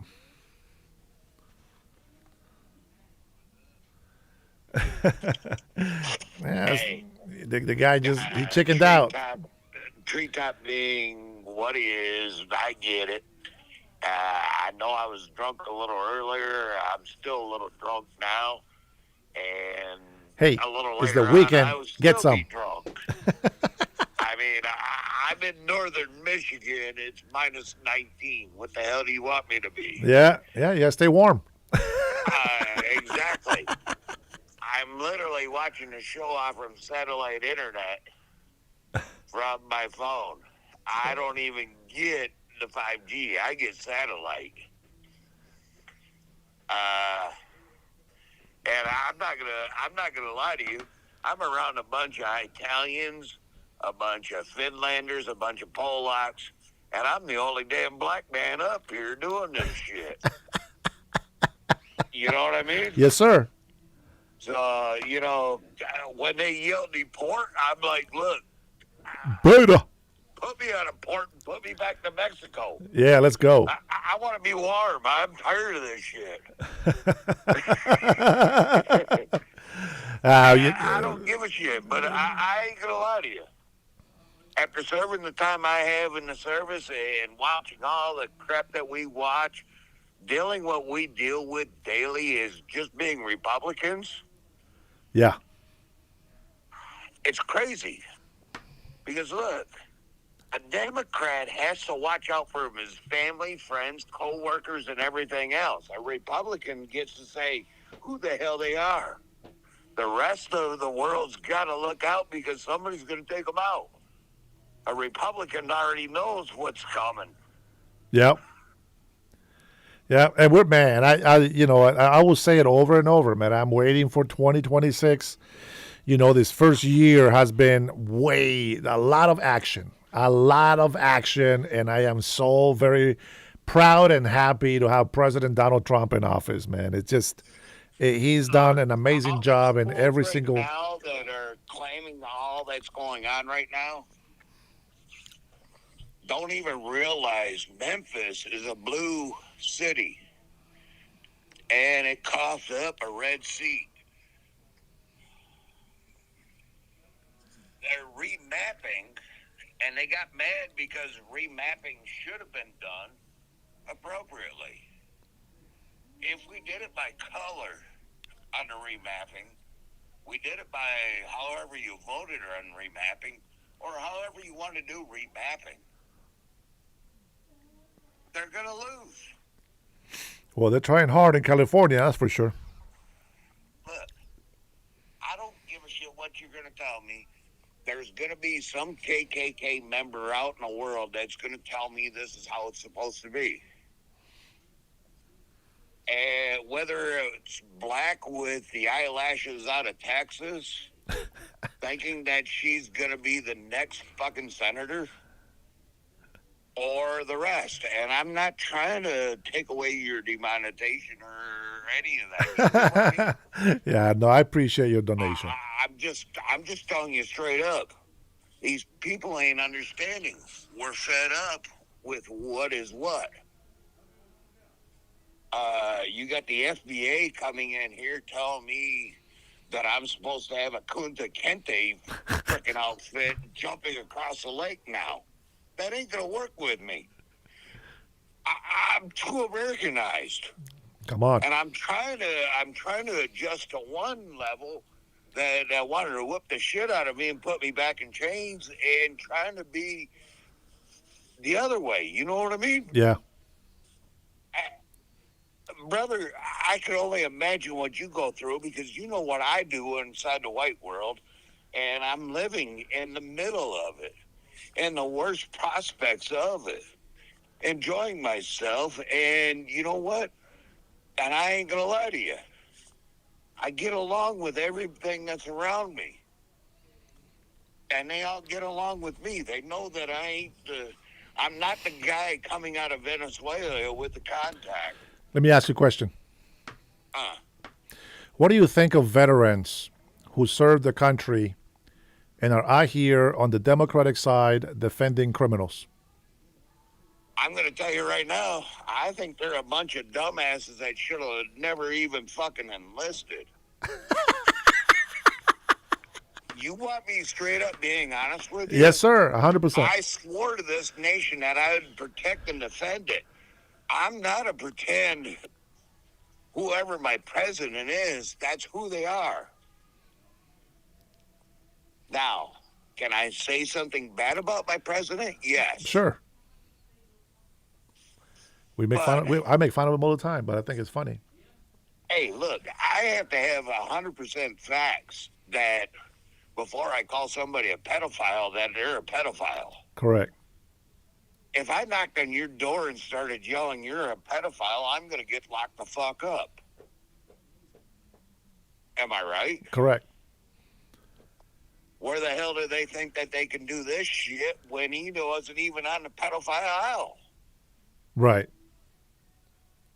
They don't even get that the man even put that out there. Treetop, he acts like he cares that I'm a Christian. Like he has this moral code he follows, and yet all he does is come in here and insult all of us, not just me, but everybody on the chat. And I don't understand how people can do that. I mean, the only thing I can think of is this guy's probably illegal or somewhere in another country. All right, so we got a guy by the name of GN and dash whatever the hell else he was, saying that he was a parachute packer. Now, I'm not going to lie to you. I'm ex-Alfred 326 Airborne Ranger. I get invited to Eagle Week and a few other deals because I'm 101st 101. I got there because of my medic badge later on in life. And I moved on, you know what I mean? Yes, sir. All right. So I got this parachute packer that I think is nothing more than a chute packer because the military only knows a parachute rigger. And he was going to tell me that he's anything but a shoeshine boy. I'm just trying to keep it real. Yes, sir. Look, Well, all these people crying about America first have to realize in order to have America first, you got to defend the foreign lands that are the shipping lanes. They're going to cry for their fucking Temu packages because they got blown out of the water by Hamas or somewhere. And it's going to be an American soldier's fault that it never got to their doorstep. They're going to cry about when am I going to get my tariff money? Yeah. When am I going to do this? When are you going to buy American? When are you going to be an American? When are you going to stop whining? When are you going to stop crying? When are you going to do the right thing? I never asked anybody to jump out of a fucking airplane like I did. Part of my language. Yeah. No. I never Free to asked speak. them to go into combat. I never asked them to get burnt the hell up like I did. I damn sure didn't ask, for ungodly reasons, why I even wound up over here by Lake Superior. But I am enjoying me. I've done me. Don't cry to me because you think you're privileged. Yeah. Be yourself. Do you. Be an American. Yeah. Don't come over here crying because your skin is brown and some dumbass jumped on top of your hood and shot 2 rounds into your van while you ran into a tree. Don't be the ISIS son of bitches that got lit up for Christmas. Don't be all that, and you don't get all that. Right. I left the hood out of Detroit for a reason. I live the life I live for a reason. I grew up being me for a reason. Yeah. Robert says exactly. Hey, tell that man right there I love the hell out of him. I love Man, Trinity, Tanya. I love the whole crew. Yeah. Well, we're all family in here. That's what I really love about doing get what I this mean? this show. Yeah. And you even called me back, which tells me 100% that you know what we're talking about and you know we're keeping it real. Yeah. Meanwhile, you got these dematards that'll run around, oh my God, I want my tariff check. I want my COVID check. But I ain't done nothing to get there. Yeah. Yeah. And why is my skin brown and you hate me? Yeah. I don't get it. Where I'm at right now, I'm in the middle of white America. Literally. I'm in the furthest point of north, white America. And not a soul looks at my color. They look at me. Yeah. And that's who I am. I don't have to have 200 fucking Somalis move in next to me. Yeah. Wait, Baba says you are a true patriot. And I don't want 200 Somalis next to me. Yeah, me neither. I think they're garbage. I'm sorry. There's got to be some people, but they're garbage. I had to be the backup cleanup crew trying to get some of my boys home. And that ended my career. And I don't want to talk about that either. It's all good. What I want to say is, I didn't give a shit if what the hell it was. It was in a green uniform, and that's what I went after. That's what I did.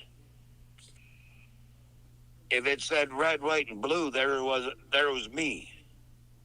Come I'd on. give two shits less against the rest of it. Well, we love I you, didn't big care if bro. it was a Democrat sending me to do the job. Never heard me cry about the job I had to do. The Treetop says, are you seriously using an alcoholic veteran to make your points? Says the coward that I gave time to call in and didn't have the balls to call. I find that very, Really, very Treetop? hypocritical. You couldn't even fucking make the phone call. And check this out. I ain't even drunk, you dumbass. I had 2 fucking drinks. I have throat cancer, and I'm about ready to fucking end the world. And you can't even get your balls and drop. What nation have you served? I think Treetop lives in a tree. Treetop, let me ask you a question. Do a call-in so I can do this live. What pair of balls have you ever fucking had other than your mother's?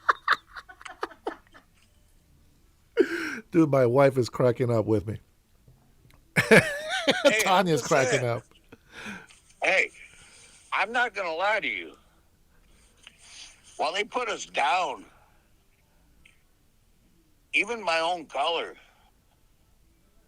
because I'm supposed to be a sellout being out in the middle of nowhere wanting to be away from 7 Mile. Yeah. I'm supposed to be banging going down the road, doing a fucking jump across the seat.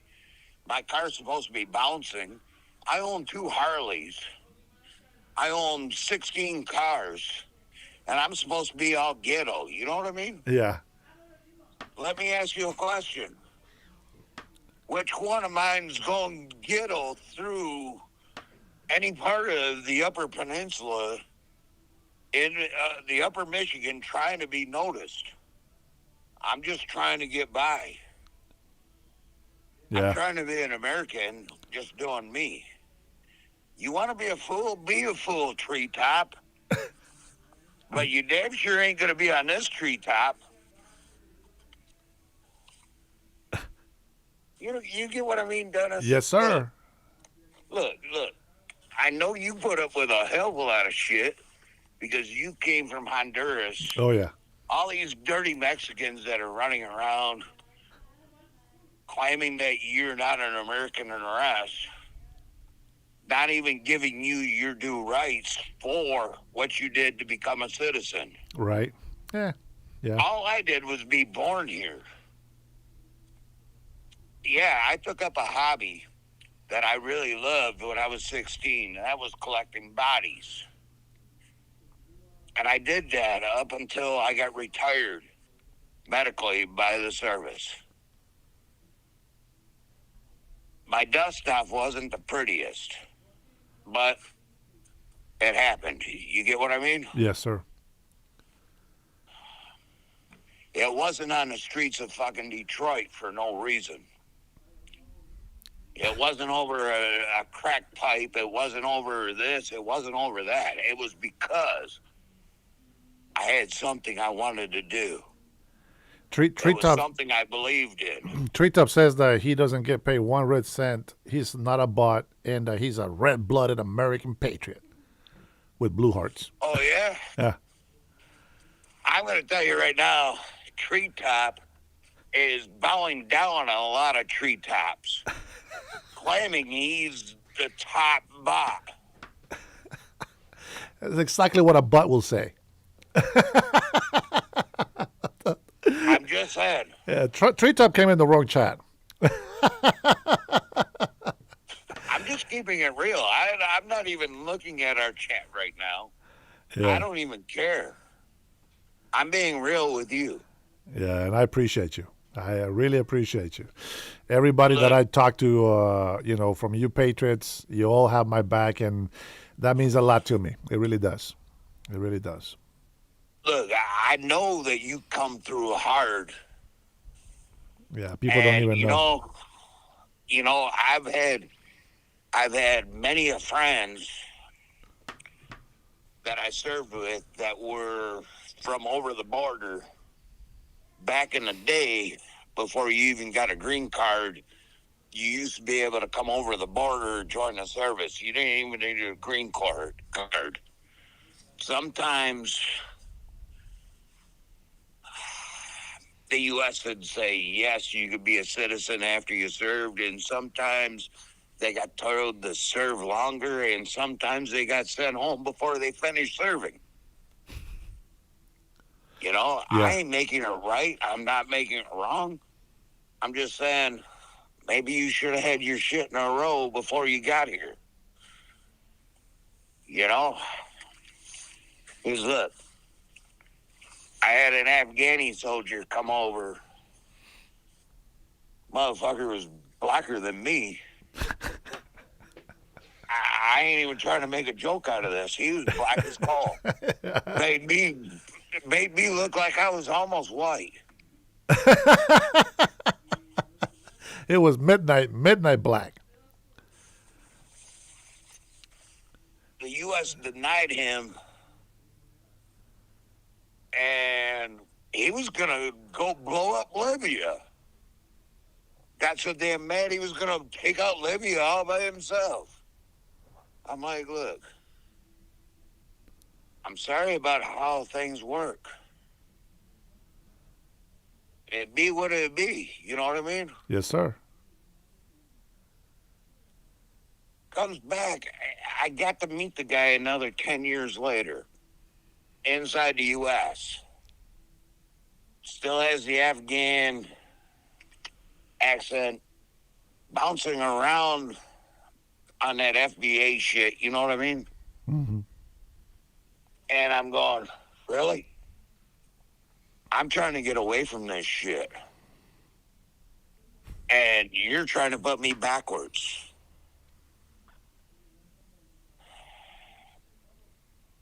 I get that sometimes shit ain't what it's supposed to be. But I make it what it's going to be. And you're not a part of my life. Yeah. And that's where these libtards need to stop trying to chop off dicks on 10-year-old kids or on under.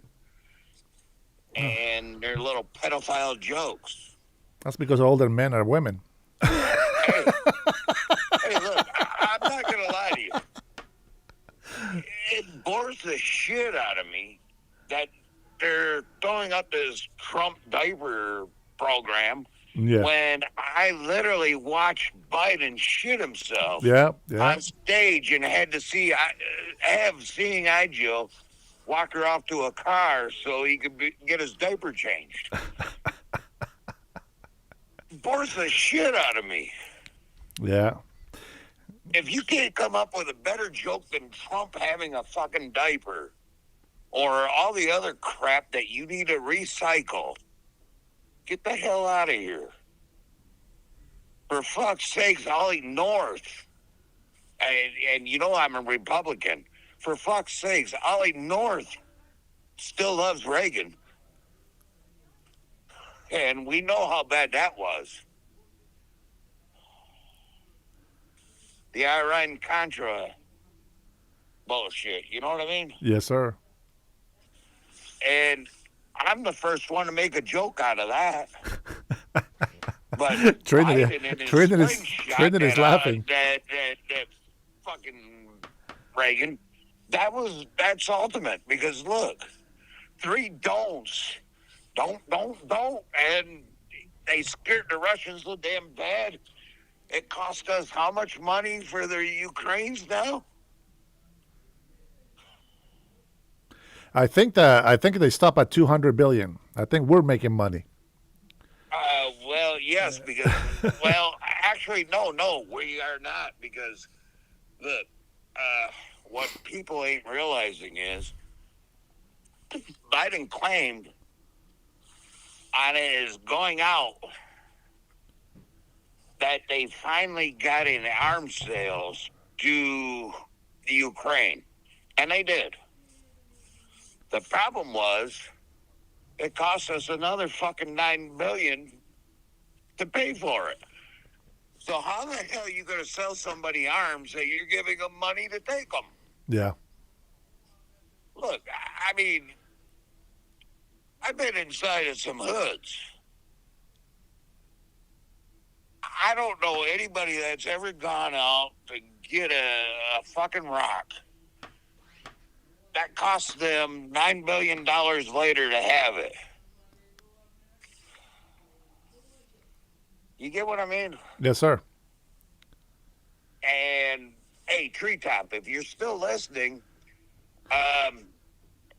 put an angel on the top of my freaking little tree and give it a kiss, will you? I think Treetop went to sleep because Mommy told him to go to sleep. Well, I hope him and GN are both doing that because I think GN is a shoe shine boy down at the shopette. It's probably the same guy from 2 accounts. Hey, when GN and you seen him Good night, on Bernie. the chat while I was fucking with him, Bernil says good I night. ain't gonna lie to you. I have an 04 Harley that I bought out of Avies when I learned to walk my second time. Burnt to shit.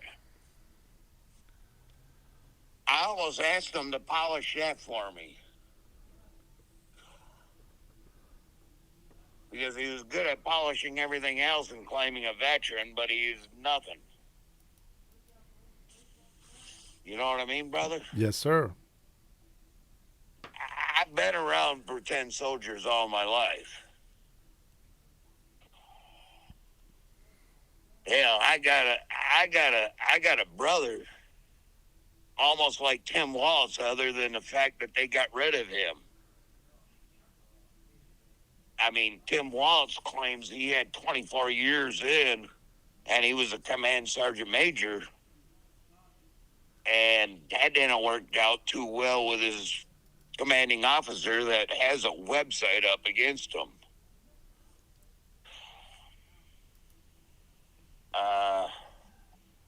You know,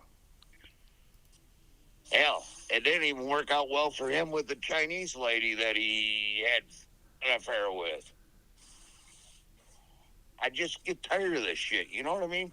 Yeah. Well, that's why we continue doing what we're doing. Oh, Treetop's still here. Wait a minute. What's Treetop got to say for me? He says, if you have throat cancer, you should be making peace with your creator, not supporting pedophiles and murderers. Hey, Treetop. Hey, Treetop. I'm going to tell you right now, I'm not supporting a fucking demophile.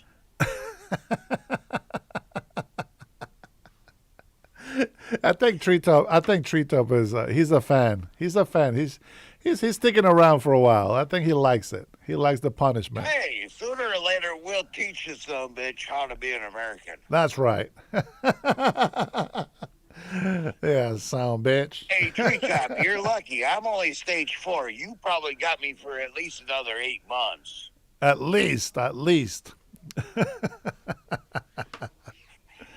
Oh, may God give you many years, old timer. Hey, whatever he gives me, I'm grateful. And I'm not going to lie to you. I'm a walk-away Christian. Yes, you'll see me slap a few Christians. You'll see me slap a hell of a lot of Satans. And you'll see me slap even more Muslims on the channel. And I apologize. But I will keep it real. You know, here's the best part of being a Muslim. I read that little book. I get to learn how a guy got sunstroke, learned how to be a child abuser and a pedophile all in one, and pick up 16 other wives as well. That's how they're going to outbreed us. I'm just saying. I mean, look, and I know there's 73 sects of Muslims. Problem is, they're all interbred. Each one of them will point the finger to the next one. And when they cry about, oh, well, Biden was left with the mess, well, he had 2 years to deal with it, and look how he dealt with it. Just the same way as anybody that knows anything about finance, any company that runs, as a 6-month period, up and down, once a new CEO takes over. Biden claimed 3 years in, it was still Trump's fault. Go fuck yourself. Let's go ahead and end it right there, big bro. Thank you. Need to take your sister with them.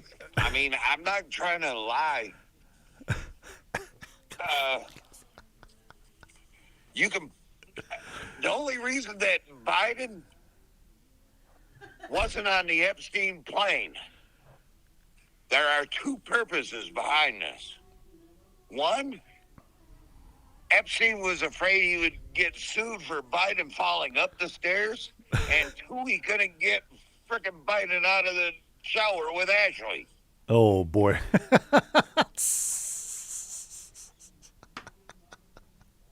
I'm just being honest. Yeah. Well, but Trump is the Epstein was pedophile. getting mad too. Damn near wrote a book about that. And the worst part is, Ashley left a book behind. Yeah. She did. Ashley left a book behind. And a black lady ends up going to jail because Ashley makes a phone call to the White House that's recorded on YouTube. All you got to do is look for it and you'll find it. Dad, we got a problem. My book. How the hell's that work out? Hey, I don't know. It stays in the family, I guess. Dude, I'm all about self-preservation, but I want to keep it out of my family. Yeah. Look, even as a black man, I don't even want my cousins. You know what I mean? Right. Well, if I got to go to Delaware to get my own daughter. It's crazy. Lake Michigan. Oh, Lake Michigan. And supposedly Trump dropped a baby in it and all the other bullshit. Go fuck yourself. If that happened, you damn sure know they would have locked the man up long before it happened. Yeah. It's as worth it. It's as bad as Caroline 20 years later claiming she got finger banged by Trump. Look, there is no... You're making all the conservative ladies sweat on the chat with the truth. There is no adult female that was a Epstein victim that was violated by the man. If there was, where is the evidence for it? And where are the lawsuits for it? There are 4 dumbasses that dropped their suits claiming that he done something. And they dropped the lawsuits for the fear of their life. Why are they fearing for their lives so damn hard? They dropped their lawsuits suddenly standing behind Epstein victims? Let me ask that question to anybody. It doesn't matter what we say to the left side. They're always going to call us liars anyway. Look, right now would be the wrong time to come out against them. Even when they came out against them, it was the wrong time because they didn't have the evidence. Yeah. They didn't even have the evidence. It took the Caroline files, and they all laugh that he pays on that. They all laugh. And yes, he's been convicted for his 34 felonies. Where the hell's Letitia James getting hers? Because look, it's not her first time buying a home. And she's damn not sure not a registered person of that state. And she did it right on federal documents. So guess what? You guys try it. You guys try to be Letitia James and see what happens to you. Because I'm going to tell you, I'm just a black American living where I'm at. And what it took me to just have my little 50 acres of land, imagine what it took for her claim. And it only happened because you dumbasses want to stand behind it. Well, they always come in and they try to bring in President Donald Trump's, failures and all these lawsuits. I find it very, very interesting that this is the arguments that they bring. But you know what? I'm stuck on a 34 misdemeanor. Yeah, that's they can say that all they want, but that are soon overturned. Yeah, well, And you know they what? thought This is that what I was gonna think. Keep them from the ballot. Let me give you some info here. This is what I think about these guys. They celebrate Barack Obama. When all Barack Obama did, it say that acknowledge that he was the worst president in history. And the only thing that he said on his behalf was, at least I will go down as a president. Like, as if that was very, that was a good thing. He accepted that he was the worst president in history. And people just laughed at the joke, but they didn't really pay attention to what he was saying because he was being honest in that moment. Look, I'm going to put it on a deeper perspective for you to understand how I feel. Nixon was impeached and has a library. And it was built by very competent people. Bush has a library that was built by very competent people. Obama's library has more cracks in it, built by DEI and non-Americans. And I'm going to put this as non-Americans because of the fact that the son of a bitch built this whole damn frickin' library by black power only, ignoring everything else, and look at the disaster that it stands at. And then you wonder why Biden can't get a library, but an impeached president can. Well, digital pens don't get libraries, man. What are you talking about? Nixon's got one fully paid for. Nixon has one fully paid for. Yeah, digital pens don't get I can that. walk into it any day of the week I want. Yeah, digital pens don't get that honor. But that DEI fucking library that's about collapsing, run by Black Power, is doing what? And what's the guy that was he claimed they were going to put us back in chains? I don't look. Even where I'm at right now, retired, there's nobody trying to put me in a chain. Yeah. They look at me, they're like, You want a pasty? Yes, I would. And Dennis, if you ever make it over here, I will buy your whole family. And look, I won't lie, it's $13 a pasty. I will buy the whole family one. And I will pay for half your trip home if you come. I don't even know if I'm gonna make it to Michigan. Hey, I'm just telling you. I'm just telling you, brother. We'll see. We'll see what happens. No, because life is short. Yeah, I know, man. I know. While I'm still alive, and you got my number. Yeah, I'll save it up for you. Hey. Hey. I never know. Maybe I'll take you a couple frozen your way. Yeah, why not? Because I might jump inside of another truck and make another run someday. Look, I ain't above and beyond money.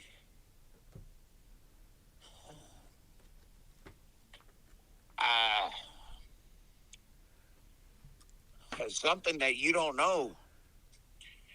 I left the United States Army as a... You gotta give me a minute.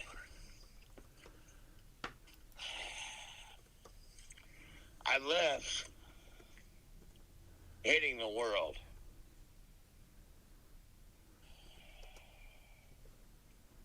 I turned around and I decided to take a job.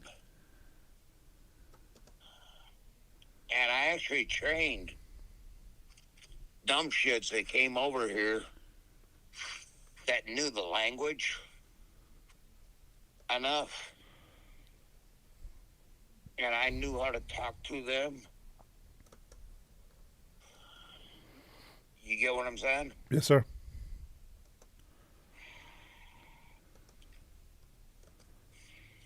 As a secondary job,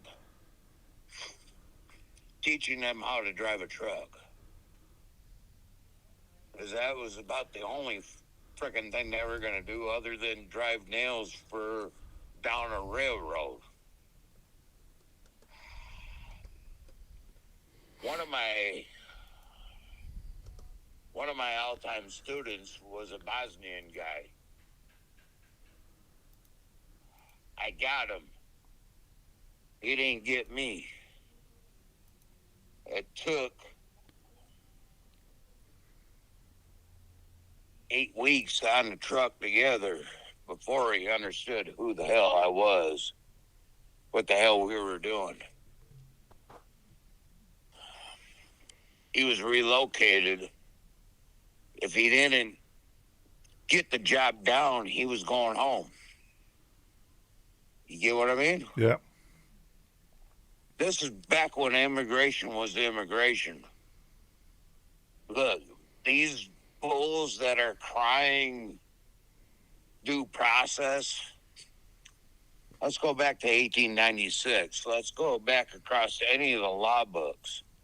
Let's go back across any of the programs that I actually wound up being half-assed, being able to do. And I didn't even want a part of it.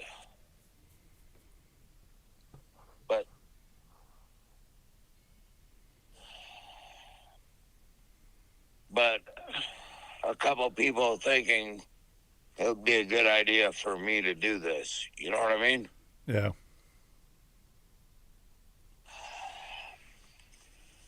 I could run a truck down a line. I could fall out of a chute.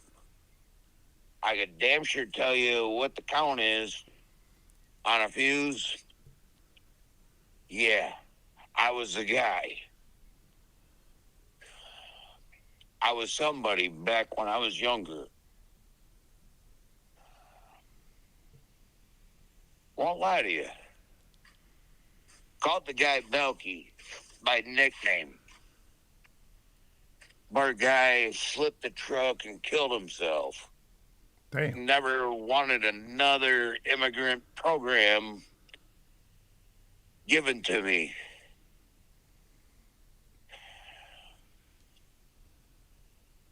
I've blown up beaver dams by government programs.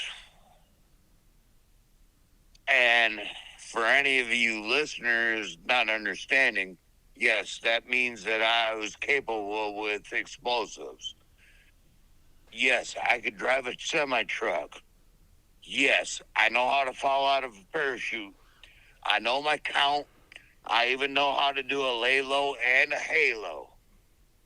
Thank you for trying to discredit me.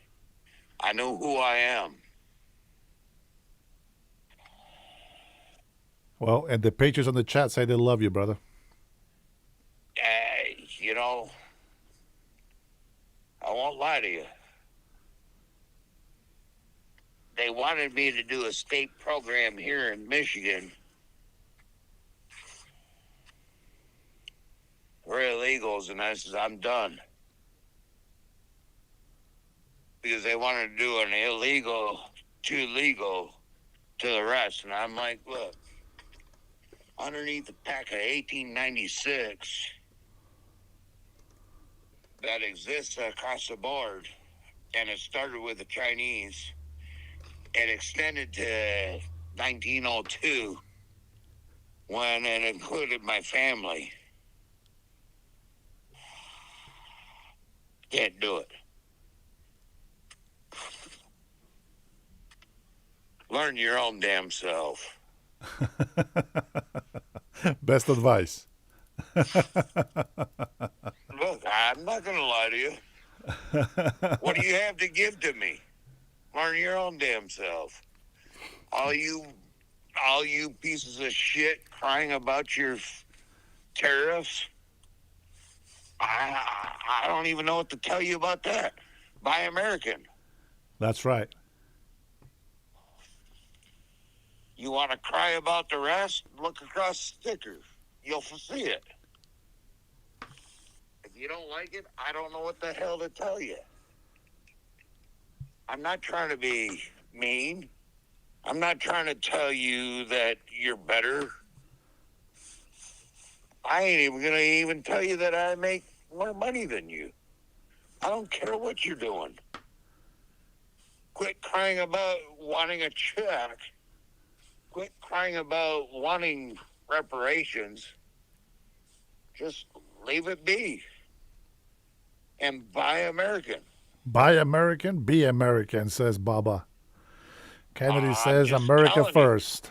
Manuel Correa says laugh out loud, buy America. You want to be somebody, be an American. An illegal Mexican came on the chat and say we don't even buy anything. We don't even make anything anymore.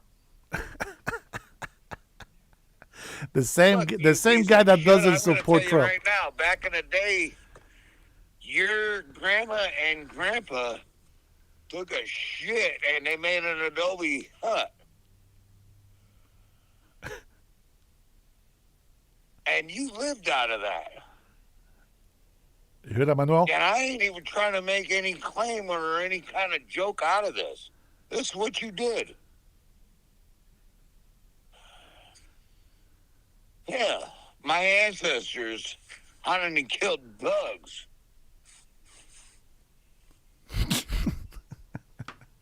And ate them. And you think you're somebody.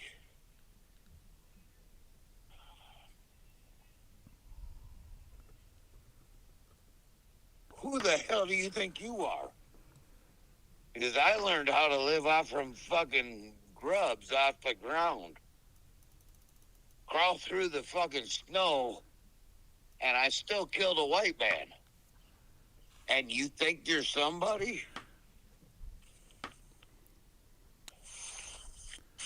Well, we're glad you're with us. I'm just saying. You know what I mean? Yeah. I'm just saying. And I ain't even trying to be racist because I ain't. I give a shit less. There's nobody that's putting me in chains. You know the only ones that's going to put me in chains, Dennis? Who's that? My own damn self. Yeah. Because I'm going to make a mistake somewhere and somebody's going to lock me up. Well, I hope you don't make that You mistake. know what? And you know what? When I do that, I'm going to turn around and let them. Because I did it. Up until then, there is no motherfucker that's putting me in chains. You got the right to defend yourself. 100%. You get what I mean? Yes, sir. I have a real ID for a reason. You know why my real ID says who I am? Yeah. So I can go to Canada and I can get a couple of them white women. I'm just saying. Look, my old lady, I love her to death. She already knows I ain't going there. But there's a reason why we have a driver's license, an ID, how it can be tracked. And it goes back to who gave it, what it is, and the rest. You know what I mean? Yeah.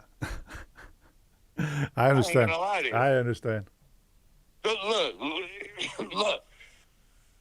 These fools listening probably think I want a basketball, a white woman, and a goddamn watermelon.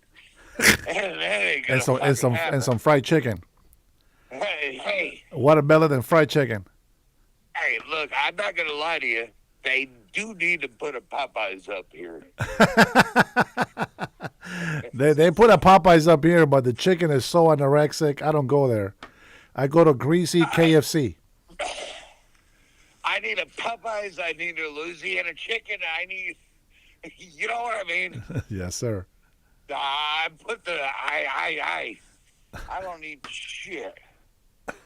I know how to make that. I know how to be me. You know what? Some of this leftist people here, they love you. They've been listening to you this whole time. And I'm glad they love.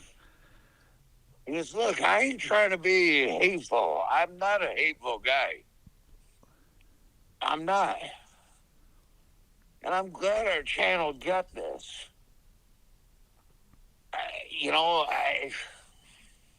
I told you I'd rather have a conversation with you on the side.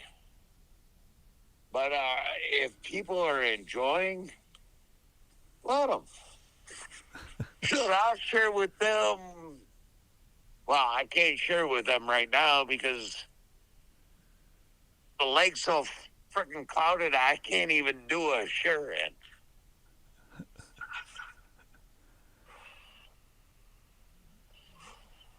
Hey, here's something for you to think about. Go ahead. I'm not even anything from the Navy. Never will be. But I go down and enjoy being with people that lost Fitzgerald. And I'm right off that bay.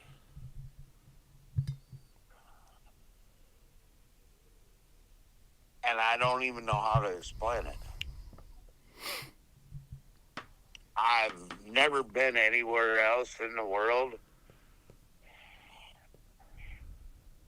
but 7 sands.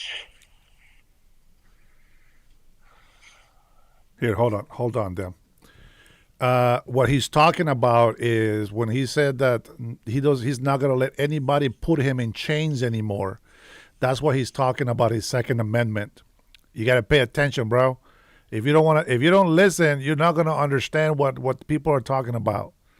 He is not going to allow anybody to put him in chains. If anybody's going to put him in chains, it's going to be himself, but he's not going to allow anybody to do that, and he will take somebody out if they try to do that. That's what he's talking about. He's not threatening Democrats or anybody else that doesn't agree with what we say or what we believe. You got to pay attention, man. Pay attention. I don't have to explain everything to you, man. All right, go ahead, sir. Continue. That was a good way to explain it. Well, I appreciate your service. I love you, big bro. Hey, look, there is nobody that's gonna put me back in chains. That's right. Even as I stand, or what I stand for. Nobody's gonna do that. But you know what I'm gonna cry for? What's that? How many white people died on a ship coming across trying to deliver ore? Yeah. I cry for them.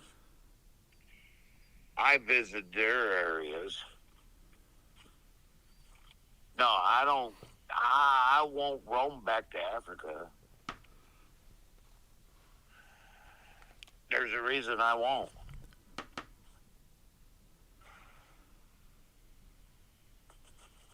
I'm an American. And Brian said we won't let that happen either. I'm an American. I have no reason to go there.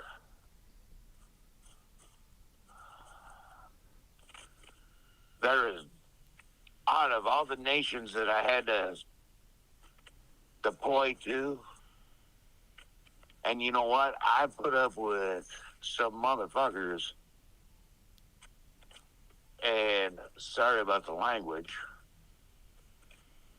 telling me they went to Vietnam running from palm tree to palm tree, and they didn't even know they deployed. And I'm going, really? What's your deployment date? What do you mean? You're out your fucking tree. You're worse than Kamala. Hey, you're gonna tell me you just ran across the whole nation just running online, knowing you were Rambo with a frickin' combine. But on a serious note, I've been to now 18 White Houses across where we're at. And when I say White Houses, they're all lighthouses. They were white boys doing the job. Well, the chat, all the patrons on the chat and the sisters in here says that you have made them all hungry with a stupid Popeye comment. Now they want to eat. Now they want to eat alligator and bison. Hey, I'm going to tell you right now, I love eating gator. I haven't tried it, but somebody told me it tastes like chicken. Is that true? Hey, I'm going to tell you right now, gator tail is great. Problem is, don't eat it if it's not warm. If you let that shit sit, it tastes like rubber. Oh yeah, yeah. Oh, a lot of meat is like that. It's terrible. It's terrible if you no. And I know gumball. Look, I could do me some jambalaya. I could do me some gumbo. Robert says gator gumbo is delicious. It is, but you got to make sure the tail's warm. You got to make sure it's warm, Robert. If that motherfucker turns cold, you don't eat it. I think I tried. What was it? Bison beef or meat? I don't know if I didn't cook it right. I didn't like it, man. I did not like it. You didn't like bison? No, and I don't know if I cooked it wrong or something. I don't know. It just it was horrible. Look, back when I was doing the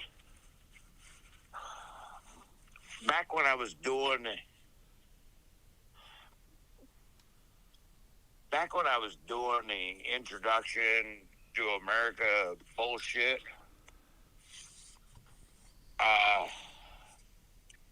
There's a place in Greeley, Colorado. Shout out to Greeley, Colorado. Anybody listening? Shout out to Greeley, Colorado. Yes.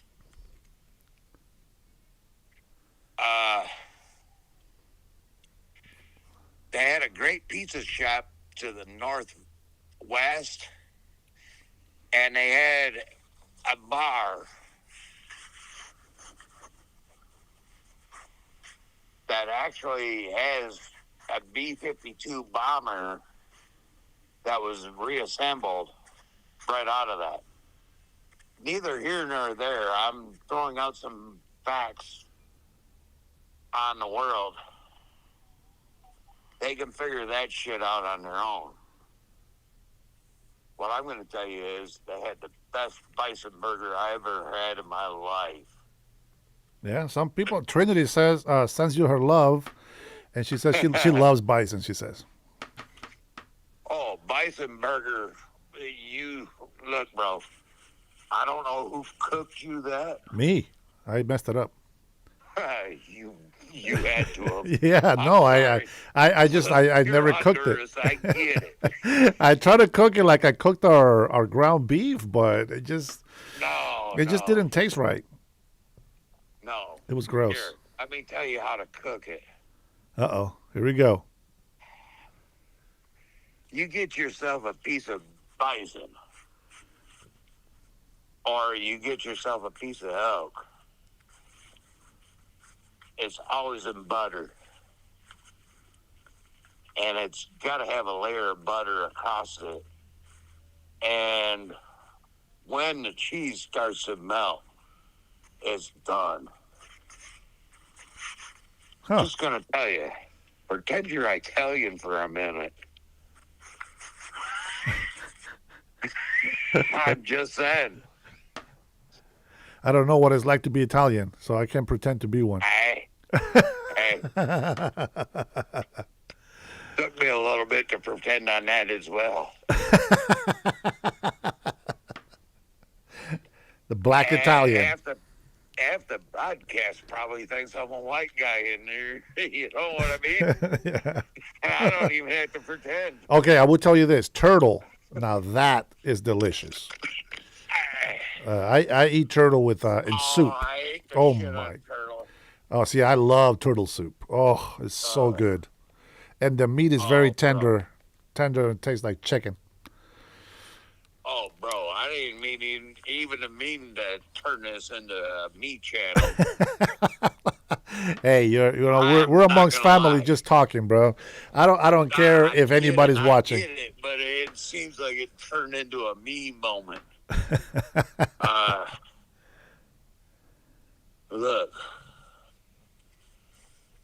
I've had the opportunity to have a lot of food, and I know I got a biased view on the world. Uh-huh. And by a biased view is I can smell a Muslim 4 miles away. And I'm sorry about that. I've only been on 7 countries that caused me to have to interact with them. I was not an Islam believer, and I actually had to stand up for my black brothers and be at their sides many a times when they try to interact with them. And because they were Muslim. You get what I mean? Yeah. Brian went off the grill over here talking about he wants to try rattlesnake now. These people on the chat are going too crazy, man. They're going too native on me. Hey, you never had rattlesnake? No, I never had rattlesnake. Hell no. I never had any type of snake. Brian, Dennis, you both need that. And What? you'll appreciate any chicken you ever had. Why? That son of a bitch will have you licking your fingers. Rattlesnake? Yes, sir. Yes, sir. That's crazy. I Yeah. used to hunt them when I was in Arizona for a reason. There's a reason back in, I got to think, 2017, they were $45 a pound for the meat. Yeah. Yeah. So where do we get this rattlesnake meat? You get it right from the rattlesnake. Oh, hell no. I hate snakes. If I'm going to be scared of something, it's going to be snakes. All you got to do is take them out. You got to be quicker than they are. Yeah, well, I'm not that quick. I'm going to tell you right now. I ran across a Mojave, and I made a little bit of money just freezing that meat on a quick dry freeze. And I've settled broke horses. Rush. Oh, bro. I've done a lot of shit.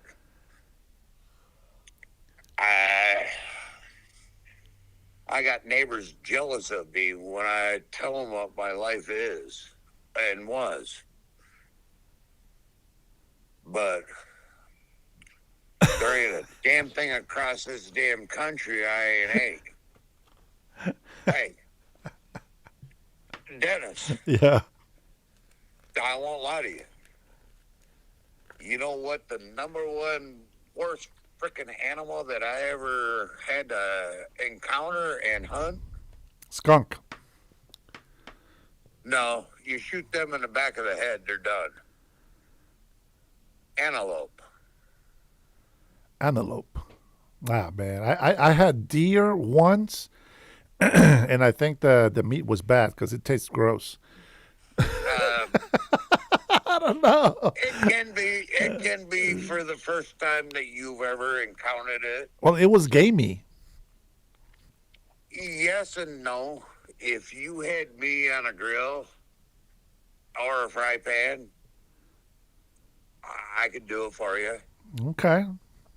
And I won't lie. Goat's really good. Sheep's really good. Yeah, my wife likes that, but I don't. I think that it's too gamey. Those things are too gamey for me. Hey, look, you know what's too gamey for me? An Arab trying to get out of my way. Don't get me in trouble on my channel, old man. Hey, you're gonna get me banned from YouTube.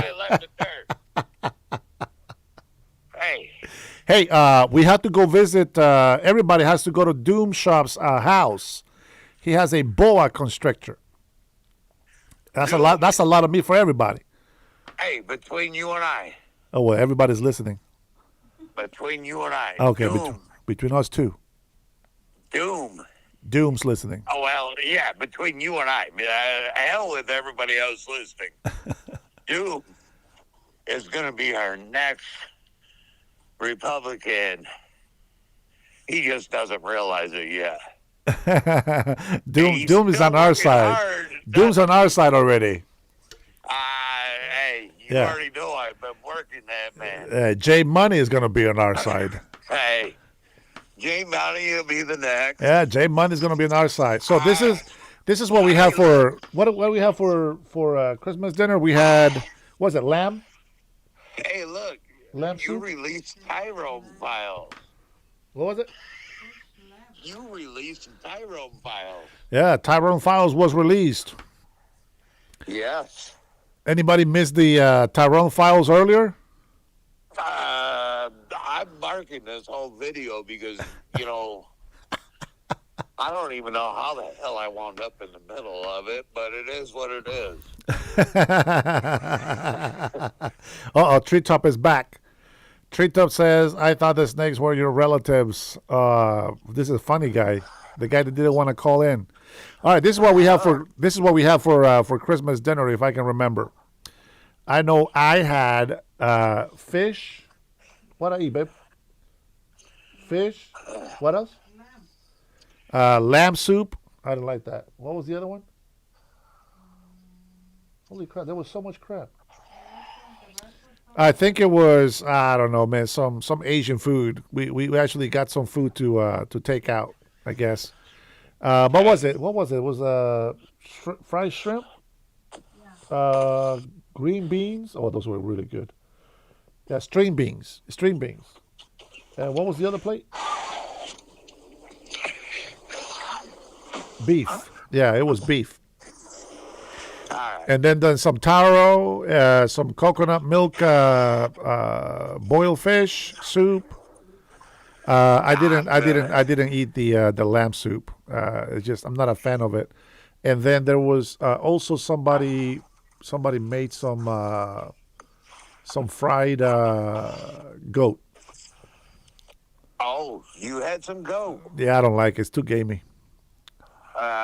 I know, man. I'm picky. I tell people all the time. I'm picky. I'm a picky eater, man. But if I tell you that the food is great, oh man, it's the biggest compliment I can give somebody, telling them that the food is great. I'm gonna refrain from the words I was gonna start at. Holy cow, brother! I wish you and I were together. That sounded very gay. Not like that. Look, I'm not a Democrat. You should have already understood this. I'm not a Democrat. Oh my God! I'm not chopping off any particle I have. Jay Money's shopping for some lamb. He says tomorrow. Hey, Jay Money, you should have been over at my house. I smoked out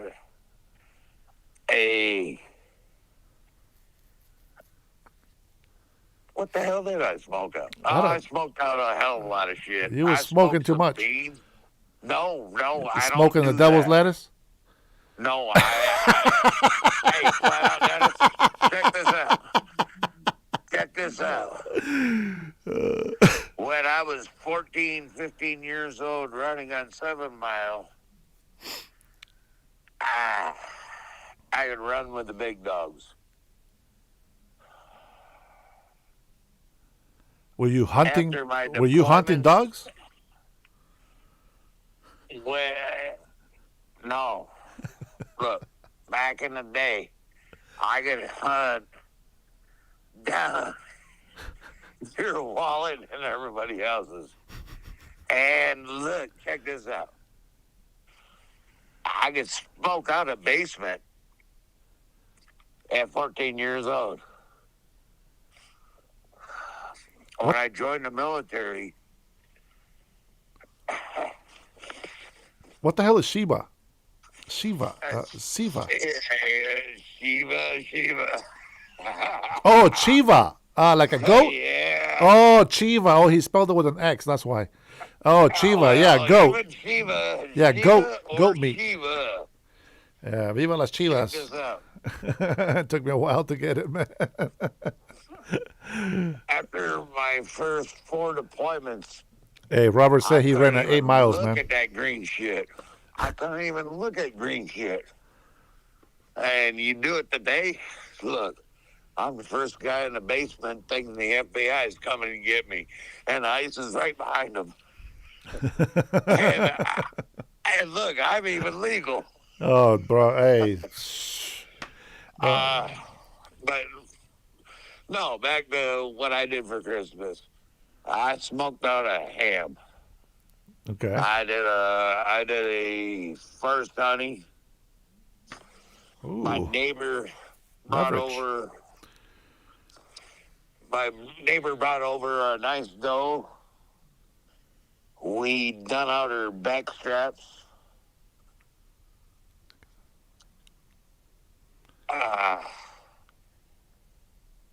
huckleberry pie and a pumpkin that I did straight out from its growth to its end of life.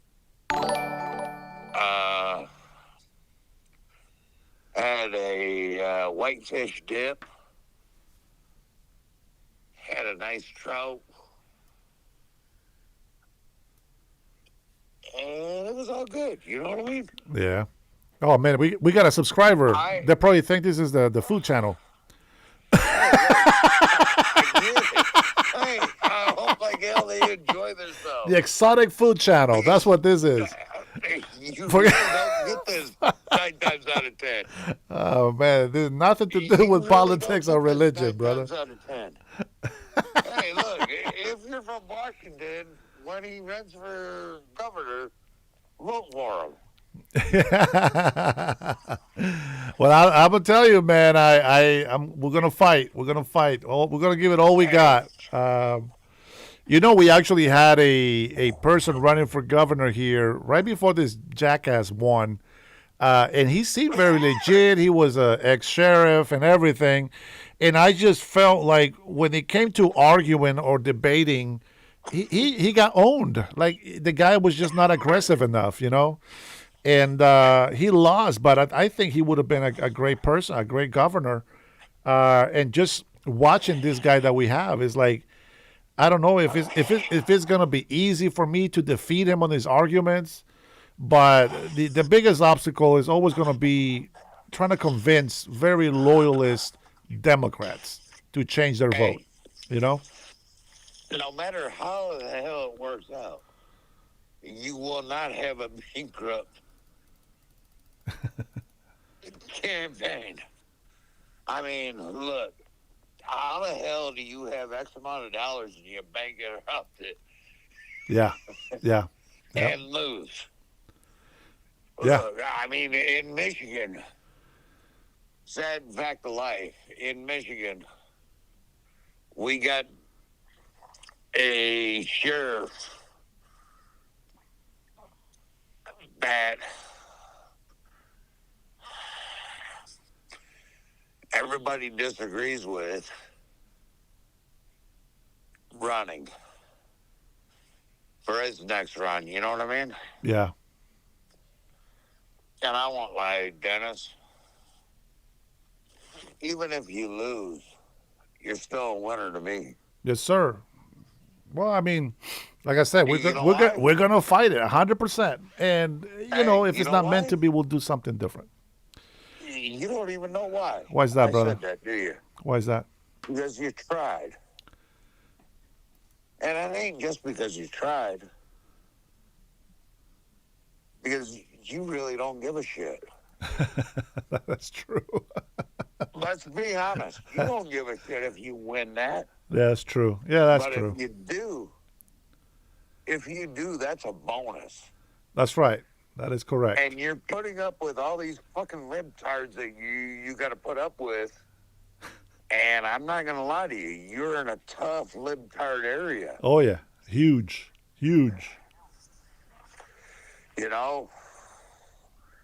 But the number one thing that you have is you're not 2.5 years into a fucking money campaign problem. And you're not into the same problem that I've been announcing for. Look, I ain't going to lie to you. Back when I first met your channel 3 years ago, what did I say? Trump won Georgia. I said that. And it's right on the website. Anybody that wants to deny me can see it. 2 years into Biden's campaign when they did the recount, Trump won. You didn't have to find the votes. You just had to recount. Yeah. Well, here's something that people don't know. Here in Washington State, believe it or not, when I was in line for voting, we were following the voting thing. And right before they finished counting the votes, Washington turned red.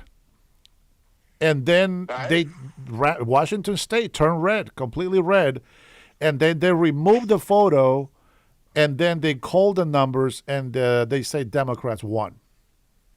Hey, it is a fact. Trump won Georgia.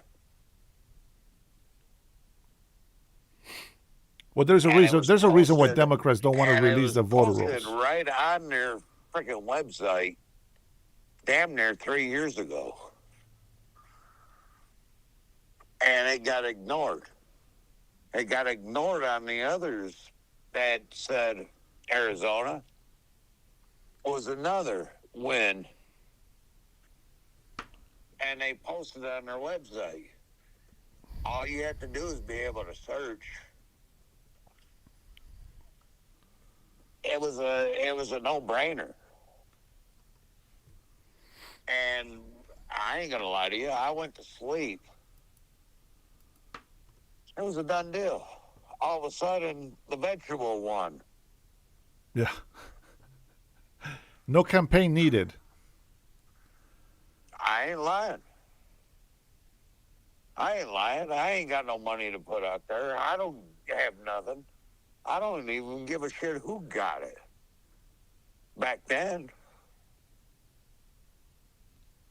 Shit, I'm going to be honest with you. Back then, all I wanted was another bottle of fucking whiskey and be done with it. And then I got to watch the illegals pour in. And nothing against you because we already know you're my brother. Yeah. I'm another. I know exactly what you mean. I'm with you. And that's why I told you, store my number. I appreciate it. Thank you, and thank you for your love and you know it's important. But thank you for supporting me on this little fight that we're going on here in Washington State as well.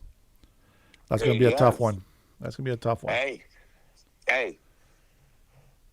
When I drove truck and was part of that little campaign. Loved the shit out of Tacoma. Tacoma, Washington was always one of my favorite places to be. Well, that's going down the shit now. Yeah. That's what I hear. Yeah, it is. But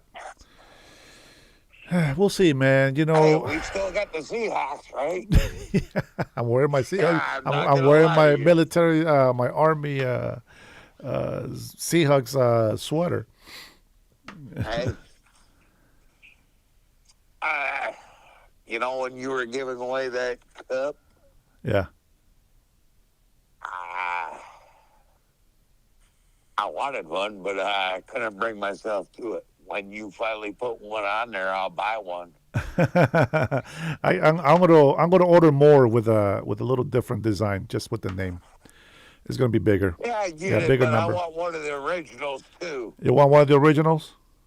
Yeah. All right. I'll go ahead and order for you. When you decide that you're doing that, I want one. Okay, I will put it out there for you guys to know when, and I'm also showing you guys the new design as well. Hey, thank you for being you. Yeah, you're very welcome. I appreciate that. Shit, I appreciate you giving me this amount of time while I do what I do. Yeah, well, you bought the time, not like these liptards that come in here demanding answers. What libtard wants an answer? Well, Treetop wanted an answer, then he chickened out, and now he's back just putting comments about Uncle Ruckus being too drunk. Hey, Treetop, why don't you call us? We can three-way. We're not that kind of people. We can try. We can add you. All right, Treetop, go ahead and call. Let's go ahead and add the call. Yeah. Shit, Treetop, come on. What you got to give me, brother? He's afraid that we're gonna hear his 12-year-old voice. Oh, I'm telling you. Shit, Look, I ain't gonna lie to you. They all made fun for a minute about what I have, where I'm going, but none of them been or were where I've been. Leverage says, Leverage says, none of them have a set of nuts to come across. Leverage says, damn, Treetop guy has been called out. Treetop, come on. Oh, Treetop, man. come on. I got an angel to put on that top.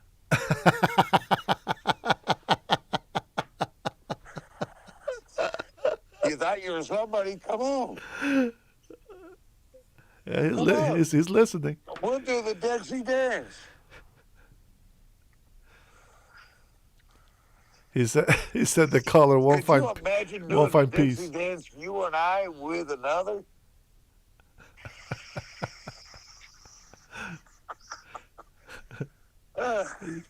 Jay Money said, "Put me in, coach." Hell no, man. It's late. All right, brother. Let's call it for the night. All right, well, I appreciate you. We have to call it for the night because none of the libtards would call in, and you and I got to enjoy bullshitting with one another. Yeah. And facing reality. While the rest of them got to face chopping their penises in silence. I don't know what the hell they were doing. All right, brother. Hey, I love you. All Thank you right. so much for your donations there, the support, and You yes, need some more? Trinity. You need some more, let me know. Trinity and the whole gang on here says they love you. I know they're going to call you a grifter, but you need anything, let me know, my friend. Yeah, no, I appreciate you. Thank you so much for that, brother. I will talk to you later, okay? Everything I gave you, I mean. Yeah, no, I appreciate You're not it. a grifter. You're Thank not you. a grifter. You're a supporter of who we are. Appreciate it. Thank you for what you do. You're very welcome. I love it. I will see you tomorrow probably. I'll probably come on live for a little bit just so I can say hi to you guys. right. All right? Be blessed, brother. I'll be looking for you. All right. We'll talk to you later. Much love All to you. right, later. Bye. All right, Patriots. That was it. We gave another chance to Treetop, and it seems like he's just, I don't think it's going to happen. Guys, if you guys been listening to our brother Dem's Tears That Taste Good, I enjoy the conversation. I love my Patriots. I love to listen to my older brothers. God bless you, your family, and the USA. I'll see you guys tomorrow, God willing. For now, have a good night. Peace.